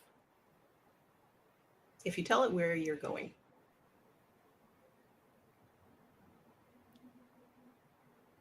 And it will leave you alone.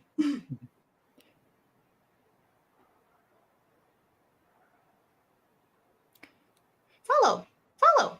Hello. Hello. Yes, if you want to follow us, then we're going to Belvedere Castle. I know we're a bit out of the way, but Are you lying right now? oh, 100%, I think. Okay. I'm just checking. Like, so. Okay. Okay. See you there. See you. See you. And then it will start flapping its wings and it'll make its way to Belvedere. Okay. I will then float back down.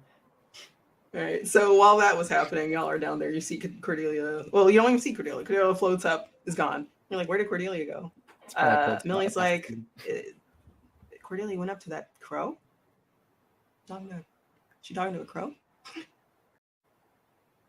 It must be important, I guess. Yeah.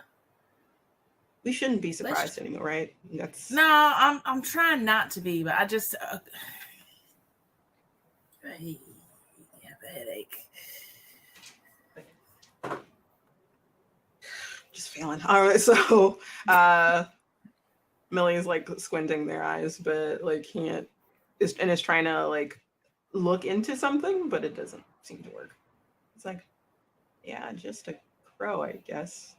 Okay. Should we have something follow it? I mean, what can do we have? Is there something that can follow it? I have an imp. Do you have an imp? So do you want to use that imp? Yeah, I'll use the imp. I do have to use magic to summon it. Do you? Is it because I think it's just what does It it must say? be summoned with use magic. All right, yeah, use magic then. Hey. Y'all, you get it, It roll runs in the 20. family. So you successfully summon this. Okay, first of all, are you doing that in the middle of the street, or Probably in an alley. so you're gonna like go off, let's say like walk up a little bit, turn into an alley, Yeah. you're gonna kind of crouch behind like trash cans, not Yeah. like directly. You're gonna summon this thing. It turns into this. You've seen it before. Gaseous white smoke. Starts off invisible, then slowly becomes gaseous and white. See like a face in it, and it hovers there. And then it goes translucent again. You can kind of see the outline of it. And you tell it to follow Crow. And as that's happening, Cordelia is able to convince it to go to Belvedere Castle. And it goes in that direction. And that imp, still seeing that weird translucent look of it, follows after it. And you step back out of the alley. Y'all meet up again. Cordelia, what is the first thing you say as you go back into formation in the middle of this group? Do any of you know anyone with a crow familiar, or that can turn into a crow? I don't think they turned into a crow. I don't. It was a crow familiar. I don't know. It seemed to couldn't be following tell. us. I couldn't tell. I just know it was a crow and it was looking at us. That's about it. But okay, kind of creepy. Yeah, a little bit. Should we be concerned about that? You could look into it later, but like, there's a lot of things that have crows or familiars. I mean, the imp is following it, so it'll probably figure out who it belongs to. All right. Well, as long as it's not following us, did you redirect it, or you just kind of flew off? Yeah, no, I told it that where we were going, you know, Belvedere Castle. Ah, yeah. Wink, wink. I don't Willow think like makes a very confused face, like you're going to Belvedere Castle. How else would you know I'm winking? I'm invisible. Oh.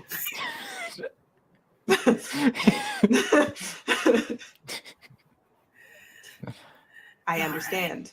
Winks at open space. But yes. Onward. Onward. All right. Y'all make good time as you go moving forward and get to, I would say, like, really the next 5 minutes, unless someone else has anything they want to do. Y'all get to the coffee shop. All right. So you step into this coffee shop. It's very quiet and quaint. There's like a cashier there. There's a couple of people brewing lattes. There's not that many people in here for the time. Like, I would say it's like afternoon, maybe like 12 to 1 o'clock now.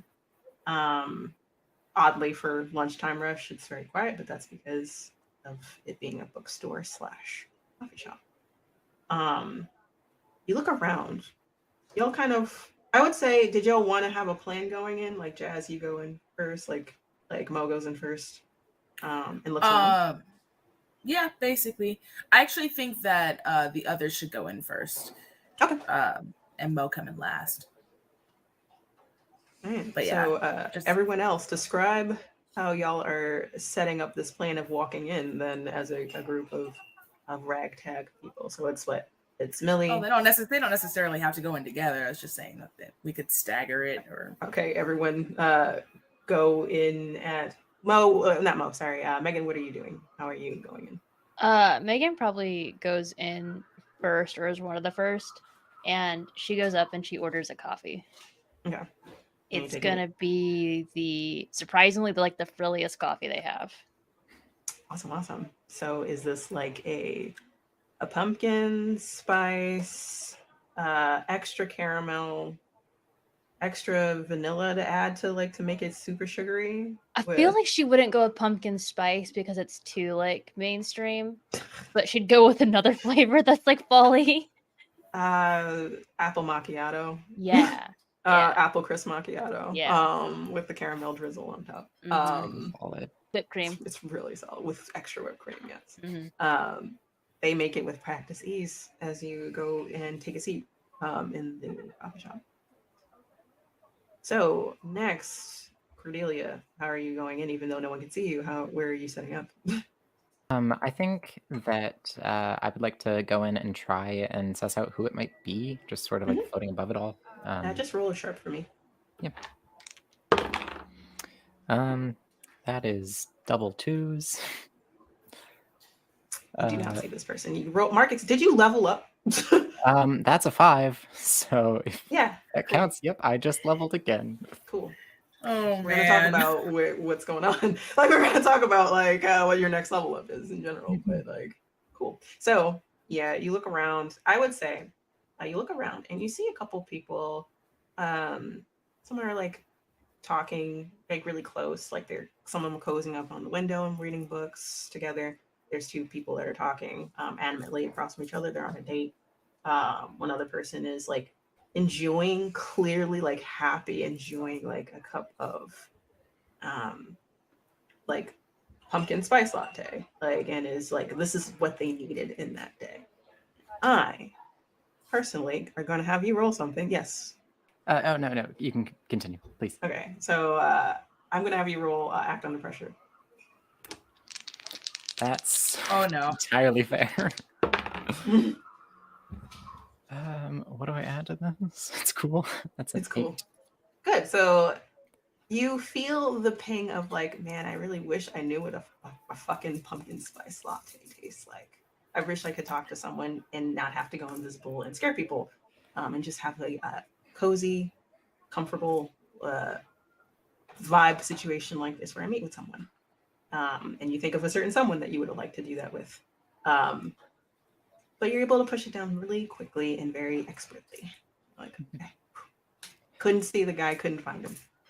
As you're looking over people's face, you get distracted by that feeling. Where are you going now that you try to look? Is there something you were going to do that you wanted to do? I had an idea for what move to take. Did you want to tell me now? Sure. There's the Spirit Touched from the Pararomantic playbook, where where is it?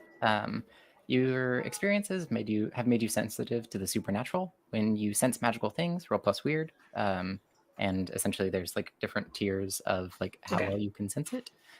And so I was going to attempt to try that. You can definitely use that. That's very helpful now. So yes, you can totally do that. I'm gonna have to look it up. Did you want to do that now? Like roll it? If I could, sure. But also I know that I don't want to take up too much time. But I'll come back around. I'll come back around to you. I'm just gonna let everyone come in. Yep. Willow comes in and walks up to the counter and tells, and you can see this, Megan. The Willow's just like, can I have your tallest, sugariest drink that you have? And the lady at the cashier is just like, I mean, vanilla latte is usually the sweetest thing. We can like sweeten up a pumpkin spice. It is the fall. There's also the apple crisp macchiato. And then we also have red velvet cupcake, even though like a red velvet cupcake latte with oat milk will makes it really sugary. And she's like, yes, that. I want that. and then this lady starts making this thing together. And Willow pulls out a wrinkled like a $5 bill, like really wrinkled old $5, $6, $7, like $7, and like puts it on the counter, slaps it on the counter. And the cashier's like, you don't like, thank you. That's a little too much. You can take the change. He's like, what is change? I don't understand. you take, and you gave me this. So you have that, and this is mine. And then Willow walks off and goes up to you, Megan, and sits in front of you. The cashier is very confused. But Megan just nods at the cashier, like, just take it. just take it. Millie walks in, does not get anything because Millie's not hungry. But like, I'm just gonna sit with them and look at the book and maybe get coffee later. But sup, and walks over to y'all and sits down. Everyone's in. Mo, how do you come in? I walk in. I scan the place, looking for my target. I mean, the person that I'm meeting. Totally understandable though. Makes sense for military personnel, former military personnel. Yep. So roll sharp for me. Bum, bum, bum, bum, bum. Sharp. Cool. Sick. So you know what you're doing. Like you've scoped people out. You know what your mark is. You were expecting to see a guy nervous, and stuff like that. But you see that he's in the far corner, like on the opposite side of the coffee shop. So if everyone's sitting on the right, he's very far in a corner. Um, he's kind of keeping to himself. Oddly enough, he doesn't look bookish.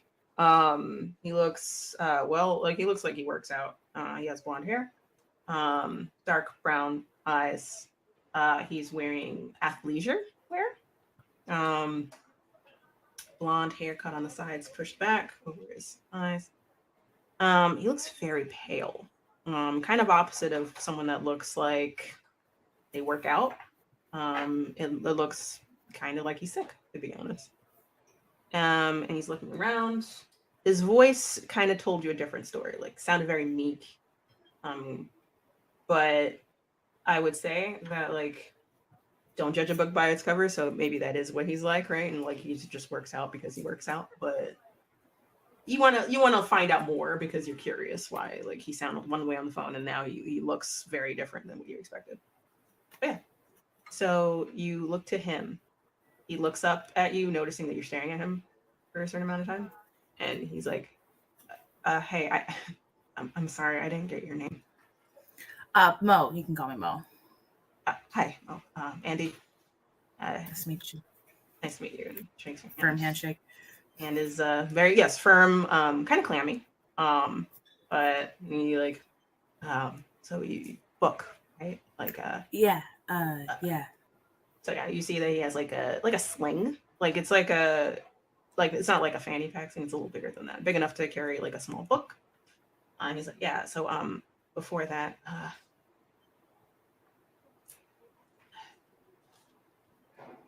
I should ask why you know about it, actually. It took a long time to track it down. But essentially I got word that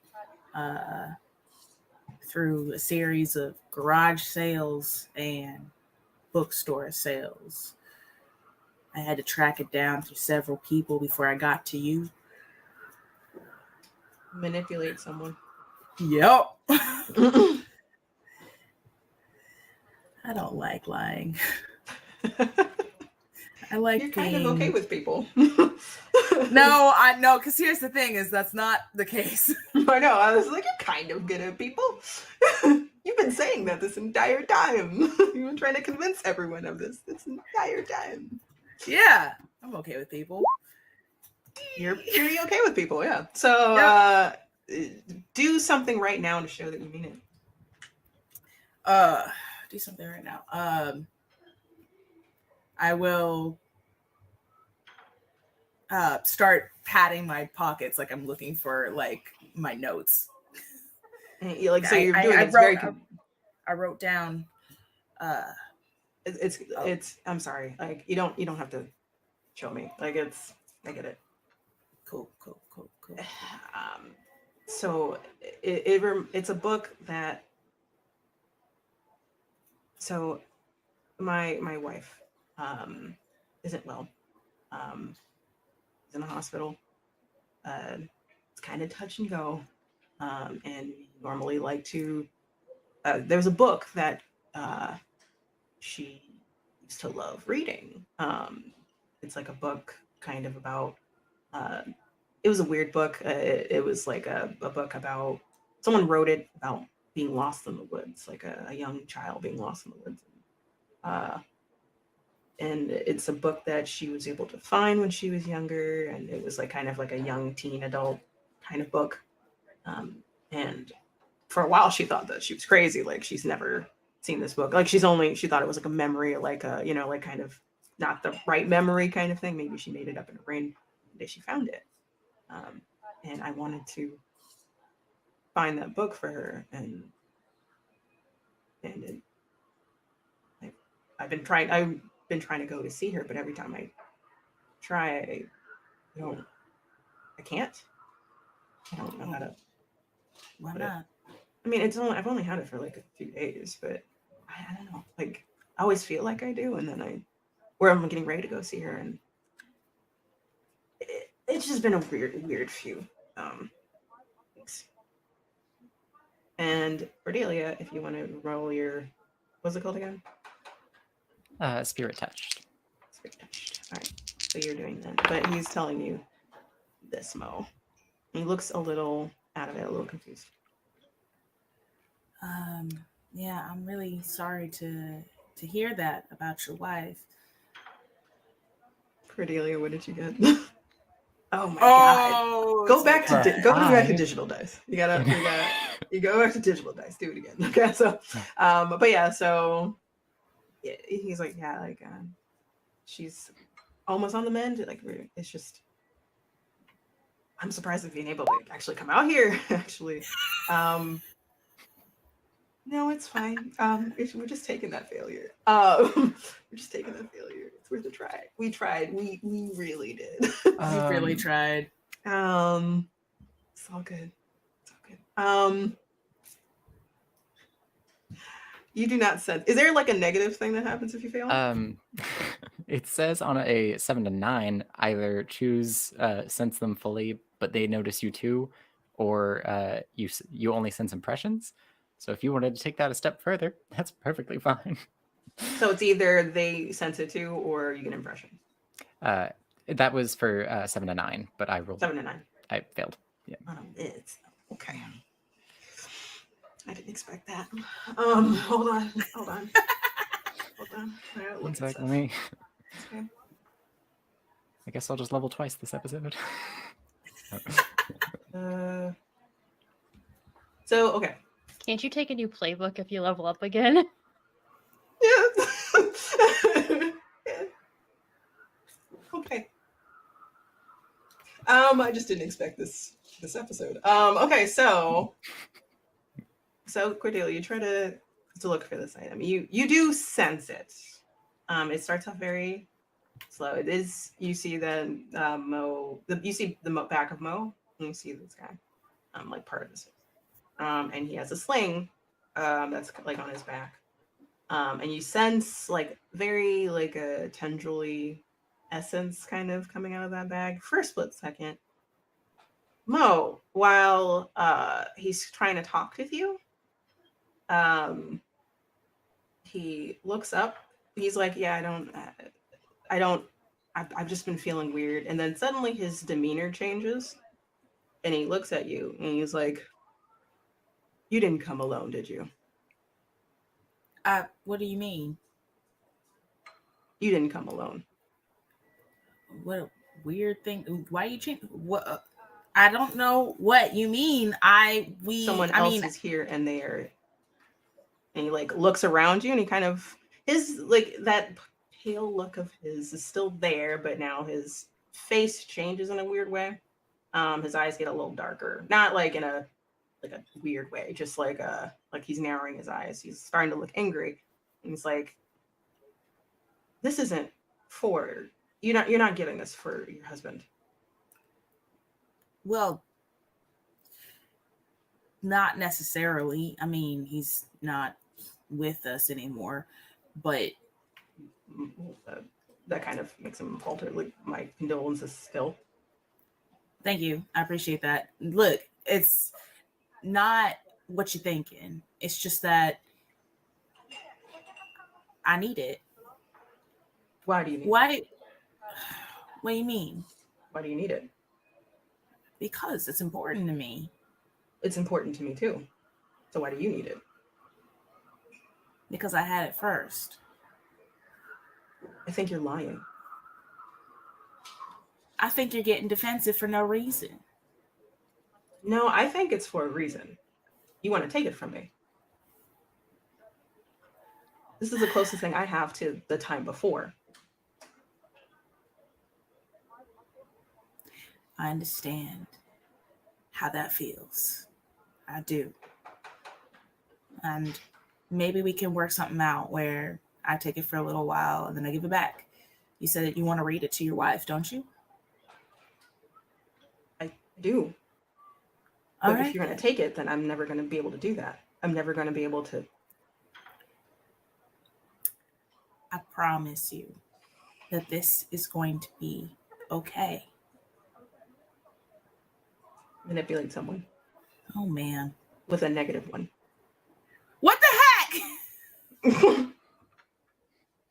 I already have a negative one. Well, -2, baby. God damn. Why did we have you do this? Because I wasn't expecting the phone. Hey, she was the one that wanted to do this. Okay. Is that taking a negative from it? Or Yeah, did you already I took a negative. Okay, fine. So do something right now to show that you mean it.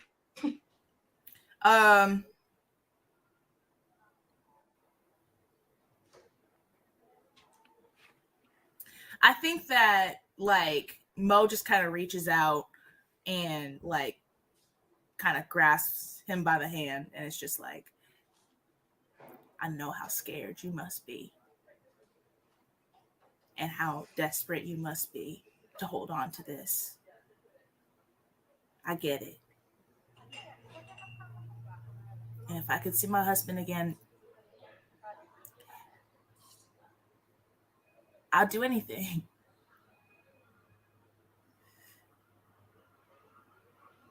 Yeah. You'll give it back? I'll give it back. Okay. And he like very hesitantly, like he squeezes your hand because he appreciated that, and takes it out and reach for his sling, kind of rotate it so like the front of it, like you can unzip it. He pulls out a book. Now, for a split second, hold on. Now I get to show stuff. Ooh. For a split second, you see something that looks like this. Like it looks like what you expected it to look like. It looks like a journal. It looks like it's been through some stuff. Actually, it looks like it might have been burned, scorched, drowned, like water damage. Pick a thing, right? Like that's what it looks like happened to it. But in a split second, it looks like something else to you. Like it literally lasted for maybe 2 seconds. And it looks like, I'm making this up for you. Yay. So there's a book. It's called Where the Forest Meets the Stars. It's a children's book that you and your husband used to read to your daughter, Sasha. It actually looks like that book. The spine is broken. There's dog ears. There's crayons on the margins of the lines you can kind of see peeking out at the edge. Some of the kids like draw their name on this, like they'll squeeze the book and they'll draw. Sasha is on the outside of it. You put that down in front of you.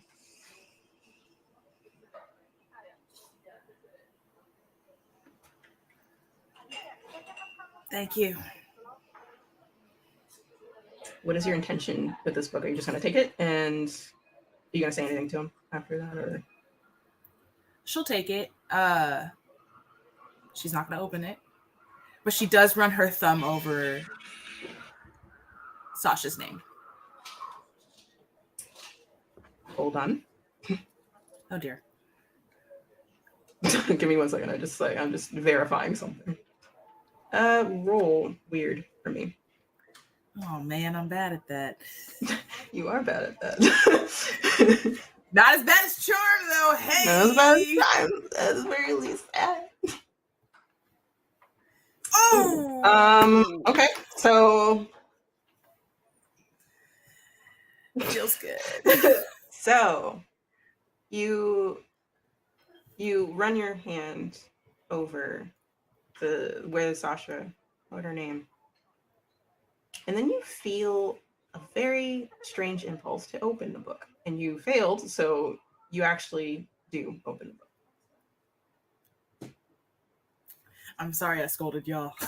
Yeah, no, I was like okay. I was like, all right. The dice So said y'all can see that the book has been passed to Mo. There was like a bit of an altercation, like it looked like something was going to happen, and then it got diffused. And you're like, oh man, I'm so proud of Mo, like talking to people so well. And then she gets the book, and then she kind of freezes. You can't see because you see the back of her.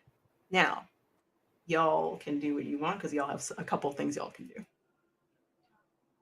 Actually, I can do stuff too. But yeah, go ahead. Can we see that she's going to open it or no? Because her back's to us. No, the back of her back's to y'all. Oh, okay. There's something I believe Cordelia can do, and I'm getting ready to. I failed again. So. I mean, can I just phase over to where Mo is and hold the book closed? I'm not sure if you would know that's what's happening. So I would say, I'll give you this if you can roll empathy for me first. Empathy? Yep. Mm-hmm. That double fives. Awesome. Okay, and that's with weird, right? So that's 13. I believe 13. I think. Okay, so you're fine. Yes. So you get a full understanding of what's going on. So first, let's say you activated empathy, as like the tension was happening, you sense that like Andy is getting tense.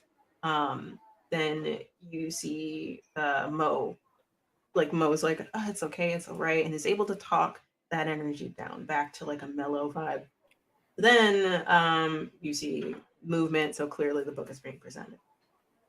Then there's Mo being like, oh, okay. And then there's a sharp turn to grief all of a sudden. Sharp turn to sadness, memory,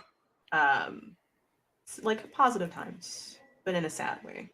And you remember that the book changes for people. And I would say you won't know that she's getting ready to open it, but you can float over to see what's going on. I'm not sure if you're going to have time to stop her from opening it. Gotcha. I will do that. I will float over, and if things are about to turn, I will get ready as best I can. Okay, so you open the book. The first page, it's like a dedication. It's not a normal dedication. It doesn't say like, oh, dedicated to my wife, or dedicated to my children, or dedicated to my friends, whatever. It says, your ever after begins now. ... And as you turn the page to open the book, you notice that your thumb is pricked, as if you got a paper cut. Cordelia, I knew it was good. I had a feeling this was going to happen. I just thought that you were going to roll well enough to avoid it. I didn't. Can I Story said no, dice said no. Yes. Can I ask how Mo is holding the book? Is it like with one hand and flipping the pages with the other, or? I would say, actually, Mo, how would you be opening this? Well, how big is it? Is it like Goodnight Moon, or is it like? Not like that big. It's like a small book. I think is the best way to put it. Probably in one hand then, and flipping. One hand, and then the other hand is turning the page. Okay. Turning the page. Yeah. Can I just try to like squeeze Mo's wrist or like hand to try and make her drop it? Yes. Smack it. Roll kick some ass. I just want to point out that Mo is also the one whose name was. I know. I'm like, I have a feeling. Stole my name, stole my blood. I don't got a lot left. That is a 7. All right, 7. So, so you do that. What did you want to choose for? If you wanted just to have it where like you're just trying to get her to drop it. I'm just trying to get her to do anything special. But what's going to happen is, Mo, you're going to like immediately hit Cordelia. So you take 1 damage. It's very automatic. You did not even think about it. It was not something that you even considered right now. So Cordelia, you grab down really tight. Mo drops the book. And then Mo, you essentially automatically hit Cordelia. Cordelia, that hurt. That does not happen. Like that did not happen. That I'm going to say that actually bypassed your immortality. Okay. So like that hurts. I'm so You felt that. powerful now. That is not, and you literally. So what ends up happening is Cordelia, you get hit, you get pushed back, and you hit against the counter. A mug falls and shatters to the ground. So a lot of stuff happened. No one saw what exactly happened because you're invisible, but something happened. Andy automatically stands up. Hey, are you okay? Yeah. Sorry. I don't know what just I look around. I can't see Cordelia, but I look around for her. Cordelia. I'm not even sure if you know you did what you did. Like you literally do not know that you moved. Like you just okay. So you don't even know if you hit Cordelia. Okay. So it was like and oddly enough, can you roll sharp for me? Me? I can try. You can do your best. I can do my best. Where were you? Where were you? Where were you? I needed you. It's good for me though, as a storyteller. I'm just saying. So, you notice pretty quickly when you look back at him that those warm brown eyes become more lively. His skin becomes more skin touched, sun kissed. See what I'm talking about? Sun kiss. Slowly, like life is returning to his face. He's like,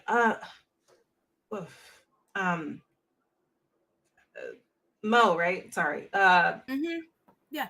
I'm sorry. Did you need me to get you something? Like you look like you. Yeah. No. Like I can get you like a coffee or like water. No, I'm fine. I'm good. I'm good. Thank you though. I pick up the book. Why did we meet up? No reason. Just because we clicked. But honestly, I don't think it's working out. I mean, I would not go on a date because I have a wife, but that is exactly why it wouldn't work out. Mm-hmm. So thank you. It was nice to meet you. It was nice meeting you too. You seem very pleasant. Good luck to anyone who does cross your path. But yeah, and he like gets up, throws a sling over his shoulder, like, okay, but yeah, take care. It was nice meeting you, and he leaves.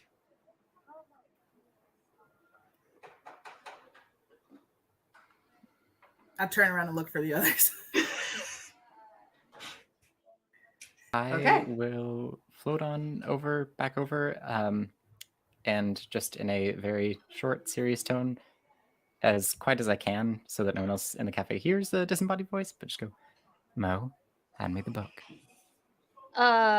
Megan will be like, take up a napkin and like try and pick up the book with the napkin. I have the most experience with artifacts. So maybe let me hold this one.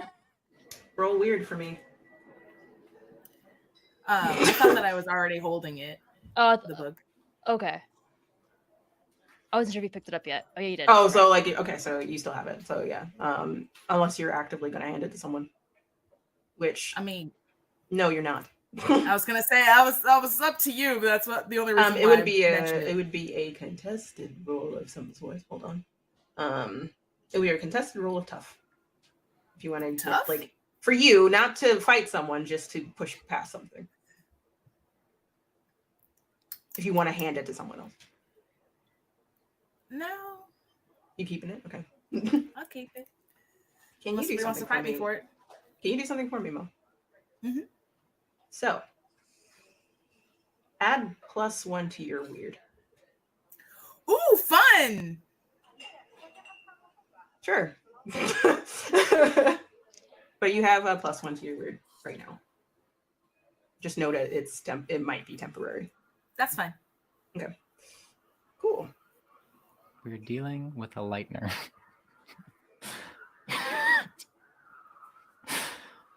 Anyway, change the subject. Willow's it's- like, so how did that go? It sounded like something bad happened over here. You can see like a couple of the cashiers running around to the front to clean up the shattered mug. You Yeah, threw Cordelia. what? You I threw did? Cordelia. Threw me. Yes. I'm so sorry. Oh my God, are you okay? What do you mean I threw you? That's impossible. I mean, it hurt. Are you okay? I don't get hurt. You just seen it. It's fine. I got it. It's the right one, and it's fine. We gotta get Okay. back to headquarters. Millie like looks at you. Actually, hold on. No, Millie doesn't see anything. I'm sorry, I don't know what's happening. Millie doesn't see anything. So like Millie's like, sure, we should get it back to. Are you okay? Yeah. It took me off guard. That's all. It looks like it just took me off guard. Can we see that Mo's bleeding?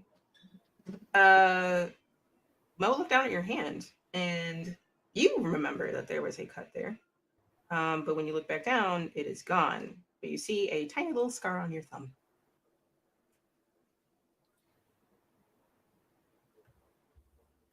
Huh. Everything okay?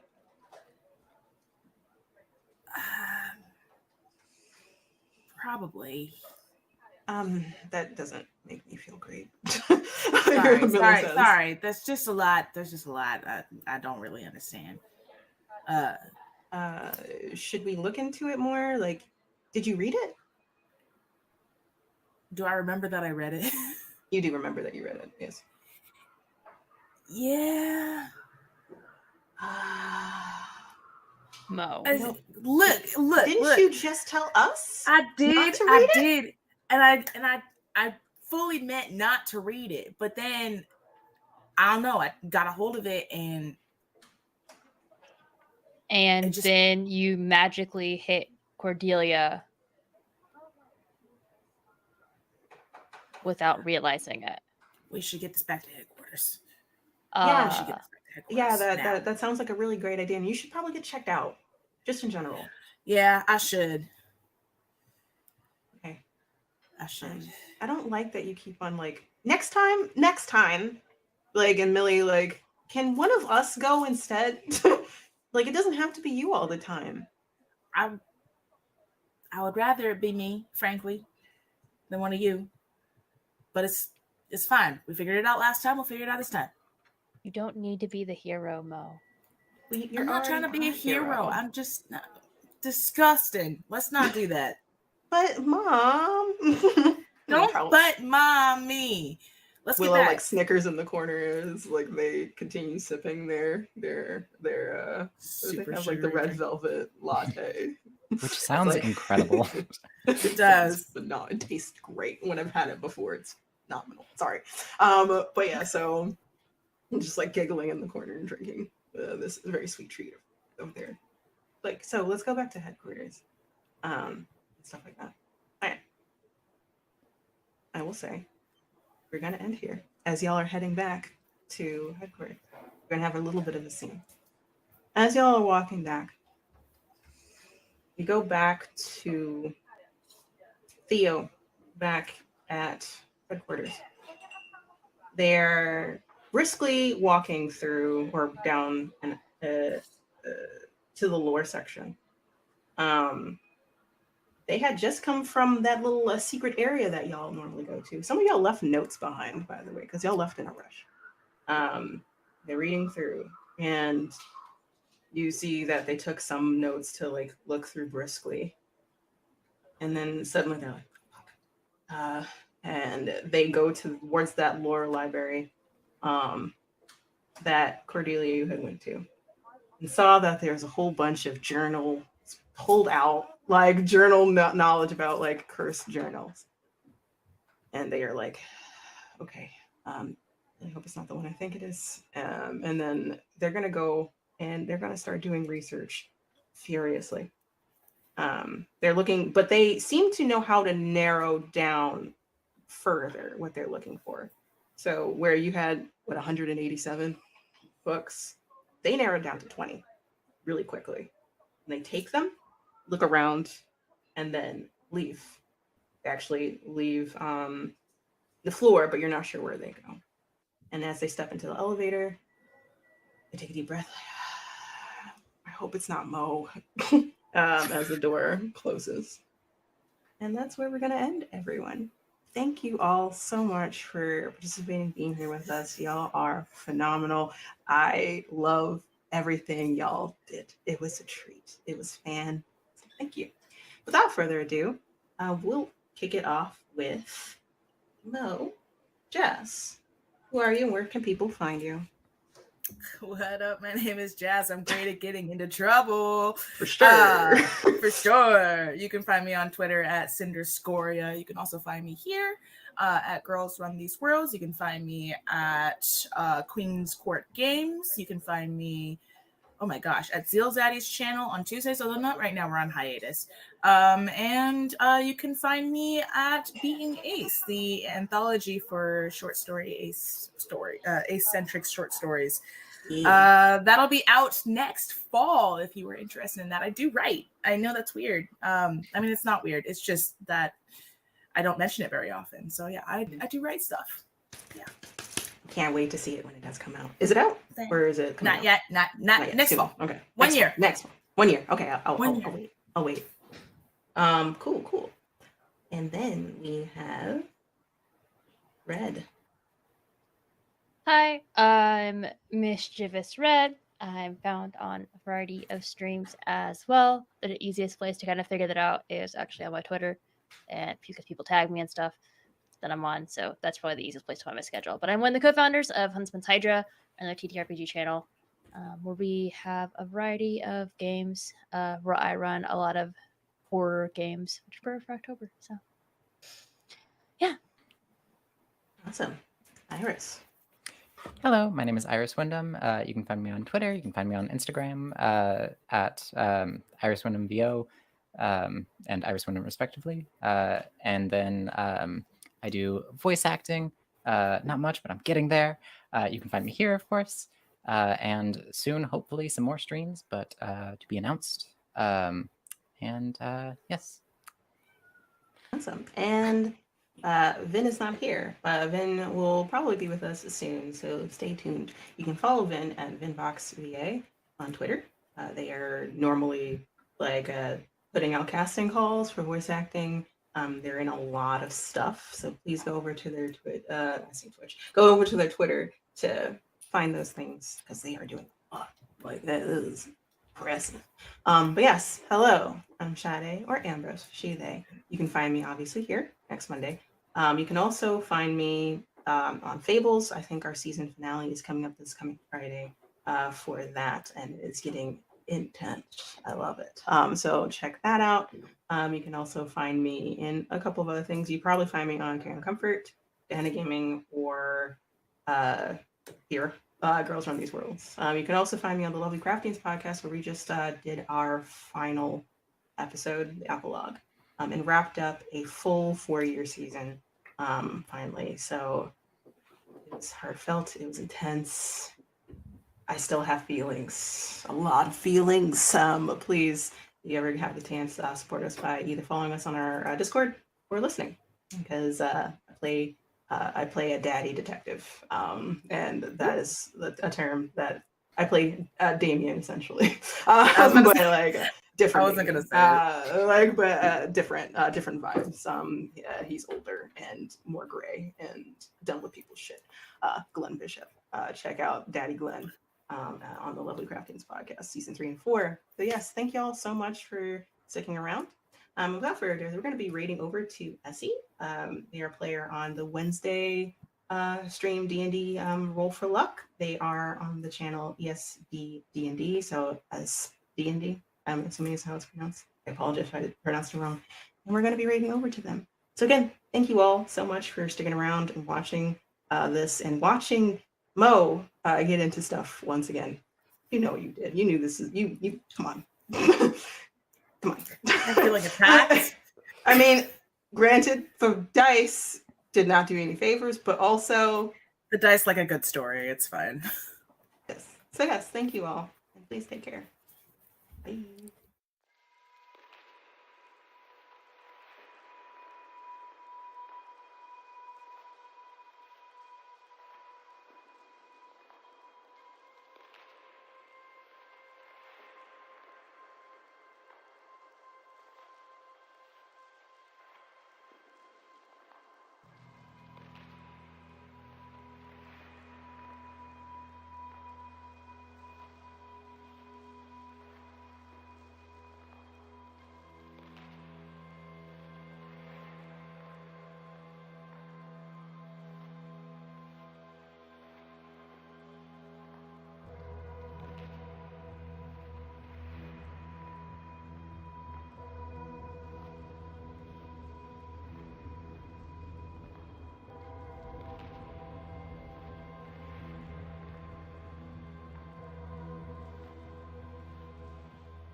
Hello, everyone, and welcome. My name is Shade, or Ambrose, she, they pronouns. I am going to be the keeper for our run of the Arcane Core Seekers. We're running the Monster of the Week campaign, and we're running, obviously, on Girls Run These Worlds.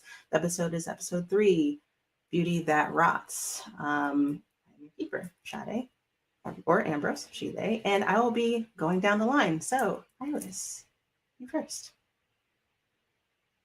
Hello, my name is Iris Wyndham, pronouns she, her, and I will be playing Cordelia Bennett, pronouns she, they. Or no, my pronouns are she, they. Her pronouns are she, her. I'm doing great, y'all. And she is the monstrous. There we go. No worries. No worries. Vin, hello. Welcome. I'm excited. Hi. Oh my gosh. Hey, guys. I'm Vin at VinVox VA. My pronouns are he, they, and I'll be playing Millie, pronouns they, them, the spooky. And we missed hearing it. Red. Hi, I'm Mischievous Red. My pronouns are she, her. And then I am playing Megan Frost, whose pronouns are also she, her, and she is the crooked. Sweet, sweet. And Jazz. What up? My name's Jazz. My pronouns are she, they, and I am playing Mo Jackson, whose pronouns are she, her. She is the professional. Awesome, awesome. And with that, we're going to get started. We're going to do a recap from last week, episode 2. Mo and Damien awkwardly had coffee and somehow were able to put together a time for a date. I'm not sure if either of them know that it is a date, though. Mo talks with Janice, starting to work about trying to find that information about the journal that you talked with the transcendent being about the doll maker. This journal, you're not sure what it is. You know who has it, someone named Andy, but you're not sure how Andy got it because Andy seems to be unaware of what it can do. So it was sold, but to who? From there, we go back to essentially Megan and Cordelia, who is also with Faye, Jesse, and Willow, after finding out that Millie and Ezra are at the apartment and they're having a conversation. But you also decide to have Jesse follow Theo for you to get more information as you decide to meet up as a team to find out more information about this journal. When you do, it's what kind of classroom was it? Was it like the which sci-fi show classroom was this based? X-Files. There we go. I was like, It was some X-Files classroom situation. Y'all meet up. Y'all are in a nice little corner there. Millie decides to show up at like a few minutes afterwards, and y'all are all awkward about it. And you seem to be hiding a whole bunch of secrets from each other. But you all decide to get together and discuss this journal, as well as kind of discuss the major incident, which was someone had been revived, Ben Giles, the episode prior, by the previous Big Bad's husband, Ben Giles. Wait, I said Ben Giles, Jack Olson. There we go. Jack Olson is the person that has been revived. Ben is MIA. And before that, y'all decided to continue doing your research into the journal. Did anyone want to talk about their findings about said journal on that one? Yeah, sure. So I'll talk about it. It was pretty old. It was about 100 to 200 years old, but no one really knows for sure. The history is kind of convoluted because something always happens to the person who owns it, and then it changes forms based on whoever it is holding it. And no one currently really knows where it is. It's kind of been hard to track lately, at least from my internet sources. Cool. I remember that Mo looked through a phone book to find out information about who had it. Yep. Name by name by name by name. By name. Cool. You were lucky enough and you were able to find this Andy. And Andy was able, kind of disoriented, decided to meet up with you in a public space, specifically a coffee shop that was also a bookstore. And Cordelia, you were trying to find something but was not able to because I got nothing. I just left a paper trail for Theo. You left a paper trail for Theo. That's all you did. It's all good. Millie, during the time, did research into what made the journal, which is a transcendent being that made it, that is currently in a lockdown location no one knows about, not even Mo. But we find out that is kind of hard to do. On top of that, you have to be very powerful. And then on top of that, depending on what kind of transcendent class it is, if it's a demon transcendent class, if it was formerly human and became something else over time, will depend on the nature of that journal, and what it can do. And I think also, Megan, you reached out to your team to find out extra information. Did I miss that, or did all of that information that I gave? All that was from your team. Okay, I'm just. I didn't do anything. I just sat on my phone. Just asked the question, and they produced, and it was wonderful. From there, you all decide you have enough information. You decide to meet Andy at the coffee shop. Willow joins you after bothering Mo, because apparently Willow was in the mode to do that for some reason. It was very easy, even though Willow was unaware that that's what they were doing. Y'all travel to the coffee shop. You meet up with Andy. On the way to the coffee shop, a crow is watching y'all. Cordelia, what did you do again?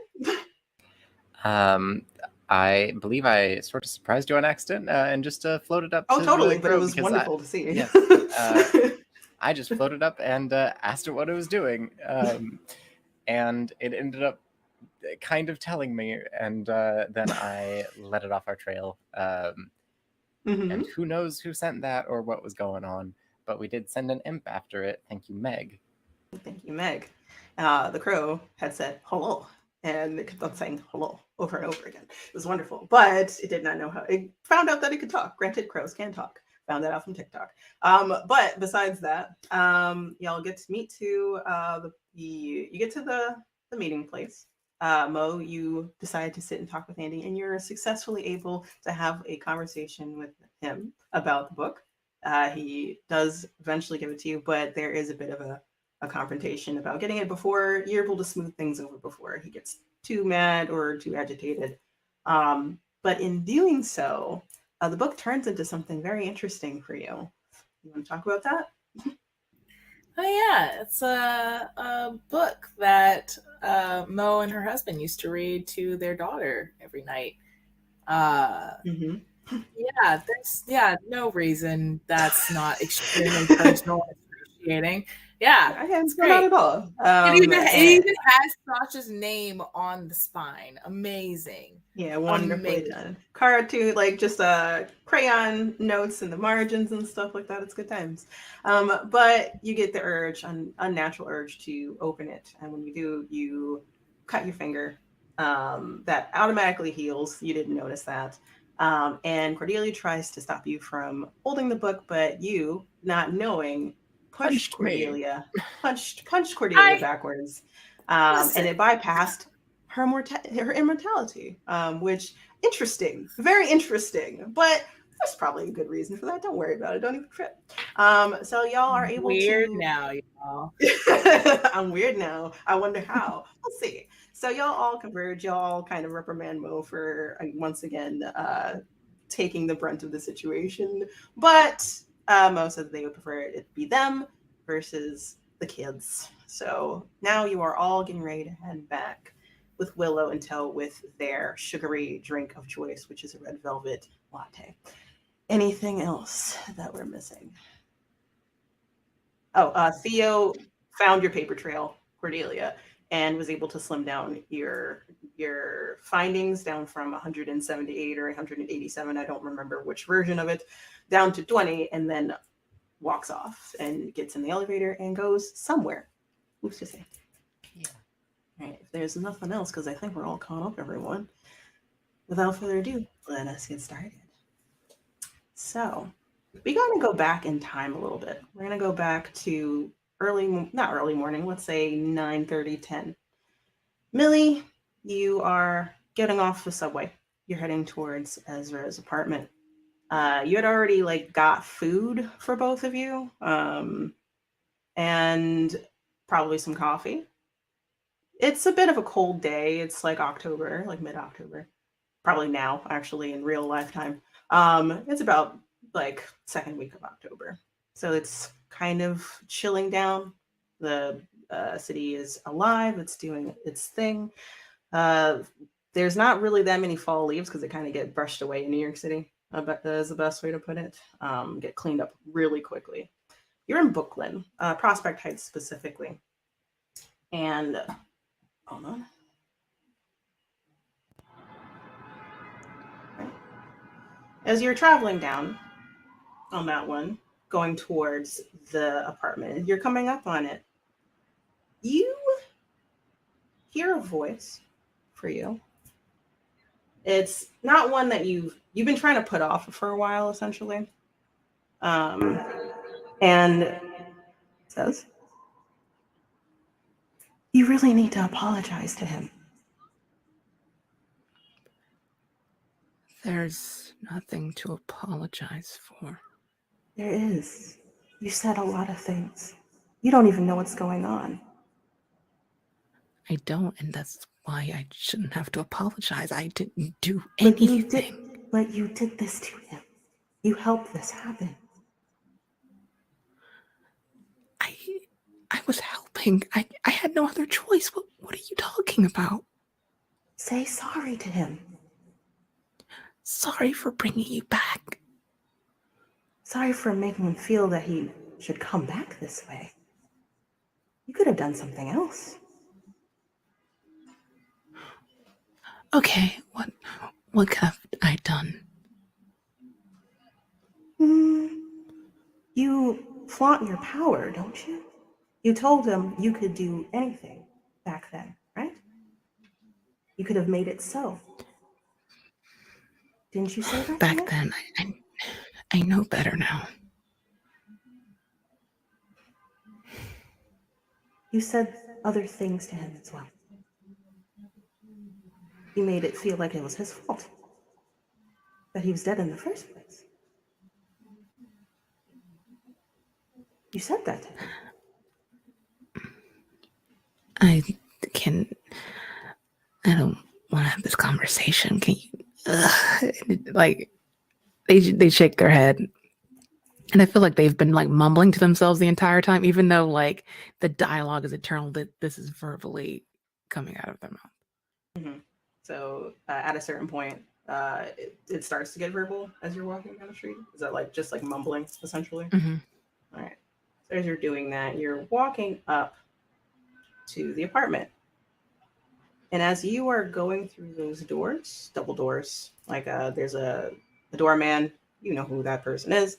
Well, I'll wave to you.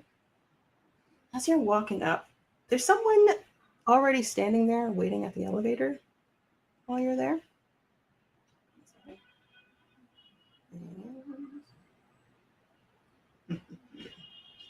This person's waiting for you.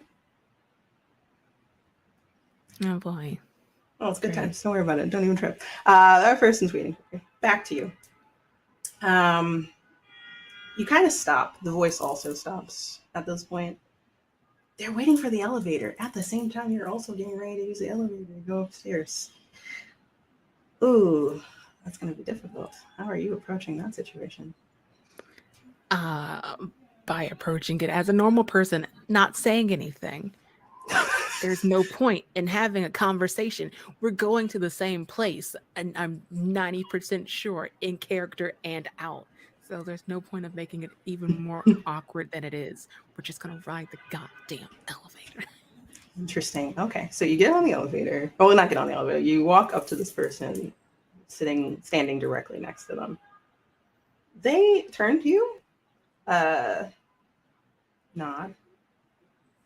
Morning, Millie. Theo, hi.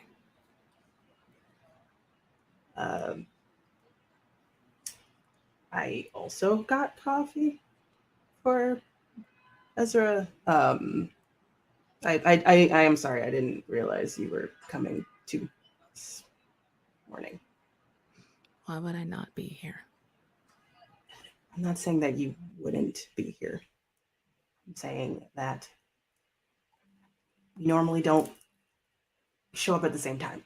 Is what I'm we trying don't to really say. have to have a conversation if you don't want to. We can just stand here. You're right. You are right. I do not have to have this conversation. Just be awkward and We just not have have more a conversation. coffee. Exactly.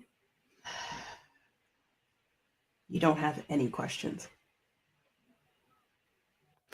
I don't expect you to give me a straight answer, so I'm not going to. Never tried. So how would you know? I have a gut feeling.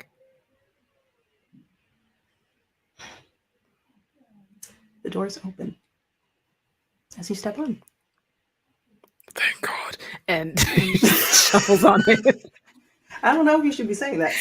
So as you go in the elevator, you press, let's say 8 or 9. It's a bit of a a travel up. It's a very slow boy. grind. So as you do that, the elevator noises are going to be going on for a little bit. I was going to ask. Oh yeah, totally. I was prepped for this. Y'all stay awkward, stay silent, except for this nice groovy tone going on. And then you hear another voice. You should really punch him in the face. You and I both know that I can't do that. And of course she is saying, like, they're saying this. Oh, okay. Yes. You know you want to. Come on. That's a very punchable jaw. No, it is. Yes, I know. I'm not going. I know better. Do you? I do. Do you? I do. So as you say that, at that moment, you feel from the side that Theo isn't on, the opposite side, opens air, something leans over your shoulder. It's like something's stepping out from behind you to get in front of your face. And it's a wonderful outline of a shadow. Can't see their face, just a beautiful, like a shadow standing directly in front of you. And if you look to Theo's side, Theo's pretending not to hear you or to see what's going on here. Does not see what's happening with you. You do, though. He's responsible for what happened to Ezra right now. Don't you just want to punch him in the face one good time? Just right there. Pretty up that, like, just bloody up that pretty face. Okay. I brought muffins. I brought coffee. Blueberry muffins. Ooh, smash the blueberry muffin in his face. Like, do that. Yeah, come on. You know you want to. This is great. Out of character. In character. I think it happens like a reflex, like a and like their palm muffin right in his face. Mark experience. Wonderfully done. So, you do that. You do not succeed in doing that, actually. So, yes, you pick up the muffin, you get into the bag, you get ready to mush this and punch it into Theo's face. Theo, like, without seeming to reflexively as well, dips out of the way before you can do that. And you kind of fall into where their personal space. And you smash that muffin on the opposite wall of the elevator. And they're looking down at you. Yeah. So you won't talk to me, but you will attempt to punch me with a muffin. I don't know what that was. That was the reflex. I am so sorry. That's a reflex? That is your reflex? You be in combat for so long and just things happen. I am so sorry. Roll to manipulate someone. That's charm, right? Charm or charisma? Yes, that is charm. Yes. Oh boy, -1. Oh, good times, good times. Let's go. Let's go. Oh boy. What was it? What is it? Hold on a second. A beautiful 4. Okay, so they choose how offended they are. So. Also, I level up. Congratulations. Oh yeah. So. Awesome. So they stare at you, very stone faced, very silently. It's like, I don't. Look, you don't have to like me. It's just, how about this? You can ask me any question and I will give you an honest answer. Cross my heart. Not hoping to die, because please don't. I didn't know you had a heart. Or I can take it back. Either way. Why? Why Theo? Not Theo. Why Ezra? I didn't want to. You didn't want to, and yet here we are. He asked for a favor from me. This was not supposed to go this way. A favor to death? What are you talking about? He asked me to give him more power. And I told him no. And I kept on telling him no. And then something happened. What happened? That's something you're going to have to ask him about, because that is a him thing. Fine, you did answer more than one question. I'm sorry. For the heartless comment or the muffin one, because either was. You only get one. I'll take the muffin. I'll take the muffin, because that one felt like it could potentially hurt, or it seemed like it could. The impact on that wall was ridiculous. You should clean that up, actually, by the way. He like steps out of the way to point. An actual shame. They like clean the actual shame. Yeah. So you do that. It's on the 8th floor. We're getting up to the 9th as you scrape it off the wall, and you kind of put it in one of those garbage cans that like has an ashtray on the top of it kind of situation. You kind of shove it into the front of the mouth awkwardly. And then you both step off successfully. And you got an answer out of him. You're both walking down the hallway, still awkward as ever. But then all of a sudden, Theo, like 3 doors away from Ezra's apartment, stops and it like halts all of a sudden. and he makes a face, and then he darts forward. All of a sudden, like there's some level of urgency. And he's like, I don't have a key. Can you open the door? I forgot. Can you? They're gonna quirk an eyebrow, just one little raise, and I'm assuming they have a key, right? Yeah, you do. Yeah, you totally Yeah. have a key to your cousin's Okay. apartment. Yeah, so by all means. So you open the door. Mhm. Are you opening the door? Yes. So you open the door. You do it. I'm assuming you sense the urgency all of a sudden, but it doesn't seem like, oh yeah, we got to get in there. It's just Mhm.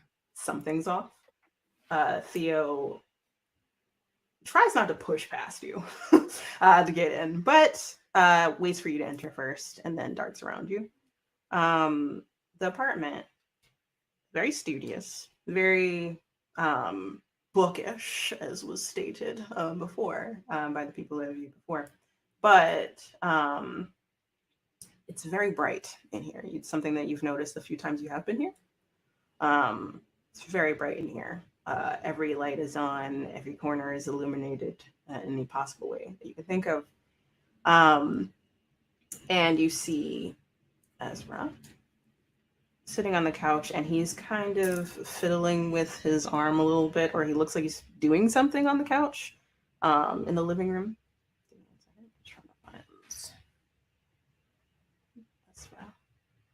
And as you see that, Ezra, the white in his hair hasn't gone away. Tan skin. One of his eyes is looking a little lighter than the other one, on the side of where his the white hair is. Very comfortable clothing, how he normally dresses. Kind of nerdy chic is the best way to put it. So hoodie. Not wearing glasses. But you kind of might guess that he might be wearing contacts because he broke his glasses. Still waiting for those. Is what's going on there. He's hunched over a little bit on the couch. One of his hands, if y'all remember correctly, has sigils on it. Like that's his foci, his tattoos. And it looks like he's looking at it, messing with it, doing something. Theo is going to walk over and crouch over in front of him. Ezra is quickly looks up, realizing that y'all burst through the door. And it's like, oh, hi. Tucks his hand behind his back. Didn't know y'all were coming today. Hi. I wasn't doing anything. Theo makes a very pointed look at Ezra. It's like, I told you not to use magic. Not right now. Yeah, but I just thought it was itchy, and I just wanted to see if I could, use fire, and it hurts now. And it's like, yeah, that's why I told you not to. That is the exact reason why I told you not to. We don't know yet, and I still have to work on the sigils. Okay, and you see that happening. What do you do, Millie, as they're having this conversation? They're gonna sit, just plop right next to Ezra, shove the leftover muffin into his stomach, and try to wiggle one of the coffees next to him. Hey, Mills. Thank you. Both of you are here. This is weird. I feel ganged up on a little bit. I do feel the need to clarify. There is no gang. We are two separate, and it's like a triangle situation. There's no together. And they get quiet because the analogy got lost. They both look at you. I'm just like, what? Perfect. Thank you, Millie. Mills, it's just I don't know why either of you are here. I said I wanted to be left alone. I just don't understand why you're still coming back. Because you're doing things like this. It feels weird not being able to use magic right now. I bet a lot of things feel weird right now, but you have to rest. You need to heal. I don't know if this can be said any more plainly than I I'm can right fine. now. I No, can you're I can not. literally go back. I can literally go back right now. I know it's going to be a lot to explain, obviously. I was going to probably double over, or Cordelia. I don't even know what Cordelia's going to say. Oh, she's going to hate me. And then and it's going to be fine. Okay, I can. The core says that I'm fine. I'm fine. Okay. You need time. I don't know how. I can't say it any more plain. I'm sorry. I know it's hard going from being the special kid to not being able to use magic. Just What are you talking about? look. I'm sorry about the circumstances. I'm sorry about everything. I'm sorry. Just stop.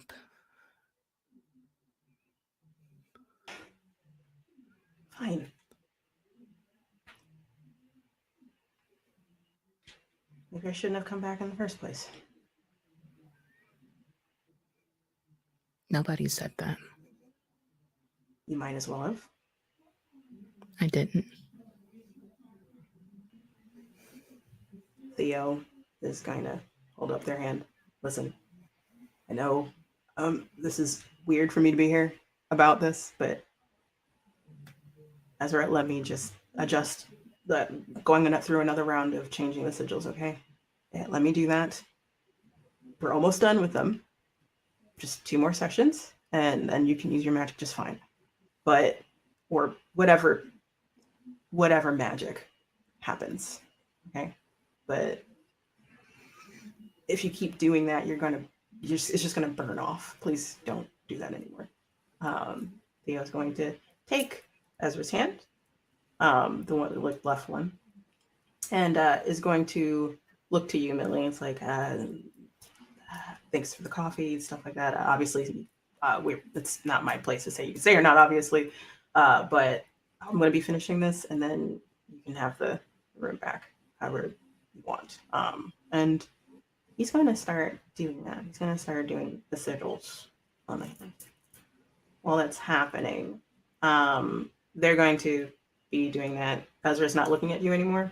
I'm going to give you this opportunity to look around the apartment a little bit if you want to. There's a couple of things that you might notice while this is happening. On the coffee table, there's a lot of books that are out and available. And then there's a lot of stuff on the coffee table.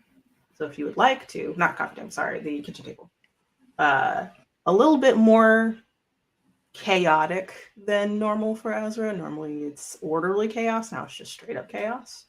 And you might also notice that on some of the windows, one of the windows, very much like those tech TV shows that you might see, they did whiteboard marker on them to note things out as well.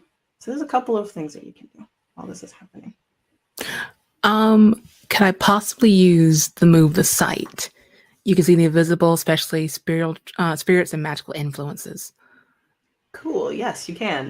That is going to apply to investigate a mystery, so you're just going to be able to see more than just physical things. So roll. Let's look at them 3. Okay.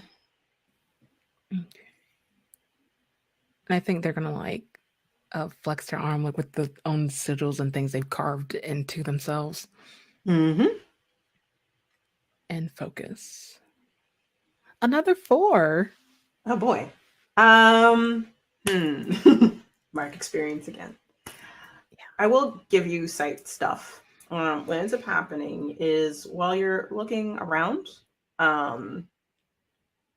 you start getting a lot of magical energy that keeps on kind of overtaking what's happening in terms of the spots you want to check out. Mm-hmm. They look like a little bit like necrotic energy. You're not sure. It could just be because, Ezra was previously deceased and isn't anymore, and that's changing. But also it seems like there's a lot of cloaking happening in this room. even though Ezra was told specifically not to use magic, he might have successfully been able to use magic to cover things up. Some things that he might have been working on. So, might be special, might have used to be special, but still knows how to use magic. Maybe he's using sigils written out is the best way to put it, to hide things versus using his actual magic. Which you're like, darn it, this guy. I will give you one more opportunity just because there's 3 things you can check out. If you miss another one, then of course, like, you missed the thing, unfortunately. Okay, will that just be another sharp roll? That would be another investigate mystery roll. Okay. So you can also use sight again if you would like. Let's go. Should be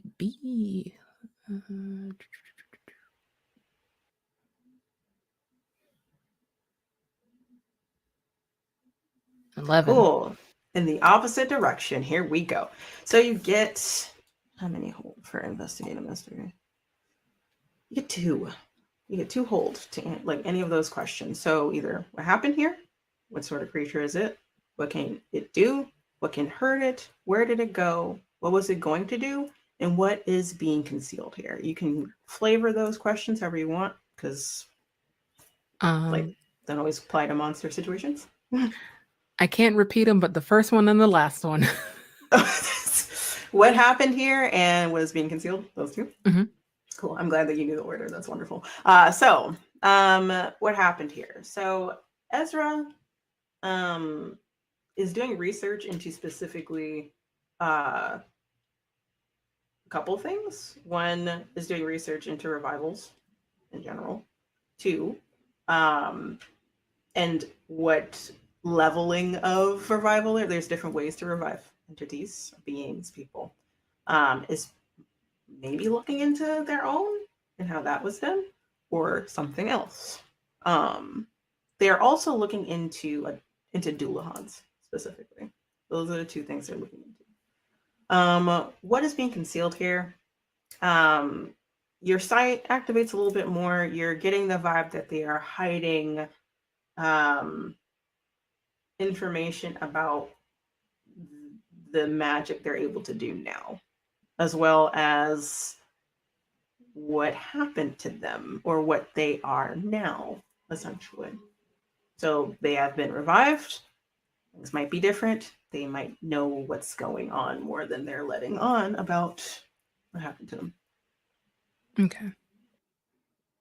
So that's about it. But you can't see past these hidden sigils that they placed around the apartment. If you can find them and destroy them, or like change them, you might be able to figure it out. You just don't know where they are. Okay. They're not gonna snoop for long. I think once they have like a quick run around the apartment, they're gonna go back into the living room. Okay. So you see Theo still working. So what you see, actually, I might ask you to do something else in a second. You see closely, because you are snooping, but you're being secretive about it, and you're doing somewhat of a good job because you got an 11.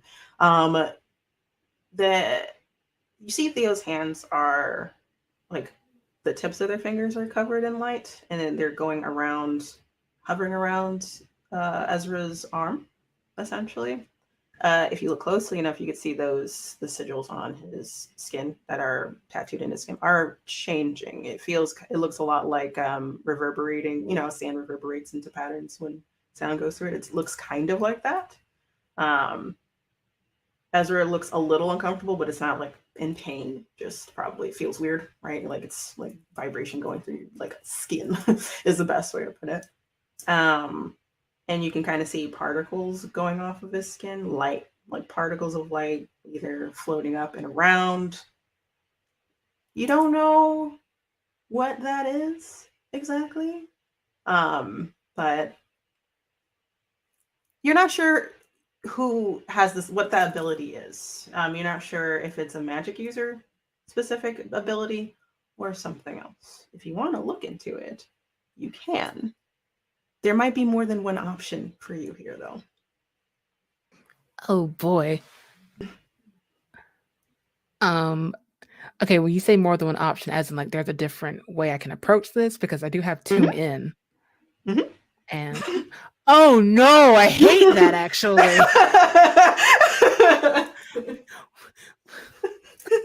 Oh no.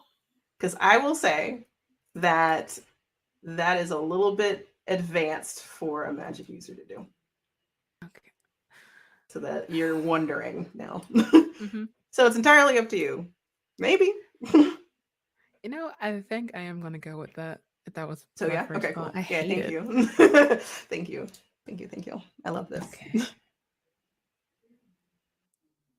A 9. Cool. A 9. So with that, how does it? This is what, tune in, right? Mhm. Okay. So looking at it, you got a 9. So you hold 1. What question did you want to ask? What is it planning to do right now? Right now, what it's trying to do. Who are you? This is for Theo, correct? Mhm. Okay. So what they're planning on doing right now is what magic Ezra had. You knew Ezra is an elementalist. That's their specialty. That was their specialty. They're changing the sigils on Ezra's arm to not be that anymore because it won't work anymore for them. It's turning into sigils having to do with rawness of magic itself. So the purest form of magic there is. So that could be a lot of things. Since you don't have all of it, like if you were to study Ezra's hand a little bit more, you might know exactly in what direction it's going. But those are very advanced. And you don't know exactly what those sigils are because before it was a common type of sigil that most magic users use, and almost all of them use to channel magic. Depends on what you prefer. So it could be runes, it could be like from a different language that's usually human in some capacity. This is not that. And you have no idea what it is. Right. They're just gonna stand there and wait. Can you roll weird for me? Absolutely. Okay. I know I'm just like layering on the rolls for you, but like I've been waiting. You have no idea. 13. Damn, okay. Did not expect that. Hold on. So while you're just standing there watching Theo's back is to you, like shoulder, arm is back, like shoulder and back is to you. You feel like he's looking at you, even though he's not looking at you. And it's very, you feel it pointedly coming from Theo that he's looking at you. Okay. Like with a 13, you're like, oh, this motherfucker is actually looking at me right now, even though his eyes are not turned to you. He is somehow looking at you. So if we're gonna play this game, if we're gonna play Monster of the Week, we're gonna do a little tit for tat. I would like to use Hex. Sure. How are you planning on using Hex? So I'm gonna read it out. When you cast a spell with use magic, you have the normal list of effects, and you can pick from the following list. I'm gonna pick the target breaks something precious or important. Okay. If my roll is successful. All right. What use magic move are you doing? I think it's just the basic move, like to attack, like using magic. So use magic, just do harm with magic, essentially, plus break something. Okay, cool. Go for it. Okay, and that's weird, right? I knew that was gonna happen. I have a feeling it was gonna happen. I was like, watch it fail. Watch it fail. Hot diggity. You can always use luck. You could use luck. Did you want to do that? Like, I'm just letting you know. Ooh, this is a time. I just got back, y'all. How dare you? I regret nothing. I think for the sake I think a failure is more beautiful. Going to Okay. my experience. Cool. Nothing too bad happens, so don't worry. Granted, with using magic and missing using magic, it tends to be harsher of a whiplash. So, you are trying to harm Theo. Theo, seeing you do this, they're not going to move though. You don't know exactly what happens, but the magic hits you instead. It literally will actually describe how the harm is happening, like in terms of magic. You're doing sigils and with your fingers. Yeah, And then what? like at their sides, and I think as this energy like crackles and sparks between their fingertips, it sparks and just like retracts, like shakes it off, but it hurts like a bitch. So you take 1 harm on that. You're gonna break something precious. So what are you breaking? I can choose for you, or you can tell me what you want broken.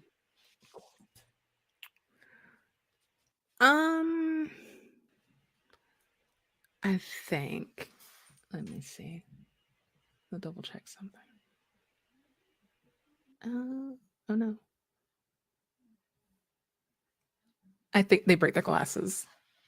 You break your glasses. And this throw up, like when they toss their hand up, it just end up smacking themselves across the face and breaking their glasses. So that happened. So it's really quick. So Mm-hmm. try to spark magic in Theo's direction. You do not see what happens. It bounces right back at you. You break your glasses. Theo stops what they're doing. They're not done, but they stop what they're doing. It's like, that is the second time that you tried to hurt me today. And he looks over his shoulder. Is there a conversation we need to have? No, I'm just gonna not be here. And they just leave. Like not leave the apartment, but like go find somewhere else to snoop. Okay. I'll give you 1 place that you can snoop. So you can snoop bedroom or bathroom. Bedroom. Okay. So you're going to the bedroom. You still feel, because again, you got a 13, so this is just going to stay active while this entire time. Theo, you feel that movement as you're passing behind them. They were looking at you with like their face turns back around slowly, but you still feel that weird pressure being stared at as you're walking to Ezra's bedroom. Ezra is looking at you too, but like is confused, like has a very confused look of like, not why'd you do that, just more like what just happened kind of thing. Is looking worried, but just decides not to say anything. So there is, the bedroom looks messy. It's also very bright in here, extremely bright. All the lights are on everywhere. That is that's extremely out of character.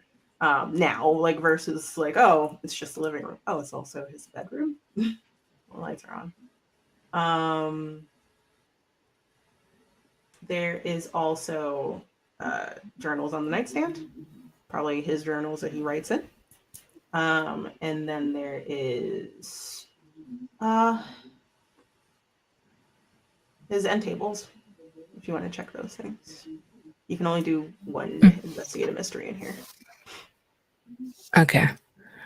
Let's go.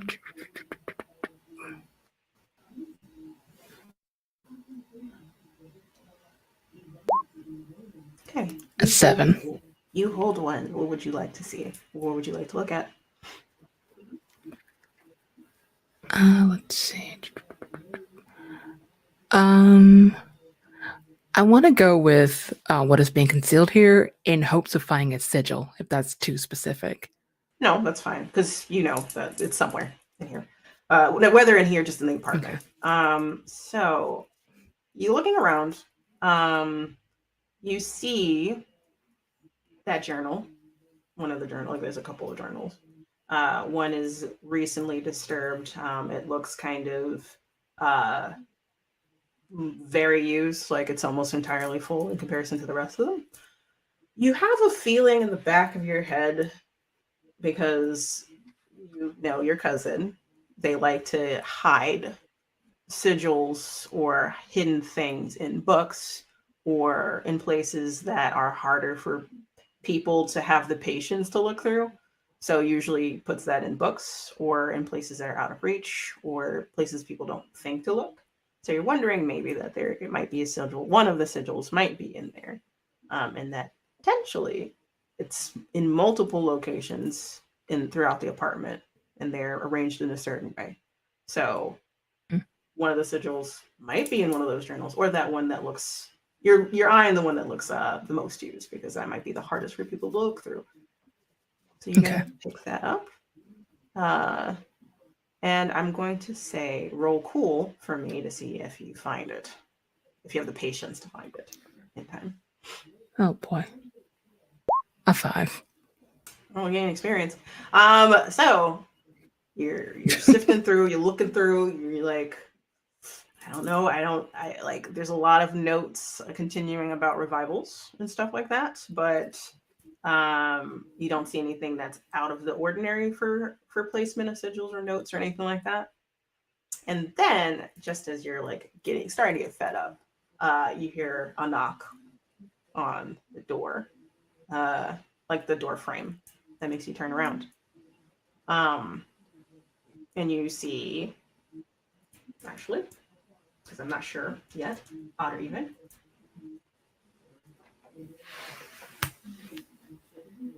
Odd or even? Oh, Sorry, out of context. Odd. We're playing it loose. Like, let's go.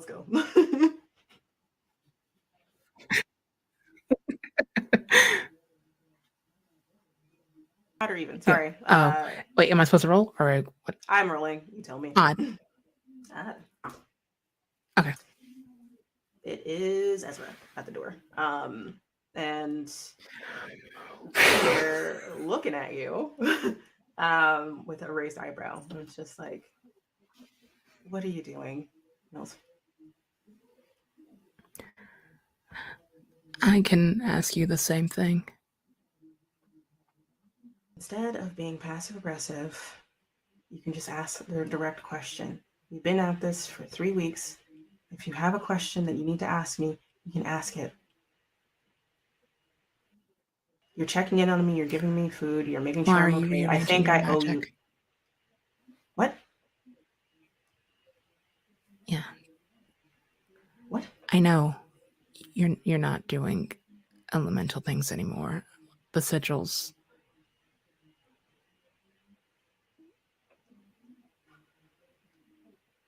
I know. It's because, as far as I know, I can't anymore. When I came back different. Elemental magic isn't something we weren't sure what would happen, and that's one of the losses, unfortunately. It's just not. I can still do magic. I just can't do what I like doing anymore. Then why are you still trying? Trying to what? Do elemental trying magic? To force something. No, I've been doing this magic in for general, like you should for 10 years, 15 years. I've been doing this magic. This is what I grew up with. We grew up together doing this magic. You want me to just turn it off? Yeah, it hurts. It hurts not doing this anymore. It sucks. What do you want me to say? I can't say I understand. I want you to be safe. And I'm not safe anymore. I don't know what Theo is. I don't trust him. I'm scared. I don't want anything else happening to you. I don't want to lose you again. I don't know what happens if I'm not. Can you say that? Can you swear on your left hand that nothing else is going to happen?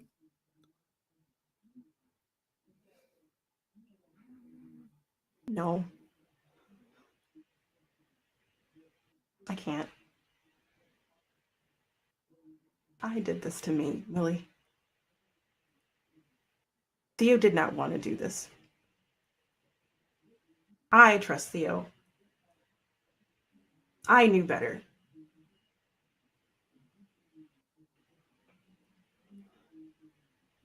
It's my fault. Honestly and truly. It is.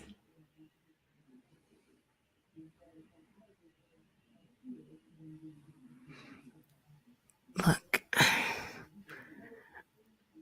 I know. I don't know. I don't know how hard it's going to be, but I would think it's a small sacrifice given a second life. You can do that, can you? It doesn't. If not for me, everyone else, I don't know what to tell you. I can't plead or bleed enough or give my own vitality or arcana to help.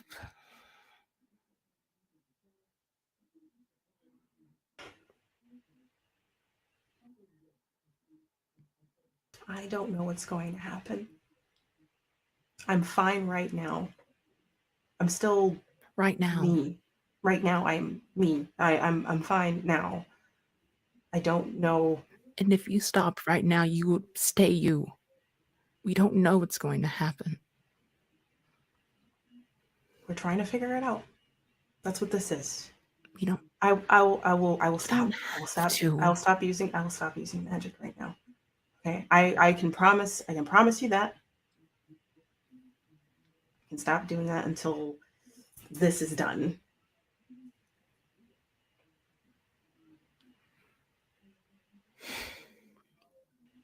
Millie just shakes their head and walks out.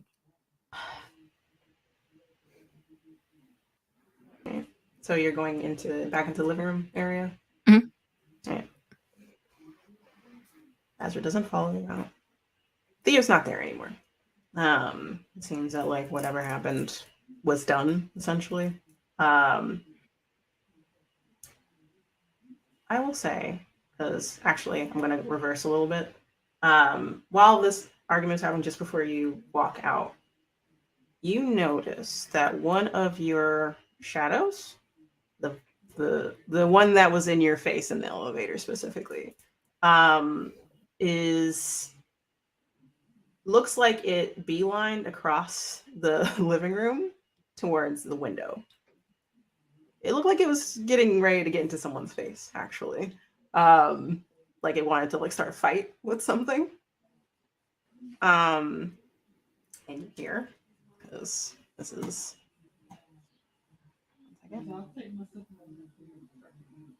Someone was watching us. Ooh, I could have. What do you mean? Someone was watching us. I could have gotten them. Ooh, I could have gotten them. So close. They were right there.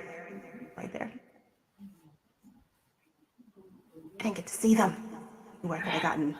If I got their face, ooh, I would have pointed them out to you again. Oh, and then we could have gotten them.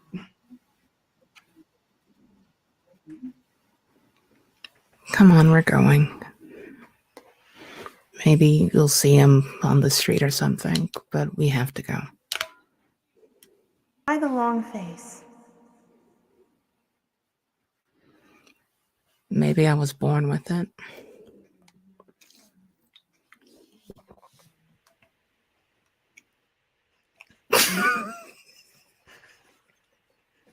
I saw you, Jess. Like I read your lips, okay? Anyway, as we goes more with it, your phone goes off. You look down at it and you see a message from Aurora, your current handler. And you realize there was another message before, and it says like, "Hey, where are you? Your team's looking for you." Like, kind of that. It's the wrong emoji used, but it's that like flat one where it's like a flat line and like two wide eyes. Like, like, where are you? They're like, you should be at headquarters now. And you get the urge that like, and then you read the previous one, emergency. It's all cells, please come to HQ. It's also from Aurora, so that means that it's punctuated with a smiley face. So you need to head back to the HQ. And you're like, fine. And you dart out.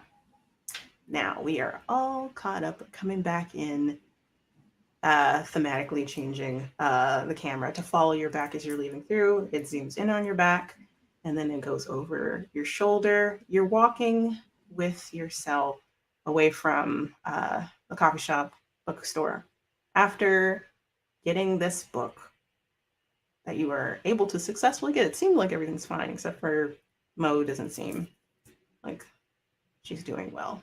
So you look towards Mo. Mo, I'm assuming you're leading the pack on that one. Camera follows you.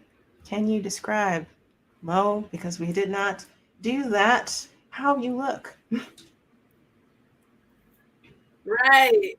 Oh, Yeah. man. I know what you look like. Is a great house of a woman.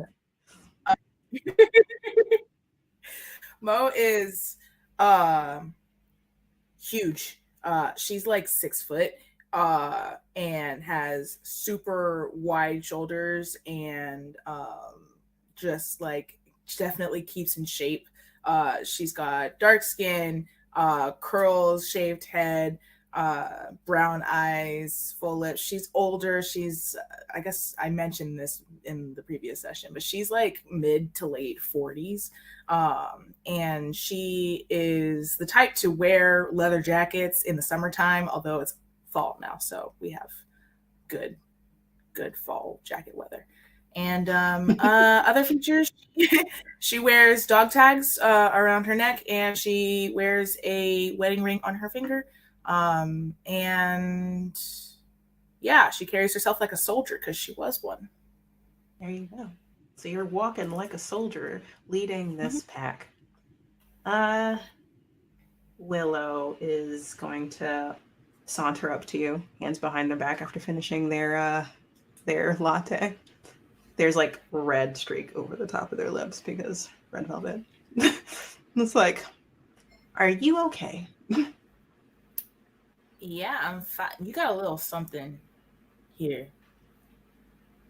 Yeah, you got Get it. Again? Mhm. Yeah, okay, cool. Good job. You're okay? Yeah, why wouldn't I be? I mean, you just threw a immortal ghost across a coffee shop. It was an accident, Court. It was an accident. An accident how? I still don't understand how that works. I don't know. Yeah. It was reflex. I think they all agreed already, but you should probably get checked out by those the medic wing at your HQ. Possibly. I will. Yes, thank you for your concern, Willow. I appreciate it, but I will be fine. I will go get checked out. We will get this book journal thing to where it's supposed to go, which is not in our hands. So that's it. That's it. Mission accomplished. Only did it a day. That's the fastest we ever had a turnaround. I'm impressed with us. Only took us being benched. Well, yeah. We don't Benched? get about that. What does it mean to be benched? Does that mean you get hit by a bench? Or does that mean that you Yes. sit on a bench? Hit by a bench. No. Y'all look Go ahead. fine to me. It's a metaphorical bench. Oh, it's another one of those turn of phrases I don't understand. Okay, Mhm. I understand. By the way, did you know that the other groups talk about us? Yeah. Like, kind of a lot. What? Well, duh. Did you not? I figured as much as you eavesdrop, you would have known that. I eavesdrop more on the lot of you than anyone else, but wait. But what are they talking about? I mean, wait. Well, I I just just Millie, sometimes- roll investigate a mystery, Cordelia, if you want to. Absolutely. watch them miss. Watch them miss again. Watch the miss. watch it. it. Watch.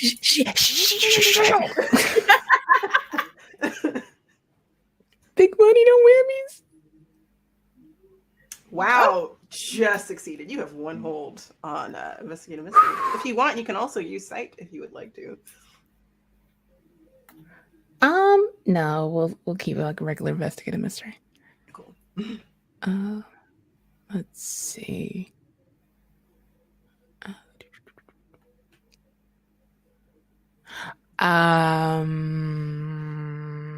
What happened here? What happened here? Cordelia has been acting very tight-lipped around you, and keeps on saying very sly stuff like that. This is the third time that Cordelia has done this about eavesdropping and hiding things and keeping secrets around you specifically.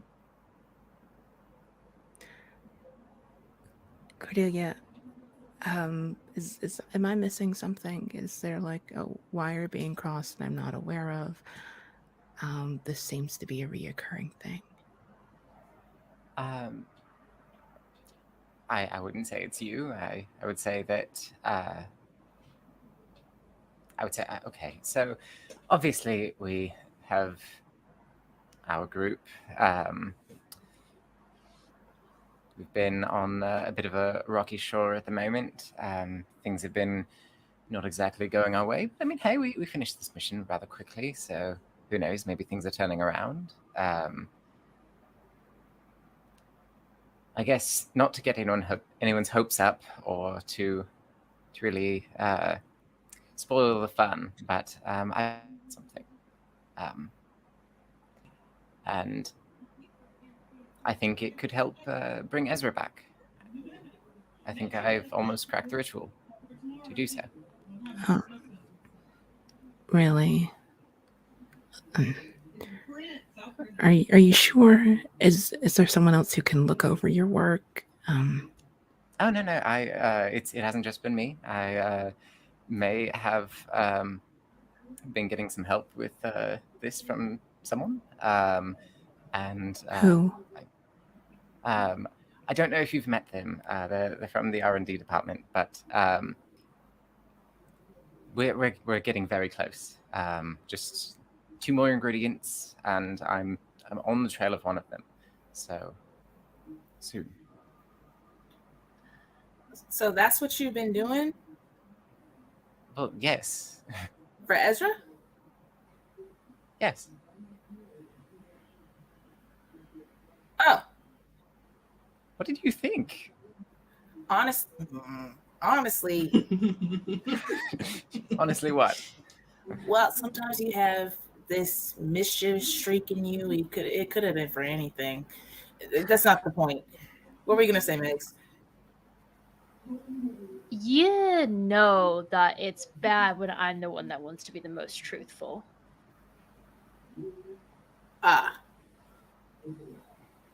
Look. To be fair, I wasn't. Millie, we know. Shit. No. Now what? That my glasses are missing. I was I was curious gonna about that. ask about Let's that. talk about that. But Ezra,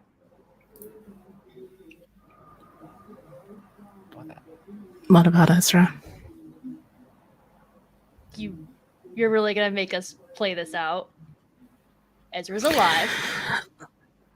Gave you the chance to say it. Thanks for making me say it instead. Congratulations. I didn't want to keep that from you all, but things happen. Are you gonna explain And I'm why you kept it from us? It's beyond my pay grade. All right, but we're not just a team. Okay. You mean more than that to us. I can't ask that the same of you, but like, is Ezra? Yeah, I know it's Ezra. I know we just went through a harrowing whirlwind adventure just to bring him back, and I don't know. I couldn't. I don't know if that would have been a breach, and I didn't want him to be in any worse trouble. I didn't want to get in trouble, so it wasn't malicious or being covetous. I just couldn't say. Millie, do you think we tattle on you? Us of all people. You can trust us. I know. We're here for you. I just couldn't trust myself, I guess.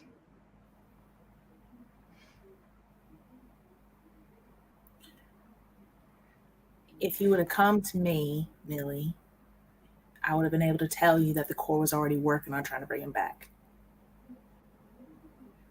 Now he's back. Yay. Yeah. So, why hasn't he said anything? Because he's going through some things. And his magic has been affected, and he's taking it really hard.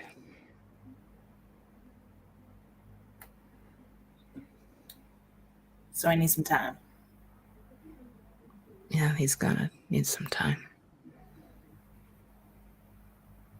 Okay, we can do that, can't we? Yes, of course.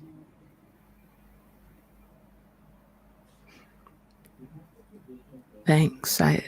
We don't have a choice either way. As you're I'm sorry. having this, sorry. As you're having this heartfelt moment, you say sorry. Mo, your phone rings. Oh. Hello? It's been a minute. It's like, No. Mo, this is Aurora. Hello. Hi, what's up? So when were you going to actually call me about when you were going to get the journal or anything like that, or starting the mission even? I wasn't, well, look, it's not like it requires an every second check-in, and I wasn't You were entirely bent sure. not that long ago, and then you just walked out the door, and I need to know what's happening. We had a case. It was important. It was time sensitive. Look, I don't want to argue with you about this. I'm sorry I didn't tell you, but honestly, we figured it out. We even got the journal. Oh, did you? Okay, that is wonderful. I am actually very happy about that. But still, procedure. Hello. We're not great with procedure. I know you're not. Like, you just got off. Okay, listen. I'm glad you got. Let me just start back from the beginning. Hello, Aurora. Please check in next time. That is literally the bare minimum I'm asking for. I am glad that you have the journal. Thank you. Now I can tell you what you should be doing with the journal now that you have it. Yes, that would be excellent. I would love to drop this thing off. It is cursed. Yes, I know. No one touched it in a way or opened it, right? That didn't happen. Define open. I didn't think I would have to define opening a book, but yes, when you open a book, you open the covers up. You read it. You open it and read it. The first page normally. You didn't do that, right?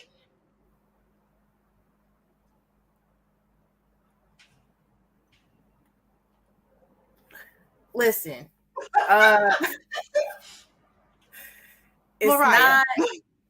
it's not about damn. Okay, it's not about whether I read it or not. It's about who didn't read it. Did you? Maybe. Yes. Okay. Okay, Damn. It's really thank you. enticing, and it was Oh my goodness! Just bring it in. Cover it in some capacity.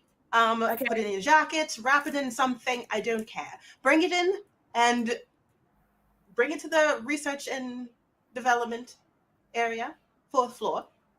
Someone will be waiting to receive you there. Okay. Don't have Yep. anyone else read it. No, it's in my hands. Are you right hurt in any way after reading it? No, I mean, unless you count the whole pinprick of blood thing, but that's, I'm sorry, what now? It was like a paper cut. It's just paper cut. Oh my goodness. How? Yes. Brett, come back to HQ. I will actually not see you. Just go straight to R&D. Have a good one. And then hang Okay. Bye, Aurora. She's uptight. God damn. I miss Theo. Ugh. How's it feel to be breaking the rules for once? I Sly dog. didn't mean to break no rules. Y'all are bad influences on me. Welcome to the dark side, Mo. We have cookies. We got to report to R&D, and just let's just not talk about it. I'm gonna take off my jacket and wrap it in the jacket. Okay, cool. And you do that. So you wrap it. I would say that it takes about. I'm gonna assume that you're taking a lift or a taxi back to HQ, just because curse book in the middle of a public area. Like, I'm assuming that's what you would love to do. If not, by all means, chance it. But you're heading back to HQ. It takes about 20 minutes, just because traffic. It's a little bit afternoon now, so lunch rush is dying down, so it's taking a little longer by car, but you get there. You go through your usual procedure of entering the building to get there. So approaching, approaching the exterior of HQ, you go through the process of entering there. Usually sigils, like the entrance is decrepit.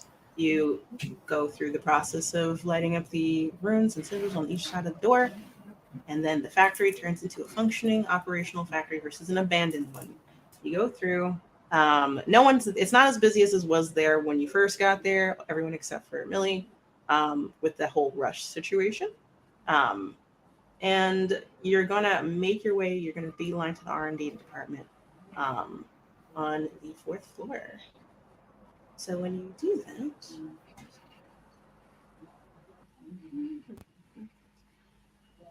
you are received when the doors open. You enter through. There is Jack there. Cordelia, you know who Jack is. Y'all don't. I do not have a picture of Jack, unfortunately. One day soon we'll have Jack. But Jack has short cropped hair. Is short. How would you say? Like, was it stocky? Was like kind of what they looked like a little bit. Very dark eyes. Very nerdy vibe is what you're getting. They're right there as you get off the elevator. So like kind of waiting a little too patient, like, like right there waiting for the doors to open. Oh, hi. I take a step back. There we go. Hi. How are you doing? You have things for me. Yes? Yep. Hi. Oh, right. I'm Jack. It's nice to meet you. This is who I was talking about, yes. I've never met you before. I don't think it works that way. I wasn't supposed to pretend I don't know. Yeah, no. I guess that's on me, but no. Hi, everyone. How are you doing?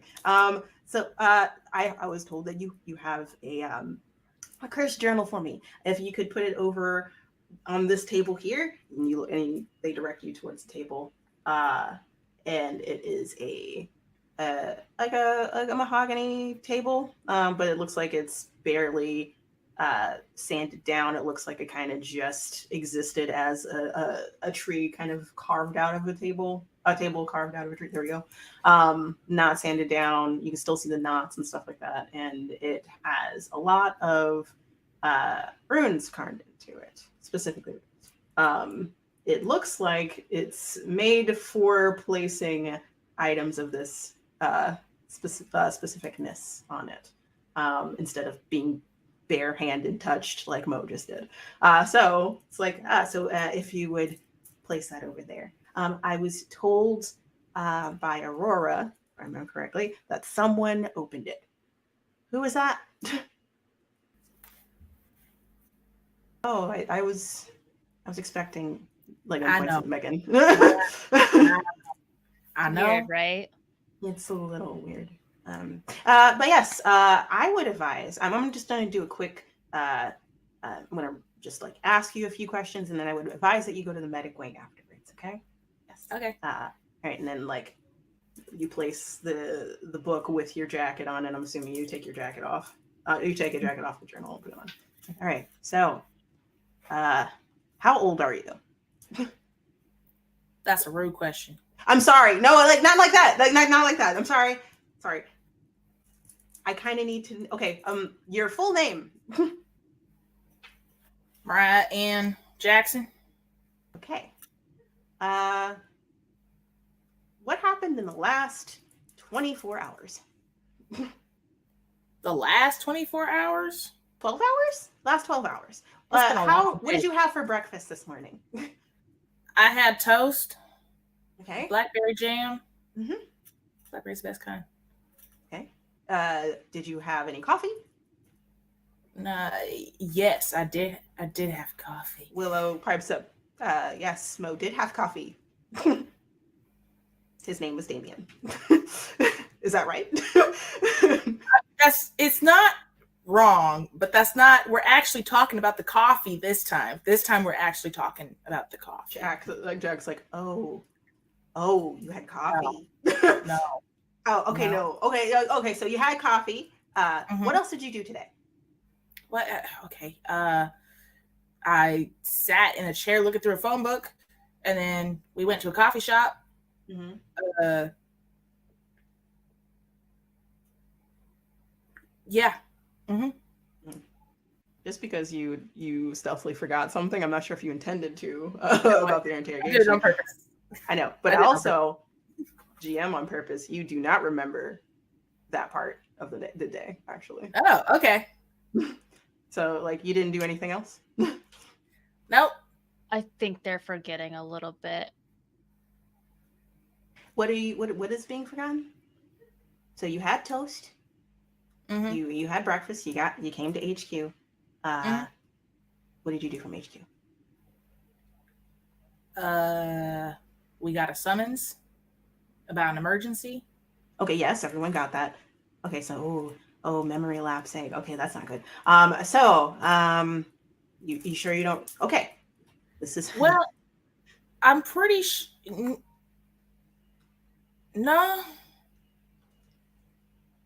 Oh, there's a chunk of time missing. That's not great. All right, you should go to the medic. Yeah, but that happened before. No. You don't understand curse journals. We're not doing this. I'm sorry, Miss Jackson. But in general, you should probably go get checked out. That's not great in general for memory loss to happen abruptly and around certain times. So please, medic wings on the first floor. It's fine. Yes, go ahead. Yes, bye. No, please take care. Behave yourselves. And as Mo, I'm assuming you get into the elevator. You didn't really leave the elevator. You were kind of like blocked the entire time. Well, no, you weren't. You actually went to the table. But you just make your way back. And you go to the medic wing. They're gonna address everyone who's left. Willow is still awkwardly standing there. But it's like, yes, so I'm gonna do research into the journal to do classification. Right? And y'all can see that the little sigils on the table are starting to kind of light up, and you kind of see the outline of a dome around it a little bit. It's like, so it is contained.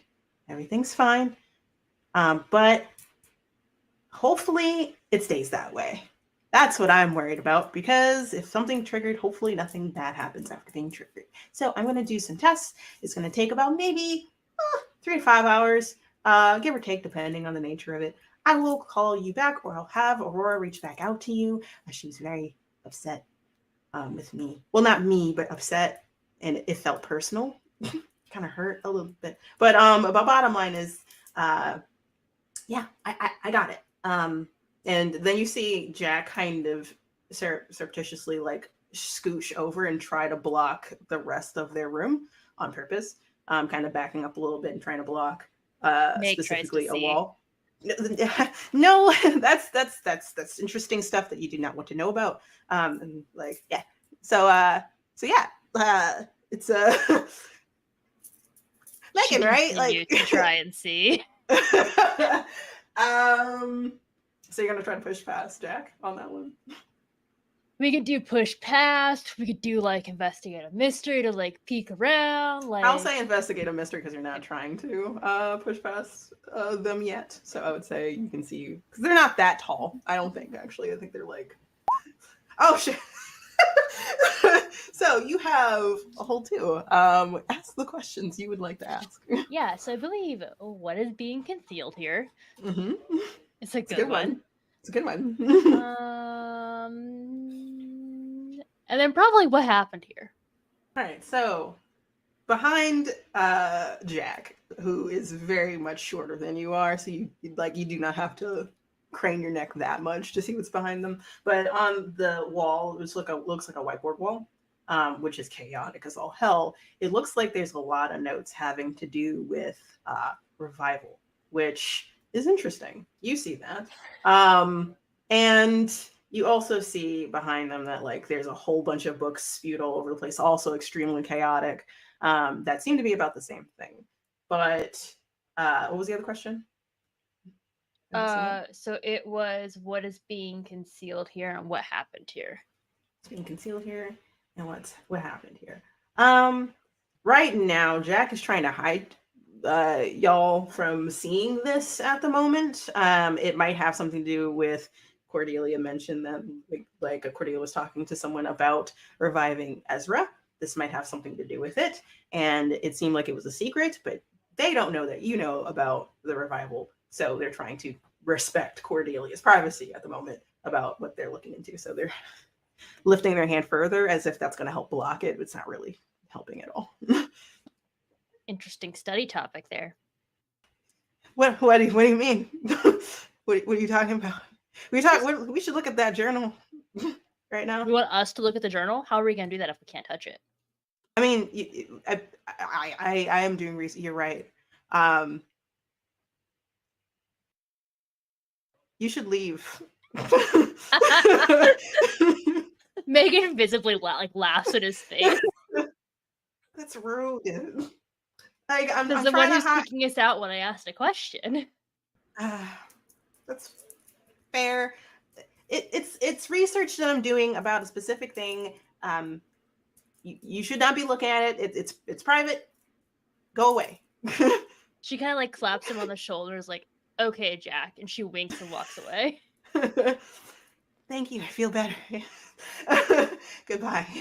But yes, I will do the research into the journal. Aurora will reach out to y'all later. Okay. Cool. Quick question, Jack.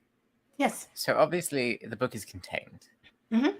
What if someone were to try to like mess with it while it is in that protective sort of circle?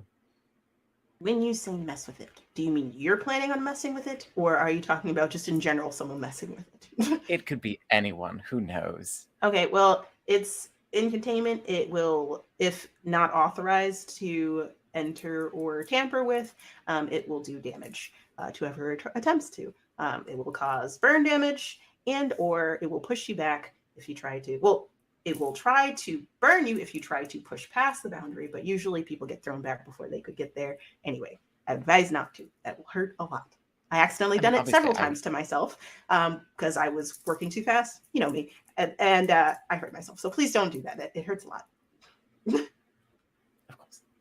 Is there anything we should be like looking out for? You mentioned that hopefully something wasn't triggered. Oh, it depends on the curse. If it could cause damage over time, it could be something that passes on to other people. It could be, it could cause memory lapsing, which is a symptom that I have to verify, but everything should be fine. It could just be something else that happened today with Mo. Yeah, there's other things that tamper with memory in the core. I'm just going to verify with the journal first to make sure that it's not that and maybe it's something else. So yes, it shouldn't be too much of a worry. It seems like you got it pretty easily, so hopefully it's a low tier item that doesn't do too much damage. It's just a magical band-aid and you're good to go. Can y'all leave now? Goodbye. Yes, of course. Bye, Jack. Okay, So thank nice you. to meet you, Jack. Nice to meet you too, Megan. Take care. Also, you don't have to worry about them. They're Oh, my team. then that was really rude then. No. Yeah, I mean, I do certainly appreciate that. Like, just like as she's sort of like floating away, like just like ever so slightly. Like, I do appreciate you like trying to keep my secrecy and like all that. But Okay. I Well, just meant, like, you so, don't have to so worry the about, like, team's saying good. anything. No one else is. Yes.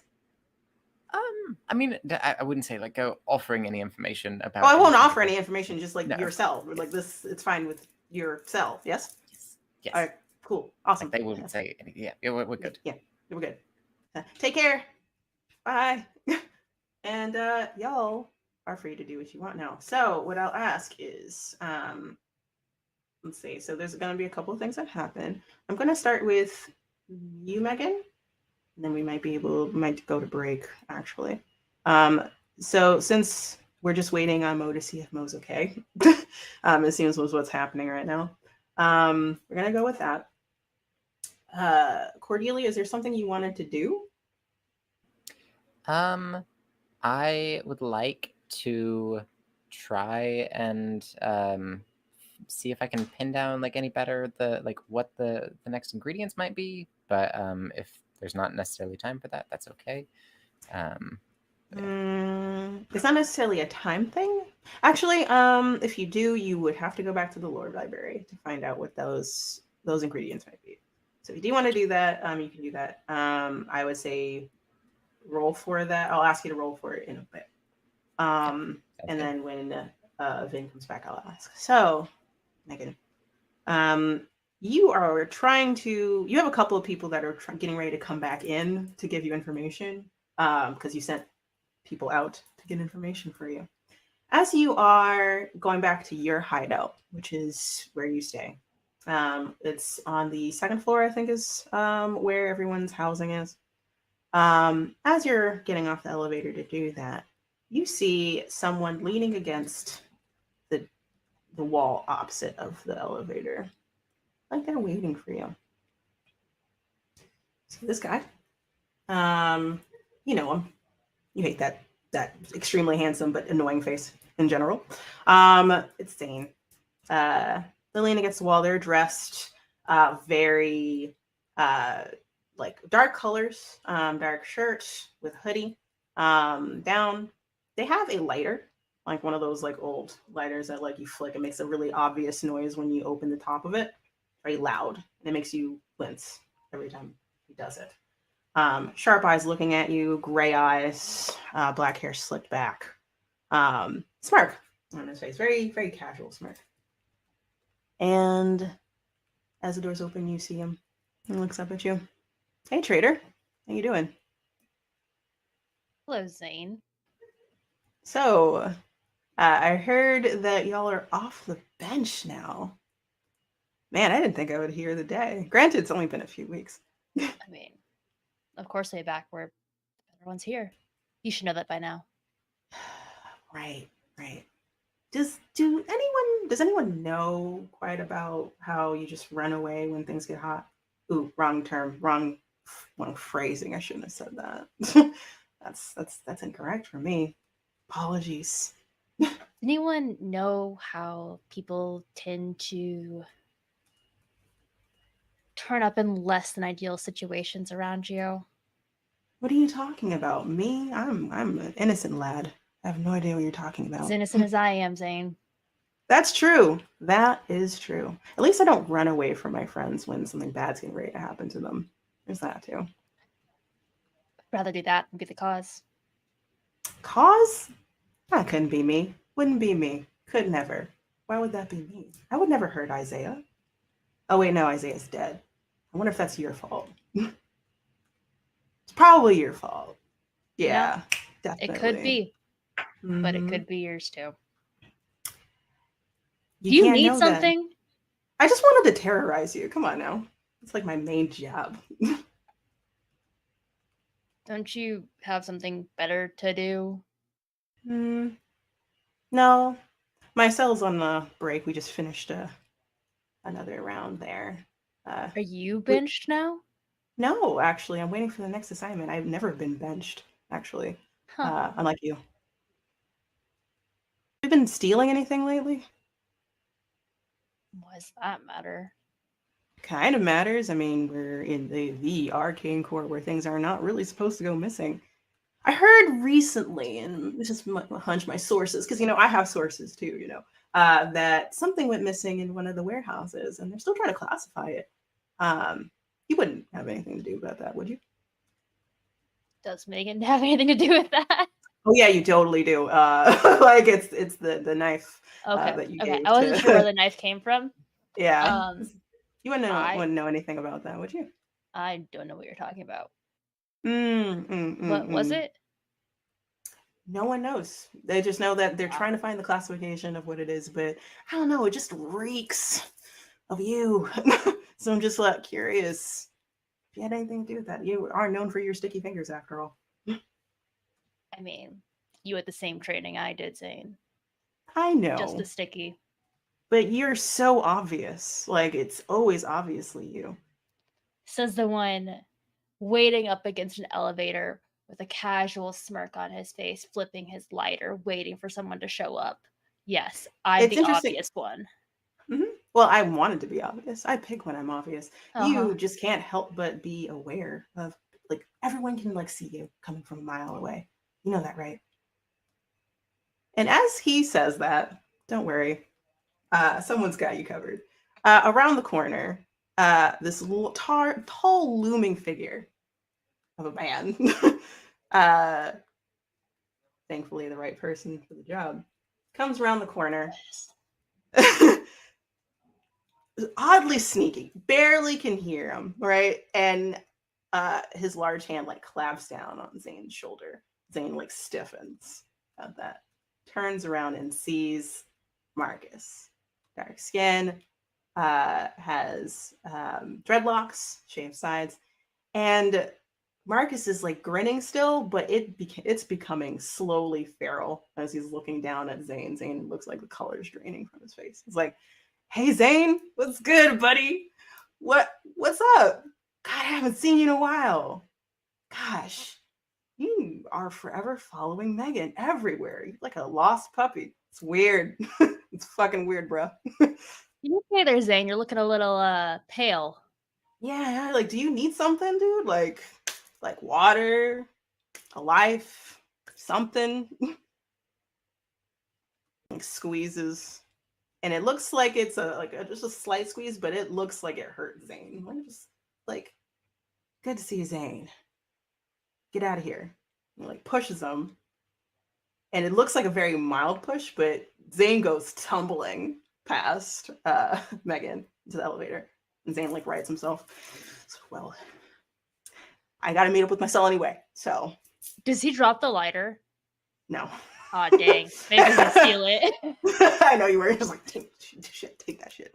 It's just like, well, I gotta meet my cell anyway. We gotta get lunch, after finishing our mission this morning. So, take care, I guess. Yeah. And he like closes the elevator door. So it slowly closes. He rights himself, and then Marcus takes a big sigh. His smile goes back to normal. What was that about? The usual. I'm just being a Yeah. jackass. What is that guy's problem with you? I know you have like but in terms of like him specifically, like it just seems personal. I mean, we have our own history. Come from the same place. But I'm getting close to one of his secrets. I think he's worried. You'll let us know when the time's right, I'm assuming, when you know, I'm assuming. Yeah. Y'all be the first to know. Or yourself. Well, Which I take no offense if that happens, but I'm like, Cat will. And he starts walking to, like, he's gonna follow you to the hideout, essentially. When you get there, actually I was gonna ask you a question before you get there. Odd or even? even. Okay. Yeah, I do this often, everyone. Even. Okay. So when you enter your hideout, you see Cat there too. Cat is sitting on the boxes, similar to how Jesse was. You get there. Where are you? Where are you, Cat? There we are. Cat. Very obvious, very loud personality in terms of look. Half purple hair, half black hair. Septum piercing, lip piercing. Very sharp brown eyes. Framed with mascara. Very gothic look. Very clearly gothic look. Alt look. They have a laptop open on their lap. They're crossed over the boxes. And you just hear their little fingers tapping away. And then on the other side of the room, you see Jesse. Jesse's on another box doing the other thing. And they look up at you, both of you. And it was like, oh my gosh, you're alive. I'm glad. That is Kaz. It's like, so I'm going to ignore the whole sass you were giving me about Faye and all of those stuff and answer my question correctly and all other just jazz. Ask a question. I didn't ask a question. I'm sorry. I asked it the way I ask questions. You know how I ask questions. You know what I was looking for. Don't pretend. Bottom line is, I'm assuming you found the book. I'm glad. Worried about what it does, but hey, it's out of my hands. Now, what's going on? And like points to Jesse. Who is that? That's and she keeps on asking for my name, and she thinks I don't know what Fae are, so I don't appreciate that. Jesse's like, it's worth a shot. that's Jessie. She's helping me out. She's what exactly are you to Elle? I don't feel like minion is like the best word, but that's the word that comes to mind. No, I'm not a yellow tiny thing. No, that's not what I am. But bottom line is that I'm a scout. That's what I do. I look for information. I provide it to Elle. So I guess I'm a minion, but I wouldn't call myself that. Miss Elle takes care of all of us. We all have our jobs to do, and she protects us. So, but the information for you that I have, it's a little complicated because there's a moment in time where I do not remember what happened, but I have a lot of information for you and for the audience in general, just so you know who Jessie is. This is Jessie. That is a receptionist from Freyton from before. Now, so she stands up, hops up, and walks up to you. So, Theo, this is the information I have.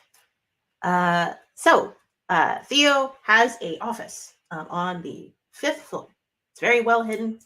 I can direct you to there if you want to check it out later. But Theo has been acting very skittish and nervous. It looks like he's waiting for something, and then suddenly he left the court. Like he left, and he went to your library, the lore library, and he got a whole bunch of books of some sort, like a large set of books that he suddenly kind of like condensed down into like several little books, and then he left. He left the court. I'm not sure if he's supposed to do that. I'm granted, I don't think this is a day job situation. It's kind of like you go as you needed, but left. And I was able to follow him to an apartment of some sort. Not an apartment, at a brownstone, like of some sort. He's only there for a little bit. I'm assuming it was where he lives. because he was able to get in and out pretty quickly. And then he left, and I followed him to Prospect Heights, I believe. And then I don't remember what happened. And I came back here. What sorry. kinds of things can make you lose your memory? I don't know. It's kind of freaking me out, but I'm keeping like a brave face about it. I remember following him to taking a taxi. That's what I remember. And then he got out. It looked like he suddenly got out, and then he rounded a corner, and then I showed back up here. So you don't even know how you got back here. Yes, I scared Cat. Like points to Cat, who like is like dead staring at Jesse, like with a glare. And it's just like, yeah, I don't know how I got here. I don't know what can do that, but it's not human. Is all I can tell you. I mean,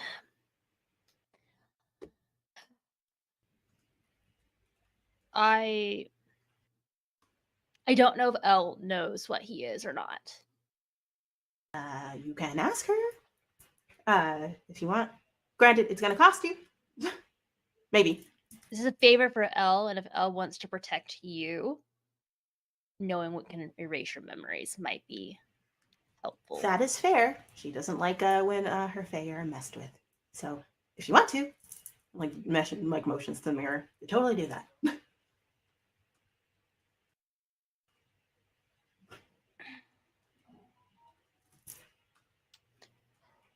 you have anything for me, Kat? Did you ask me to do something? Because all I did was research the book for you. Did you want me to look at something else? No, you're here, so I'm trying to figure it out. I was just checking in making on sure. you because I was checking in on you to see if you were okay. And Zane was kind of getting ready to snoop around before I got here. So, Marcus told him the business and left. Yes. And Marcus like nods his head, probably in the corner. What do you all know about fae? Tricky. There's a hierarchy system of some sort, usually court. Fae are kind of hard to get to work for the court just because unless they detach themselves from that hierarchy, so no longer a part of the Fae worlds. Is the best way to put it. And most of them will not do that. But there are several different types of Fae. You'll never know what their nature is unless they tell you or you find out yourself. That's all I know. They like to take things that are not necessarily physical of yours. Jesse nods approvingly. Good stuff. Okay. Well, you will know that I have had run-ins with the Fae of just pretty high in the hierarchy. Mm-hmm. I need to contact them. Did you want me to turn away from the mirror while you do that, or I will leave that to you, because I don't know what's going to happen to you all if she finds out what that we that see? you all are here and like know things and like what she'll ask of you. It's just a risk. I'm making sure you're aware. Sure. I'm here with you, so let's do it. Then Marcus like just shrugs like, yeah, like ride or die, chick. Like, what are you talking about? Okay. Then Meg goes to the mirror and contacts Elle. All right. Roll use magic for me. Yeah. I watch it fail. It's just like, oh, the thing you've done all the time. Oh no, you're good. All right, never mind. But it's a mixed success. So what is the glitch for you?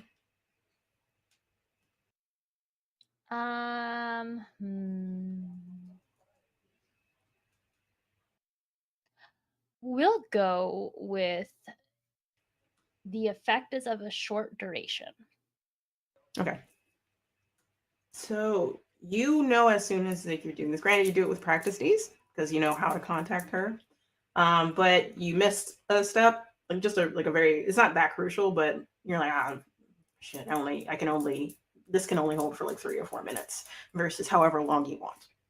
So or whenever she ends it. So you do that. It flickers in. That glare passes over the mirror, and then is replaced with a woman with dark hair, piercing blue, endless eyes, uncomfortable to look at for too long.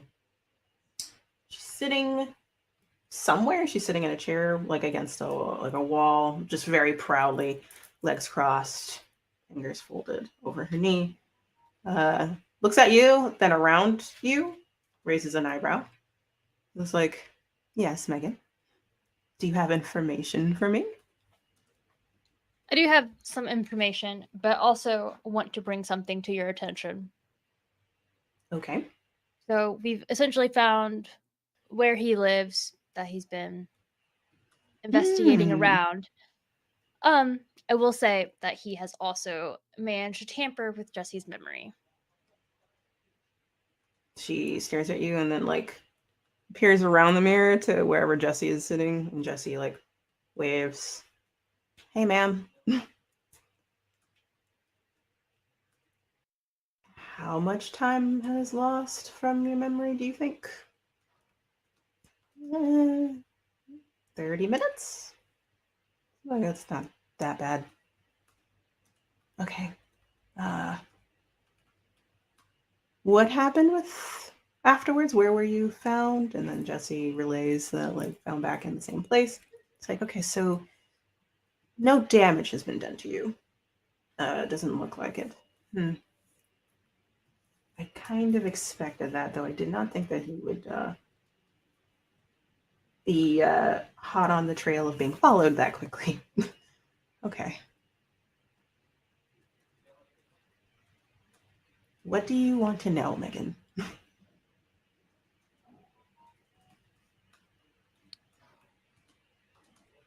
What do I need to know to make this successful? Well, you gave me information. Are you telling me you know where he lives? I believe so. It seems to be where he lives. I haven't investigated it yet, but from what Jesse saw, it seems to be that way. Okay. If you can verify for me that that is where he lives, and possibly what he looks like, can you give me that? Does Megan know what he looks like at this point? Yeah, you saw it, Theo. Yeah. Megan describes what Theo looks like. And I can verify where he lives, but this is what I have so far. Mm-hmm. Okay, so you just need to check out where he lives. And if you can verify that for me, then anything else would be a bonus for me. Can you do that? That's all I need to do? Yes. Yeah, I can do that. Is there anything I need to know about what his abilities are? This is GM pause, not a Yeah. give me 1 second. She stares at you for a moment. He won't hurt you, if that's what you're asking. He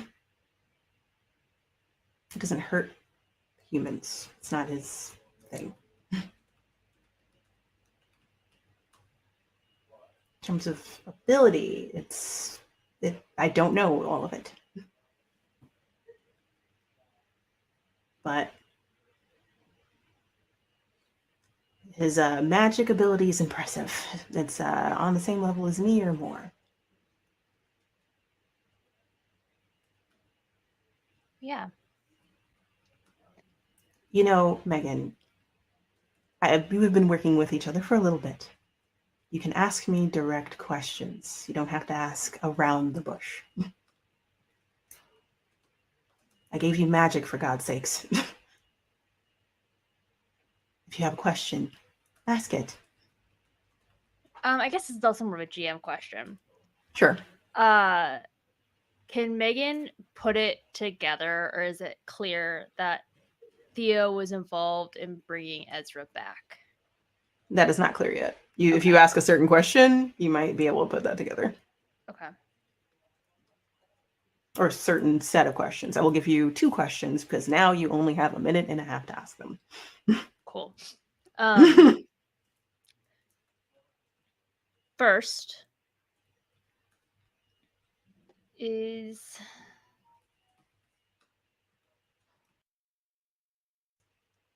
I guess I could directly ask that. Is he What? involved in bringing back Ezra?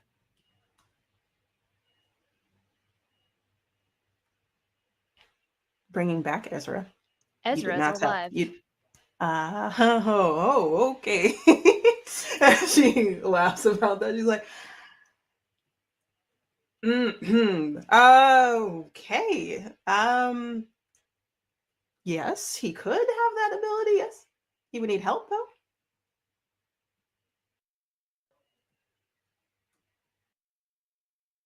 I mean, he could do it himself, but there's usually a caveat with him reviving humans, so he needs to balance it out with something else. What is he? See, these are the questions that you should be asking. I know that with Fae logic, certain things that you might not be able to ask. I'm not Fae. Like I've said this already. I don't know what you are. I'm not. I was I'm under the not fully impression you Fae. didn't know what he was. Anyway, what I know so far about the so-called Theo is that he is Nephilim.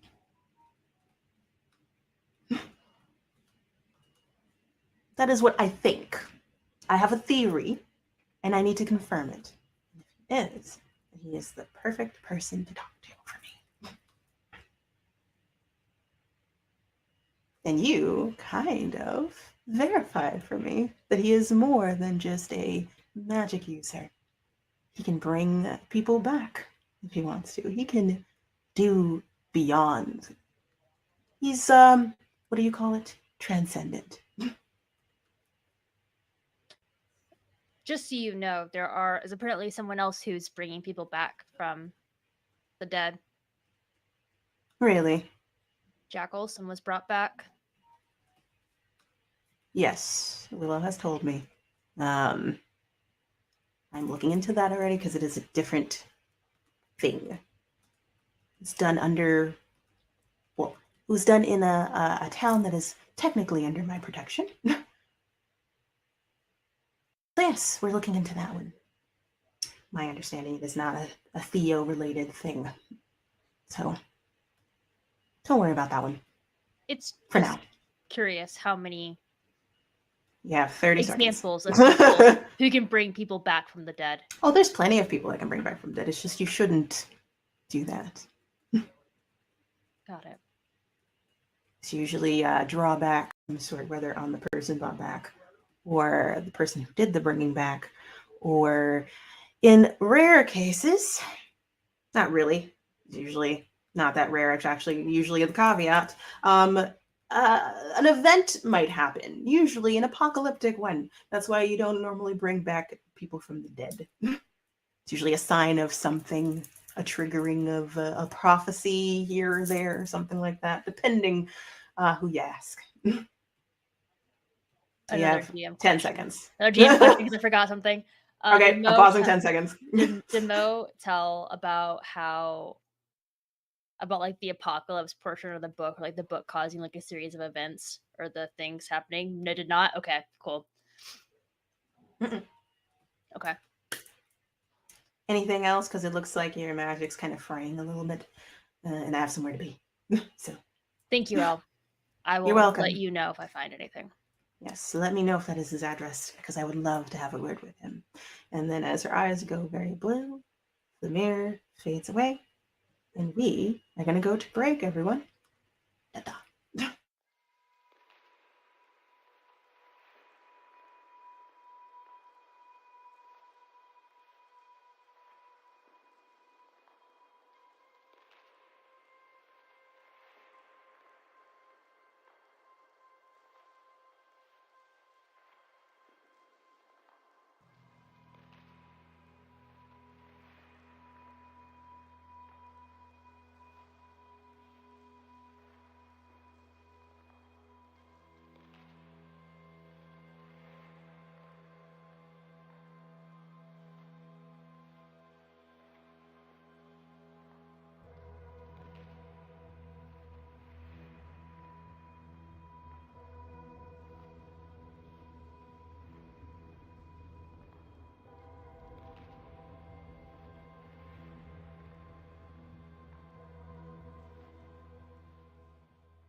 Hello and welcome back, everyone. Oh man, so much good, spicy goodness just happened in the first half of this. Now we're going into the next half. We're going back to the fourth floor R&D.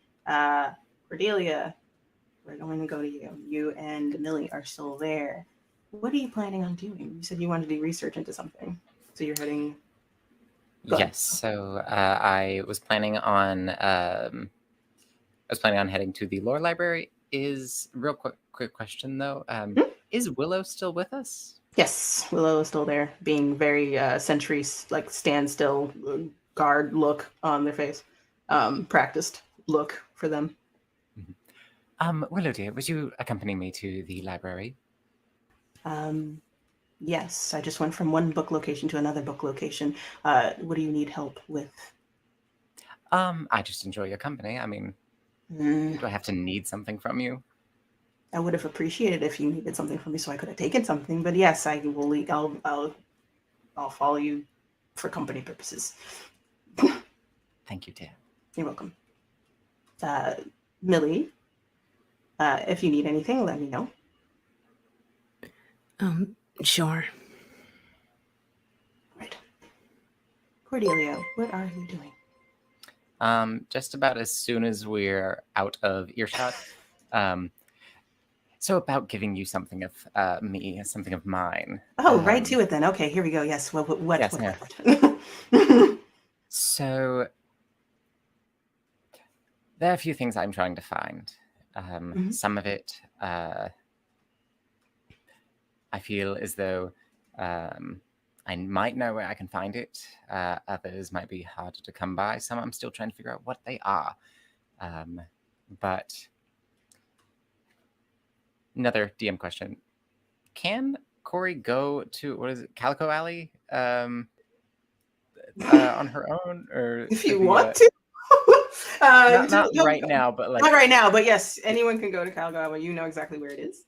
And Willow can accompany if you want. Or anyone else wants to go, they totally can. But yes, you know exactly where Calico Avenue is. It is in Manhattan.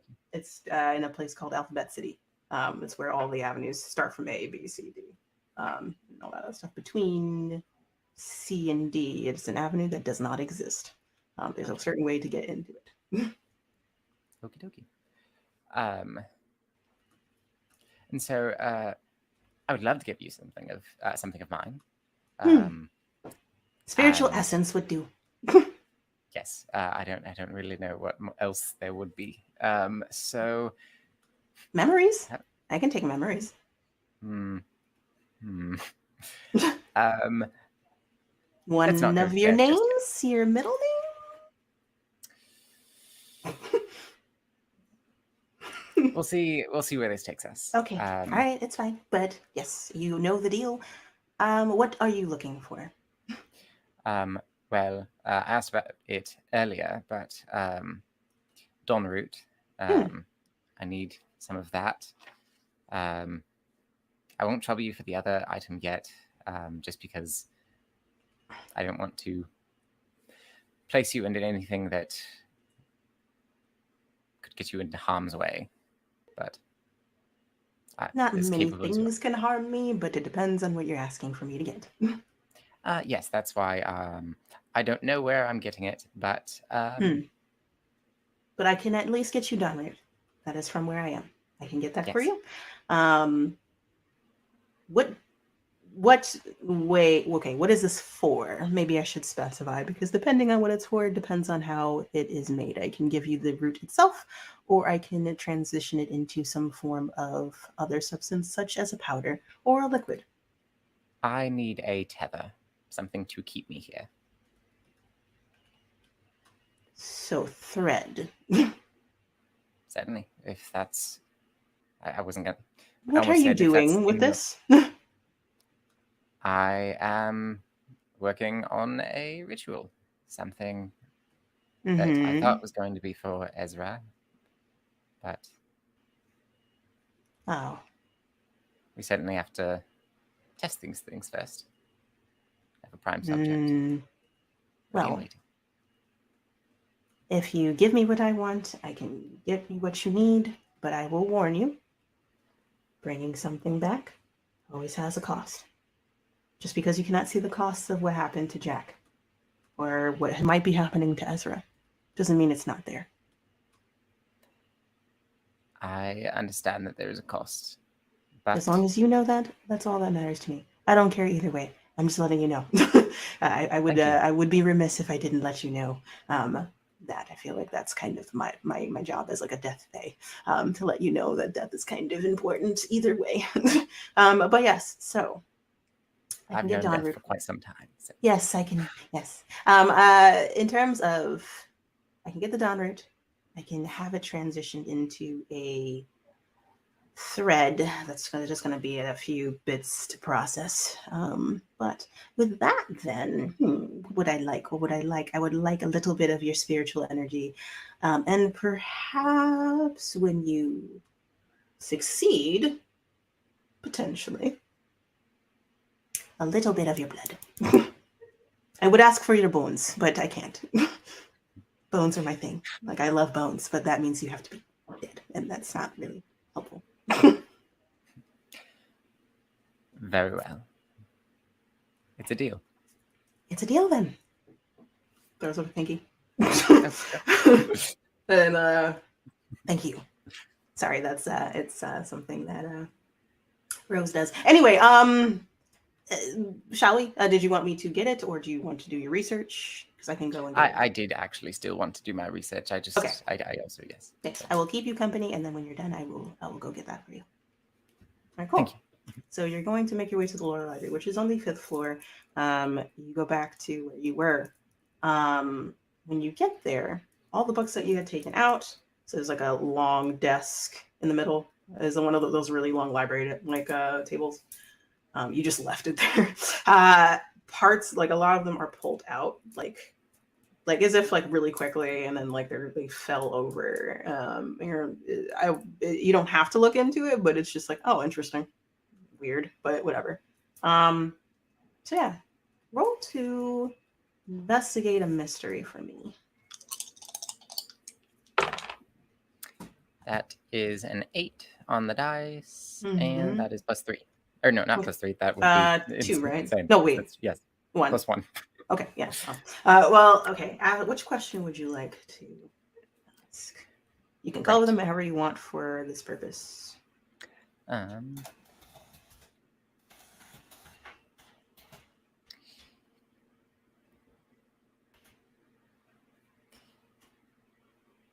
I already sort of asked what can it do, so if I could ask what sort of, I guess not creature, but what sort of substance it is. I don't know if I have the information yet, but So this is the item that you're still trying to find out that helps with like protecting prevent your that soul corrosion.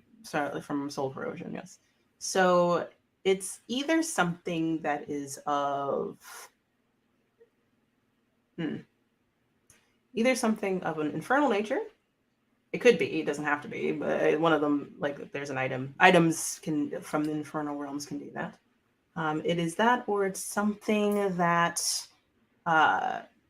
is of necrotic energy, or something that is of death energy of some sort. you're not entirely sure what that is, but you can look into several different death-related things to find that out. You could probably ask someone about necromancy. Anyone that has like specialty in that. Not necessarily raising the dead permanently, like raising the dead in regards to like puppetry is the best way to put it. Because they're able to raise the dead and not erode spiritual energy for some reason. But they're very careful about how they do it. It's meant to be temporary for them. So they might know something about it. Would I know of anyone in the core? You can ask. I will make a specialist for you. So like there's several people here, you know. So like if you want to find that person out, it's going to be more about being charming to like ask the questions you want than anything else. So this would be hey, it's worth a try, right? So it would be like if you want to go to the R&D department to ask people, not necessarily Jack, because Jack is trying to learn about this. That's not their specialty. But there are other research and development people there if you want to do that.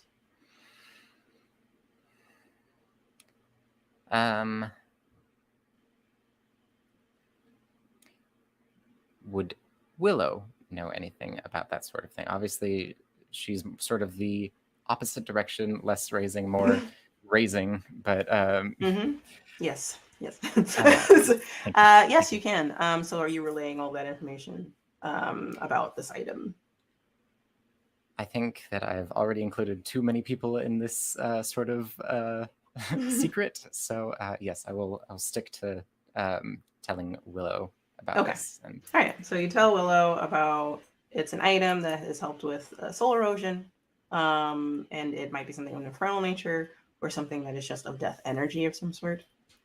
And Willow kind of like squints and thinks about it for a moment. Well, raising is not really my thing, obviously. But it would have to be. It's kind of similar to how Ben was killing people to reap their necrotic energy, right? Right. So you're going to, it's kind of similar in that regards. This is different for them. They had to trade souls to match up to the soul resonance of Jack. In this regard, you need something that is kind of similar of an energy to coat the soul so that you can attempt to bring it back. So it's kind of like a cocooning it, veiling it, whatever it might be. So you can talk to a reaper, I guess, to find this coating. It's a type of ectoplasm. It's not quite ectoplasm. It's what humans think ectoplasm is the best way to put it. I don't know what it's called, but you would have to talk to something that deals in death specifically. That is a reaper. Or something else that could pass for one, or something that has what is it? Tip the scales balance of life and death is the best way to put it. Very well.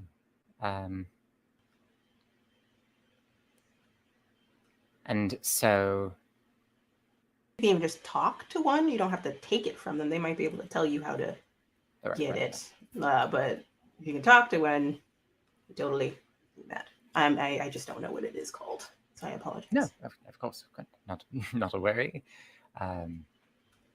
This is helpful enough. And yes. You're trying to revive. You didn't really say it, but I'm assuming we're talking around it. Why? There's been a lot that I could have prevented. There's been a lot that I could have done if I was more here than I am at times. I see. And Ezra is also a practiced magician, and so I'm sure he would appreciate being back as well. And I mean, now we know that he's back, but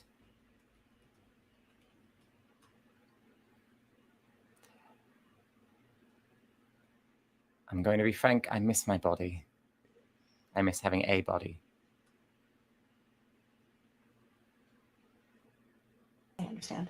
Well, I don't understand losing body, but I do understand the desire to want to have your body back. I'm sorry, Cordelia. Thank you. And Cordelia's gonna reach out. Not Cordelia, sorry. Willow's gonna reach out for your hand. Now, I'm gonna have you do a thing for me. So roll weird for me. That is a 10 on the dice for a total of 13. Good. Yes. Okay. So, Willow reaches out for your hand, squeezes it just reassuringly. But then you get a weird shiver up your spine. It has nothing to do with Willow. It feels like you've dealt with this before, but not like this. It feels like someone's trying to call you. You know how like kids use a Ouija board, is the best way to put it, or someone is trying to like summon you, is the best way to put it, like, or attempting to. Normally when someone tries to do that, they suck at it. So they miss the mark entirely. It's like oh, they're not trying to summon me. They're just summoning a random demon. Okay, well, that wasn't me, that was incorrect. So like that's like someone that's not practiced. This one is very targeted towards you specifically. So you feel a sudden pull from your, like it's like a string being pulled from your back backwards. So like you suddenly like pull out of Willow's hands. He's like, you're okay? I'm sorry. I know my hands are cold. But it doesn't matter, does it? Like No. No. Okay. Can I tell? Is there any sort of caller ID? Any? Spiritual caller ID. You cannot. Not with that moment. So you try again. Do roll weird again. That is a 6 on the dice for a 9. Oh, okay, cool. I was like, oh no. Oh yes, cool. So you feel it again. And this time you feel something protruding into you, like thoughts or like voice is coming into your head. Okay. And then you hear Wales. Corey.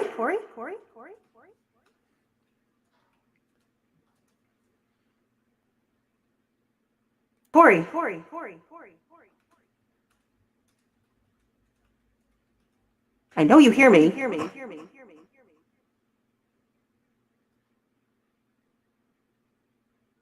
Ezra? Follow me. And you are yanked out of HQ. You are teleported and you are immediately brought to Ezra's apartment. You're right across, standing directly across from them, at the table, coffee table, where you don't know that. Well, you kind of know. Millie was there not that long ago. And he's standing there. He's sitting on the couch.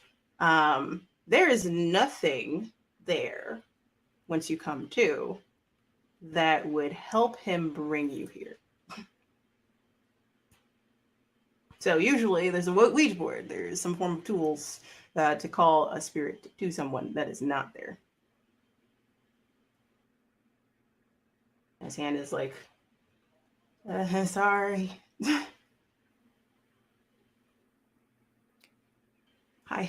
I reach over and grab his hand, if you'll allow it. Yes. And he reaches across, grabs your hand, and it feels startlingly solid to you.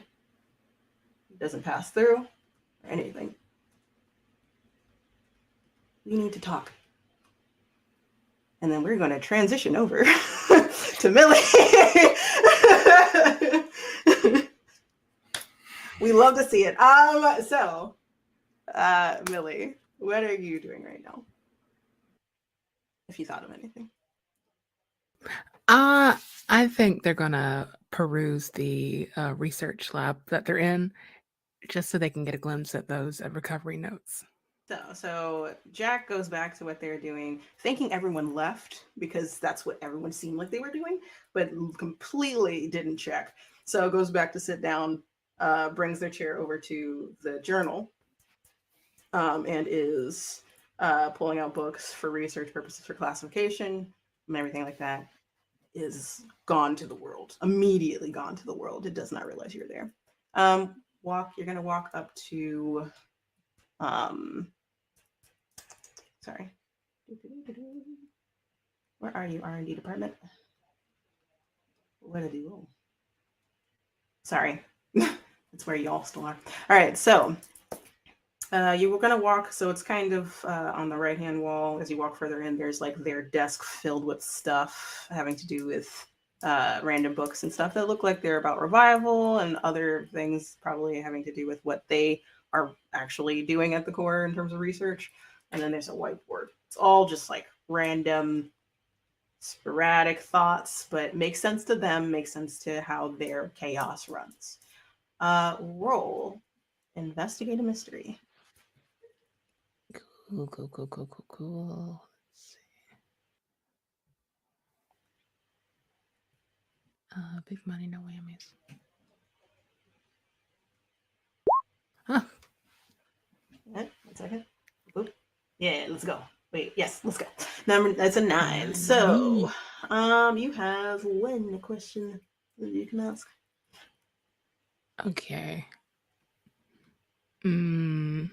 What can it do? The notes that you have, or like the ritual that he's researching. The notes, like the trying notes. to decipher. The so what can it do? It's kind of like actually technically the same question. So what is happening here? What it can do is looking into items that have to do with ways to take precautions when it comes to reviving someone. So that is making sure the spirit isn't fractured, tethering it, making sure that the possible can become possible. Hence why, like, grabbing one thing and bringing it into another realm, for instance, or making sure it stays where it is, whatever it might be. So those are a couple of things. Another thing that you see is that it has to be like there has to be a lot of magic to channel. So that could be one very powerful thing. It could be several people with magic. It could be some way to channel a lot of energy, and it needs to be done at the right time, and it needs to be done with the right ingredients, and it has to be written out the right way. It's very, for the notes that you're reading, it's extremely precise. I would say also that some of the phrasing of these words sound very particular to someone you know, because only they use those words, such as Ezra uses those words. So it's really weird to see them written out, but it could just be a research or thing, because or it's like a studious type of person thing. But it reminds you of Ezra is the best way to put it. Some of those words. Some of those phrasing of words is the best way to put it. Gotcha. I think what they're gonna do is sneak out quietly, like just casually walk out, not make much noise, and go to where they assume Cordelia was last, so to the library. So you decide to go to the lower library. All right. So, can you roll cool for me to make sure you sneak out properly? Yeah. Let's see. No. So you're trying to like back away. You're like, okay, cool. You just knock over one of like a old mug, like a mug that like was filled with tea, has been emptied out, it's dried out, all this other stuff. It's like right on the edge of the table, one of the tables, and it falls and shatters. No glasses. No glasses. See, it was a Velma moment. So what ends up happening is Jack jumps. What? Oh, you're still here. Oh, I should have checked. I Hi. was just leaving. Okay. Did you need something? Did I miss something? No. I tend to not read the room very It's okay. well. You're Stacy. I understand you have a lot of work to do. So. Okay. Yeah. I'll talk to you later, Millie. If you need anything, let me know. I'm just gonna watch you leave this time. Goodbye. And you do. They just look very concerned. They're like, they look around like if you touched or did anything. But they, once you leave, they slowly go back to what they were doing. So you're gonna go to the library. You're going to go to the 5th floor. That's where you know the lore libraries are. That's the one that Cordelia goes to anyway. I'm going to say thematically in this situation, you get ready to go to the door and you hear that conversation partially that Cordelia is having with Willow, which is the last thing you said was, I really miss my body. I really miss having a body. And Willow says, I understand, not exactly, but I understand missing wanting to have a body. It sounds like there's tenderness. Can you roll investigate him? No, I'm just gonna do this because you have sight. So your sight activates through a crack in the door. What you see, actually, is what you see is as you see Willow reaching for Cordelia's hand, squeezing it, reassurance. You see something. It's not like a hand. It's like energy that looks kind of shaped like a hand that kind of comes out of nowhere, and it yanks at the back of Cordelia, kind of tugging at her. It's very tender. It's trying to be kind, not as being kind, trying to be not a jerk about it is the best way to put it. It's just trying to get their attention. And Cordelia moves with it.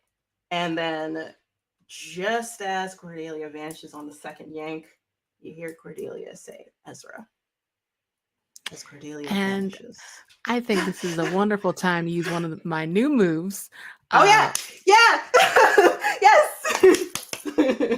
Upon seeing that, or upon hearing Cordelia say Ezra's name, that same kind of crackly green energy sparks from their fingers, but instead of that misfire, it crawls, shoots up their arm into their back and unfurls are these pair of ragged wings. I got angel wings from the divine. You got angel wings, baby. So that means you can instantly go to anywhere you visited before or to a person you know well. So they're going back to Ezra's. So because he promised he wasn't going to use magic, and by golly diddly. That's probably going to be fine. Don't worry. All right, so crackling green energy, unfurled wings, vanish. Oh my gosh. A lot's happening in that room. All right, so you do that. Cordelia, we're going to go back to your room for a quick second. Ezra is holding your hand, Cordelia, tells you, we need to talk. And then immediately, within 5 seconds after saying that, the space in that room warps down into a point, and then out of nowhere, as if the space in a space sucked in, then sucked out, Millie appears. And then just as Millie appears, probably looking kind of pissed, that door opens and Theo walks through with 4 books, 20 books under his arms. All right, so I have a lot of what the fuck is happening here? It's what he says. And then we're gonna go to Mo. Hi, Mo. How you doing? I'm reeling. My mind is blown. Sorry. So, Mo, you are unaware of your kids fucking around and finding out. I told them to behave and they didn't do that. They didn't, but you don't know that. So you're, so sorry, y'all.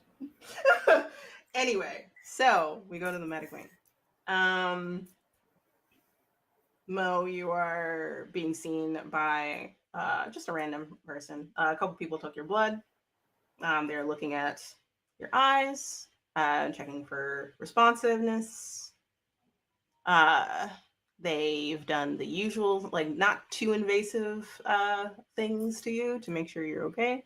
At a first glance, there's nothing wrong with your blood. They do it really quickly, and now they're just doing a magic scan. So there's someone that's waving a hand over you, essentially, and being very thorough, but like obviously keeping distance away from you so that you're not uncomfortable.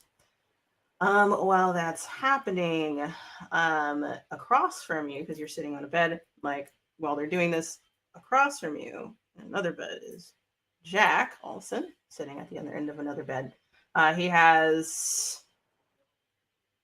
Oh, wait. Oh, sorry, Millie. You didn't have to roll for that.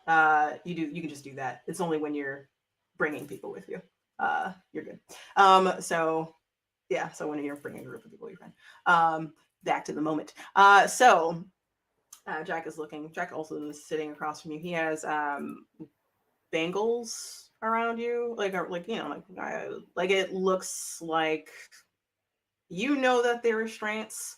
They just look like bracelets, but they activate whenever he leaves a certain range of somewhere. So, like, assuming the medical wing, and he's just like sitting there looking at you while you're doing this, and you're looking at him because this is awkward, which apparently is your thing. So Jack, it's like, are you okay? I wish people would stop asking me that. Yeah. Well, I mean, I'm asking because you're in the medic wing and you look fine, but I mean, I just saw you not that long ago. Did something happen? Did you hurt yourself? Sorry, this might be a doctor response, so I'm just gonna not ask you questions. I'm fine with that. Cool. Mm-hmm. So, what about you? How you holding up? Not great. I don't know what happened to Ben. No one's telling me. And I'm guessing that he's either dead or worse. And it kind of sucks that I don't get to see my husband when I'm back. Even if he messed up. I would like to be able to like yell at him for doing it and give him a hug and yell at him more. But I mean, I don't know if yelling is sufficient considering he caused the death of like a lot of people. I mean, if it's me, I am the husband to the husband. I would rather not hurt him. But I'm just saying. You're right. He did a lot of harm. Some people told me he killed a lot of good people. And specifically good people because it's me.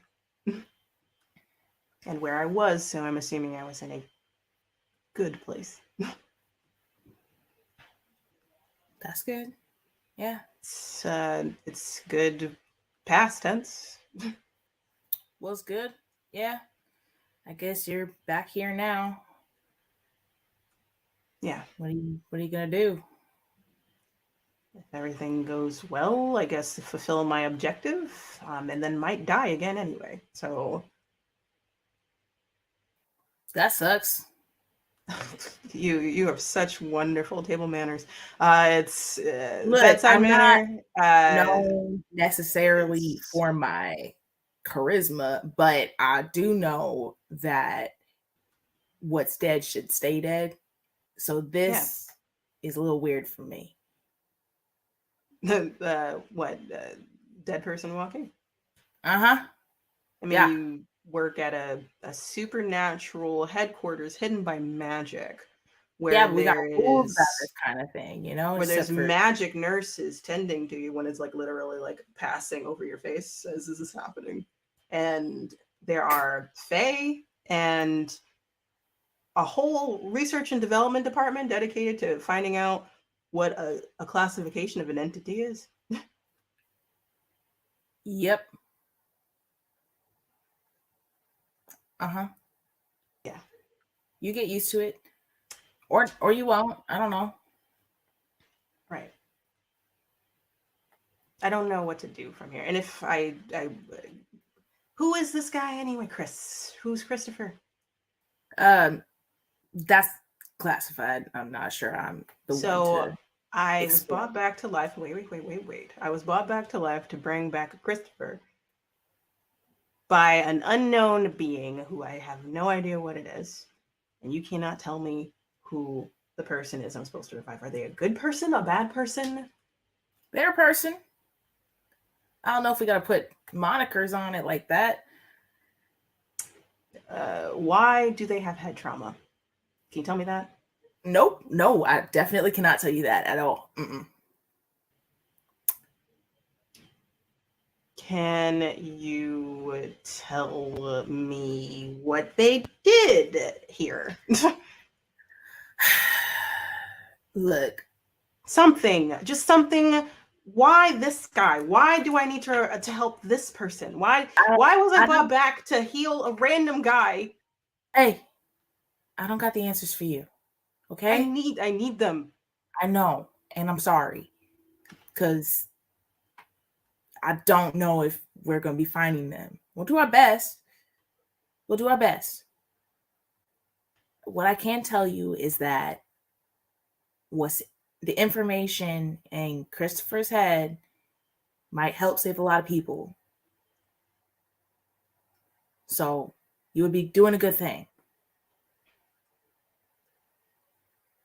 That doesn't make me feel better, but not in the way that you think. Like it helps to know that. It's just okay. Well,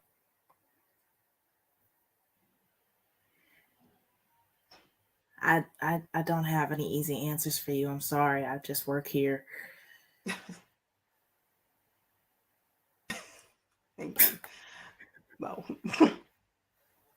and he drops his head, and as that happens, someone enters the door. Someone that you just had a conversation with this morning. Let's see, where are they? Is a Damien. Damien Lucas. With scar over his left eyebrow. His the size of his head are shaved, curly hair. Usually leather jacket with a turtleneck. And is walking through as if getting ready to say something, and then he locks eyes with you, Mo. Then Jack, who I did not show, I'm sorry, people. Jack, gray, salt and pepper, changed clothes, still looking very cozy with bangles around his wrist. Damien, like, looks up, getting ready to say something, as if getting ready to, like, talk to Jack or talk to someone, and then Mo. Damien. Are you okay? Hi. I'm fine. Yes. You're in the medical, like, okay. I understand the conclusion that you would jump to, but yes, no, I'm fine. Okay. I'm good. The person is done scanning you, and then she says, like, you're all clear. You seem fine, but please keep an eye on it. You should not be opening cursed items. Okay? Thank you. I will keep that in Damien, mind. like, looks around, like, cursed items? It's a long story. Okay. And then, like, the nurse is like, just take it easy. Keep an eye on it, and message your handler if another symptom comes up, if at all. It might just have passed and it was temporary. We do not sense anything. We have a sample of your blood. We'll do a more diagnostic test on that. And you are free to go.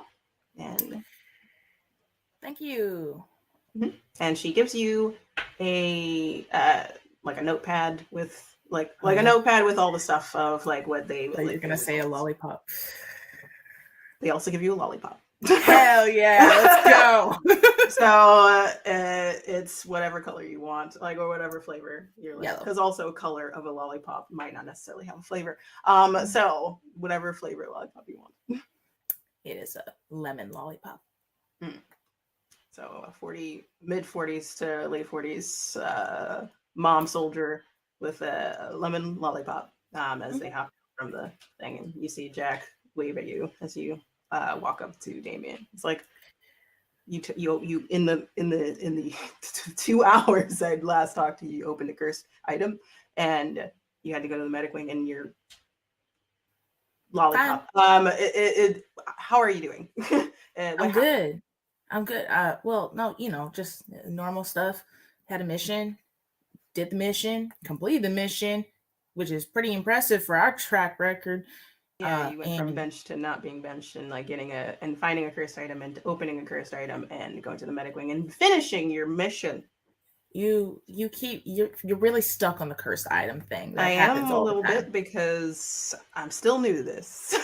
And well, it's being surveyed now and researched, and I've been cleared, so we're good. We're good. Are we still on for tonight?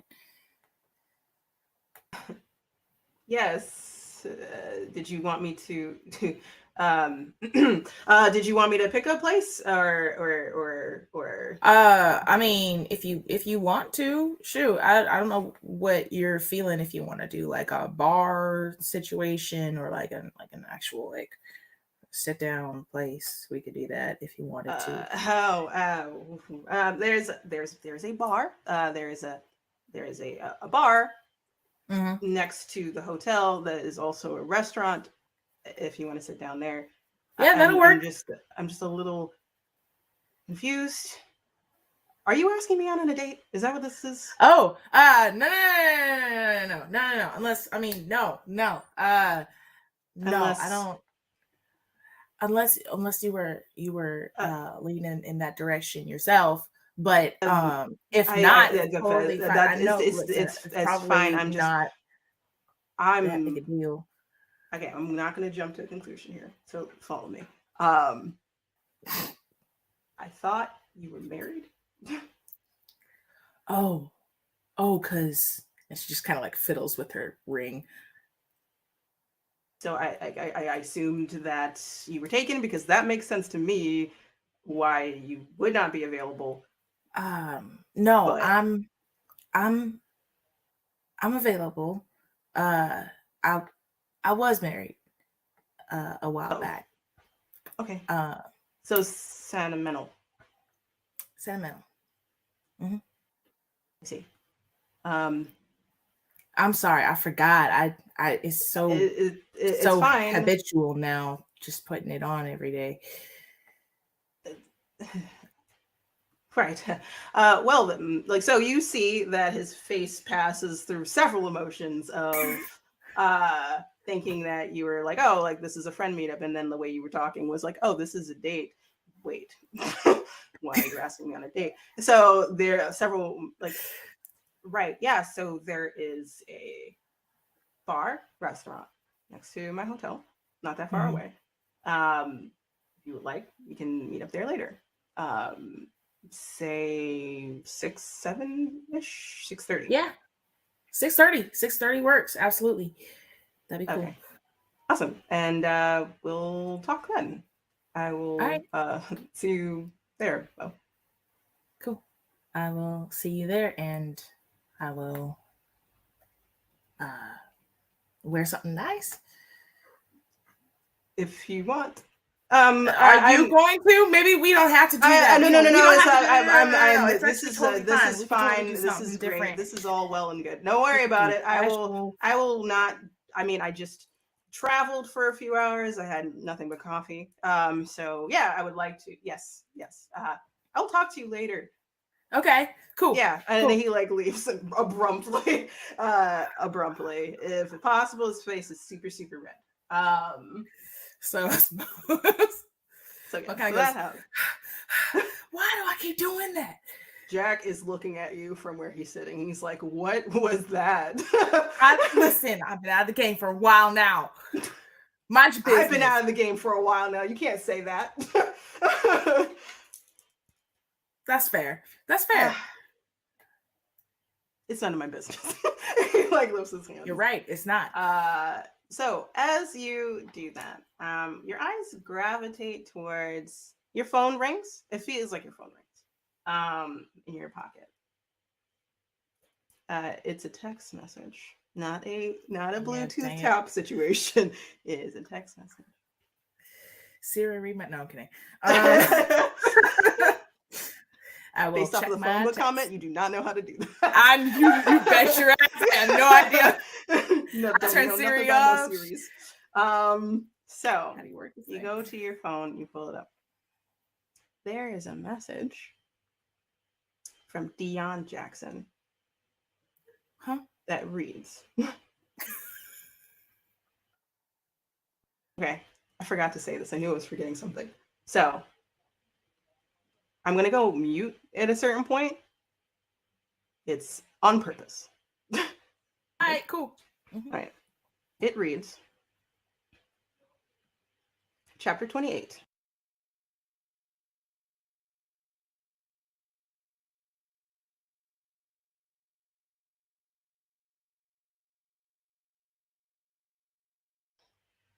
You are sitting at a bar, at a restaurant. You're waiting for someone. It's not in New York City. It's in Texas. And you're waiting. You're 22, 21. You're looking a little different, more youthful. Your hair short. And you turn around as someone taps you on the shoulder. And you see this guy. You see Dion. Dorky as ever. Glasses. And he's smiling at you. And he says, I'm sorry I'm late. It's not too late, right? Oh no, of course not. This is so weird. All right, I'm taking a seat. I'm gonna get bourbon. What did you want? Or did you order something to drink already? Oh yeah, she's just nursing like a, I don't know, apple crown. Mm-hmm. I know that we've known each other for a while. Like, I mean, since we were kids, and I know this is odd that I asked you on a date. Well, not odd. It's not odd. Is it odd? I don't think it's odd. I don't think it's odd. It's just I didn't think you would say yes. I mean, look at me. I liked you forever. Really? Me? Yeah. Adjust his glasses. Seriously? I'm a twig. Why do you do that? Why do you do that? Don't put yourself down. Like you're like a 10 and I'm like a 7 now. And because I got ready for this. On a normal day, I'm like a little gremlin at my desk. Like cataloging She books. like reaches over and like adjusts his tie a little bit because he's probably put it on crooked. And you do. I think you're perfect. You're perfect. And as that happens,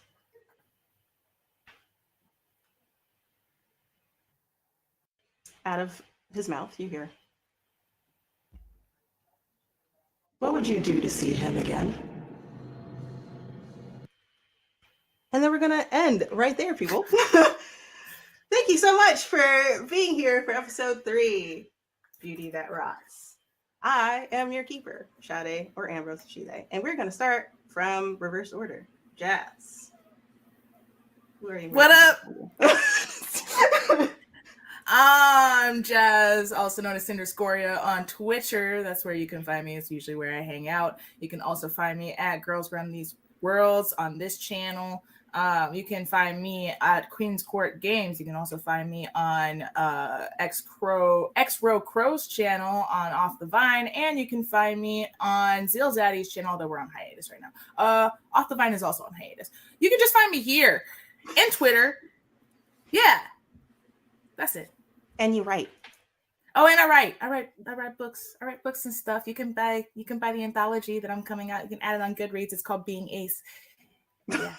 And edited by Madeline Dyer. Okay, cool. Yeah, cool. You're good. Red. Hi, I'm Mischievous Red. I am predominantly found here and then on Mixtaver Studios for a Vampire the Masquerade game, and then also on a channel I founded with my partner called Huntsman Sidra, where it's a variety of TTRPGs. Yeah, so you can check that out. Awesome. And Vin Vox VA. What's good? Oh my god. Hey guys, I'm Vin at VinVoxVA on Twitter. I'm a voice actor. I'm a tabletop performer. Typically I say go check my channel for casting calls and announcements, but I would like to hammer down on Sundays. I am on World of Darkness for a Hunter the Reckoning game, and I'm having a blast. We had our session 0 posted this past week, and it'll be on YouTube on Tuesday. It's gonna be great. But yeah, backwards, if you want to get involved either in the TTRPG space with voice acting, I post auditions and casting calls all the time because I want to see you guys do cool things, and that's me. Awesome. And Iris. Hello, my name is Iris Wyndham. You can find me here, and I'm attempting to branch out, and I'm auditioning for a lot of things. And I will keep y'all posted once, not if, but once those pan out. Y'all? Y'all, that's a good experience. That is yeah. Yeah. That's doing great. Thank you. So hi everyone. I'm Sade. We're Ambrose. She, they pronouns. You can find me obviously here next Monday. You can also find me on the Lovely Craftians podcast, even though we are currently on hiatus. We just went on hiatus after posting our epilogue after 4 years, 4 seasons, coming to an end, and we are figuring out what we're going to be doing next because the story has concluded, at least the story in that regard. We're not sure where we're going, but on the 20th, I remember, about like 7:30, I'll double check that. We are doing a Q&A session with lovelies. So if you have questions about anything that you have about the Lovely Craftians podcast from season 1 all the way to season 4, ask us questions, whatever it might be, you can come and watch us to have those questions answered. We have a couple of people that have a lot of questions there because there's a lot of stuff that happened in 4 years. You know what I mean? So by all means, and of course, in typical fashion, because I might be the monarch of cliffhangers, but I learned that from Cassie, my GM. That is where all that came from. That's where I learned it from. And we ended on a cliffhanger that pisses me off. So pisses me off. Really? Is that how you feel, Sade? Is that how you feel? That's exactly how I feel, because guess what? We're on hiatus.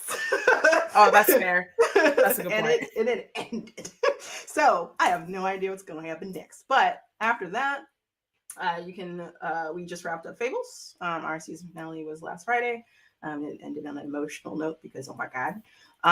And there's a lot of things that I'm currently working on behind the scenes at the moment. Nothing has like gotten through yet. We're like wrapping some stuff up. There's some people that I might want to work with or are currently working with right now that you might be seeing on screen. But I'm not going to say anything else other than that. So until then, thank you all so much for watching, supporting, be around, and experiencing the cliffhangers that were thrown my way and also that I purposefully placed there. Thank you, Mel. But until next time, we'll see you next Monday. Take care. Oh, and are we rating? Did someone are we rating someone? I don't know if we're rating anyone. I haven't seen a raid target announced. Oh, okay. So Red, do you have a raid target that you would like to pass it on to? I can't rate it. I don't have the permissions to rate it anymore. Crap. Okay. I know. I'm sorry. I'm sorry, everyone. We would like to support whoever is next or rating over. So until next time, we'll see you on Monday. I'll think of a really catchy title then too. So yes, take care. Bye.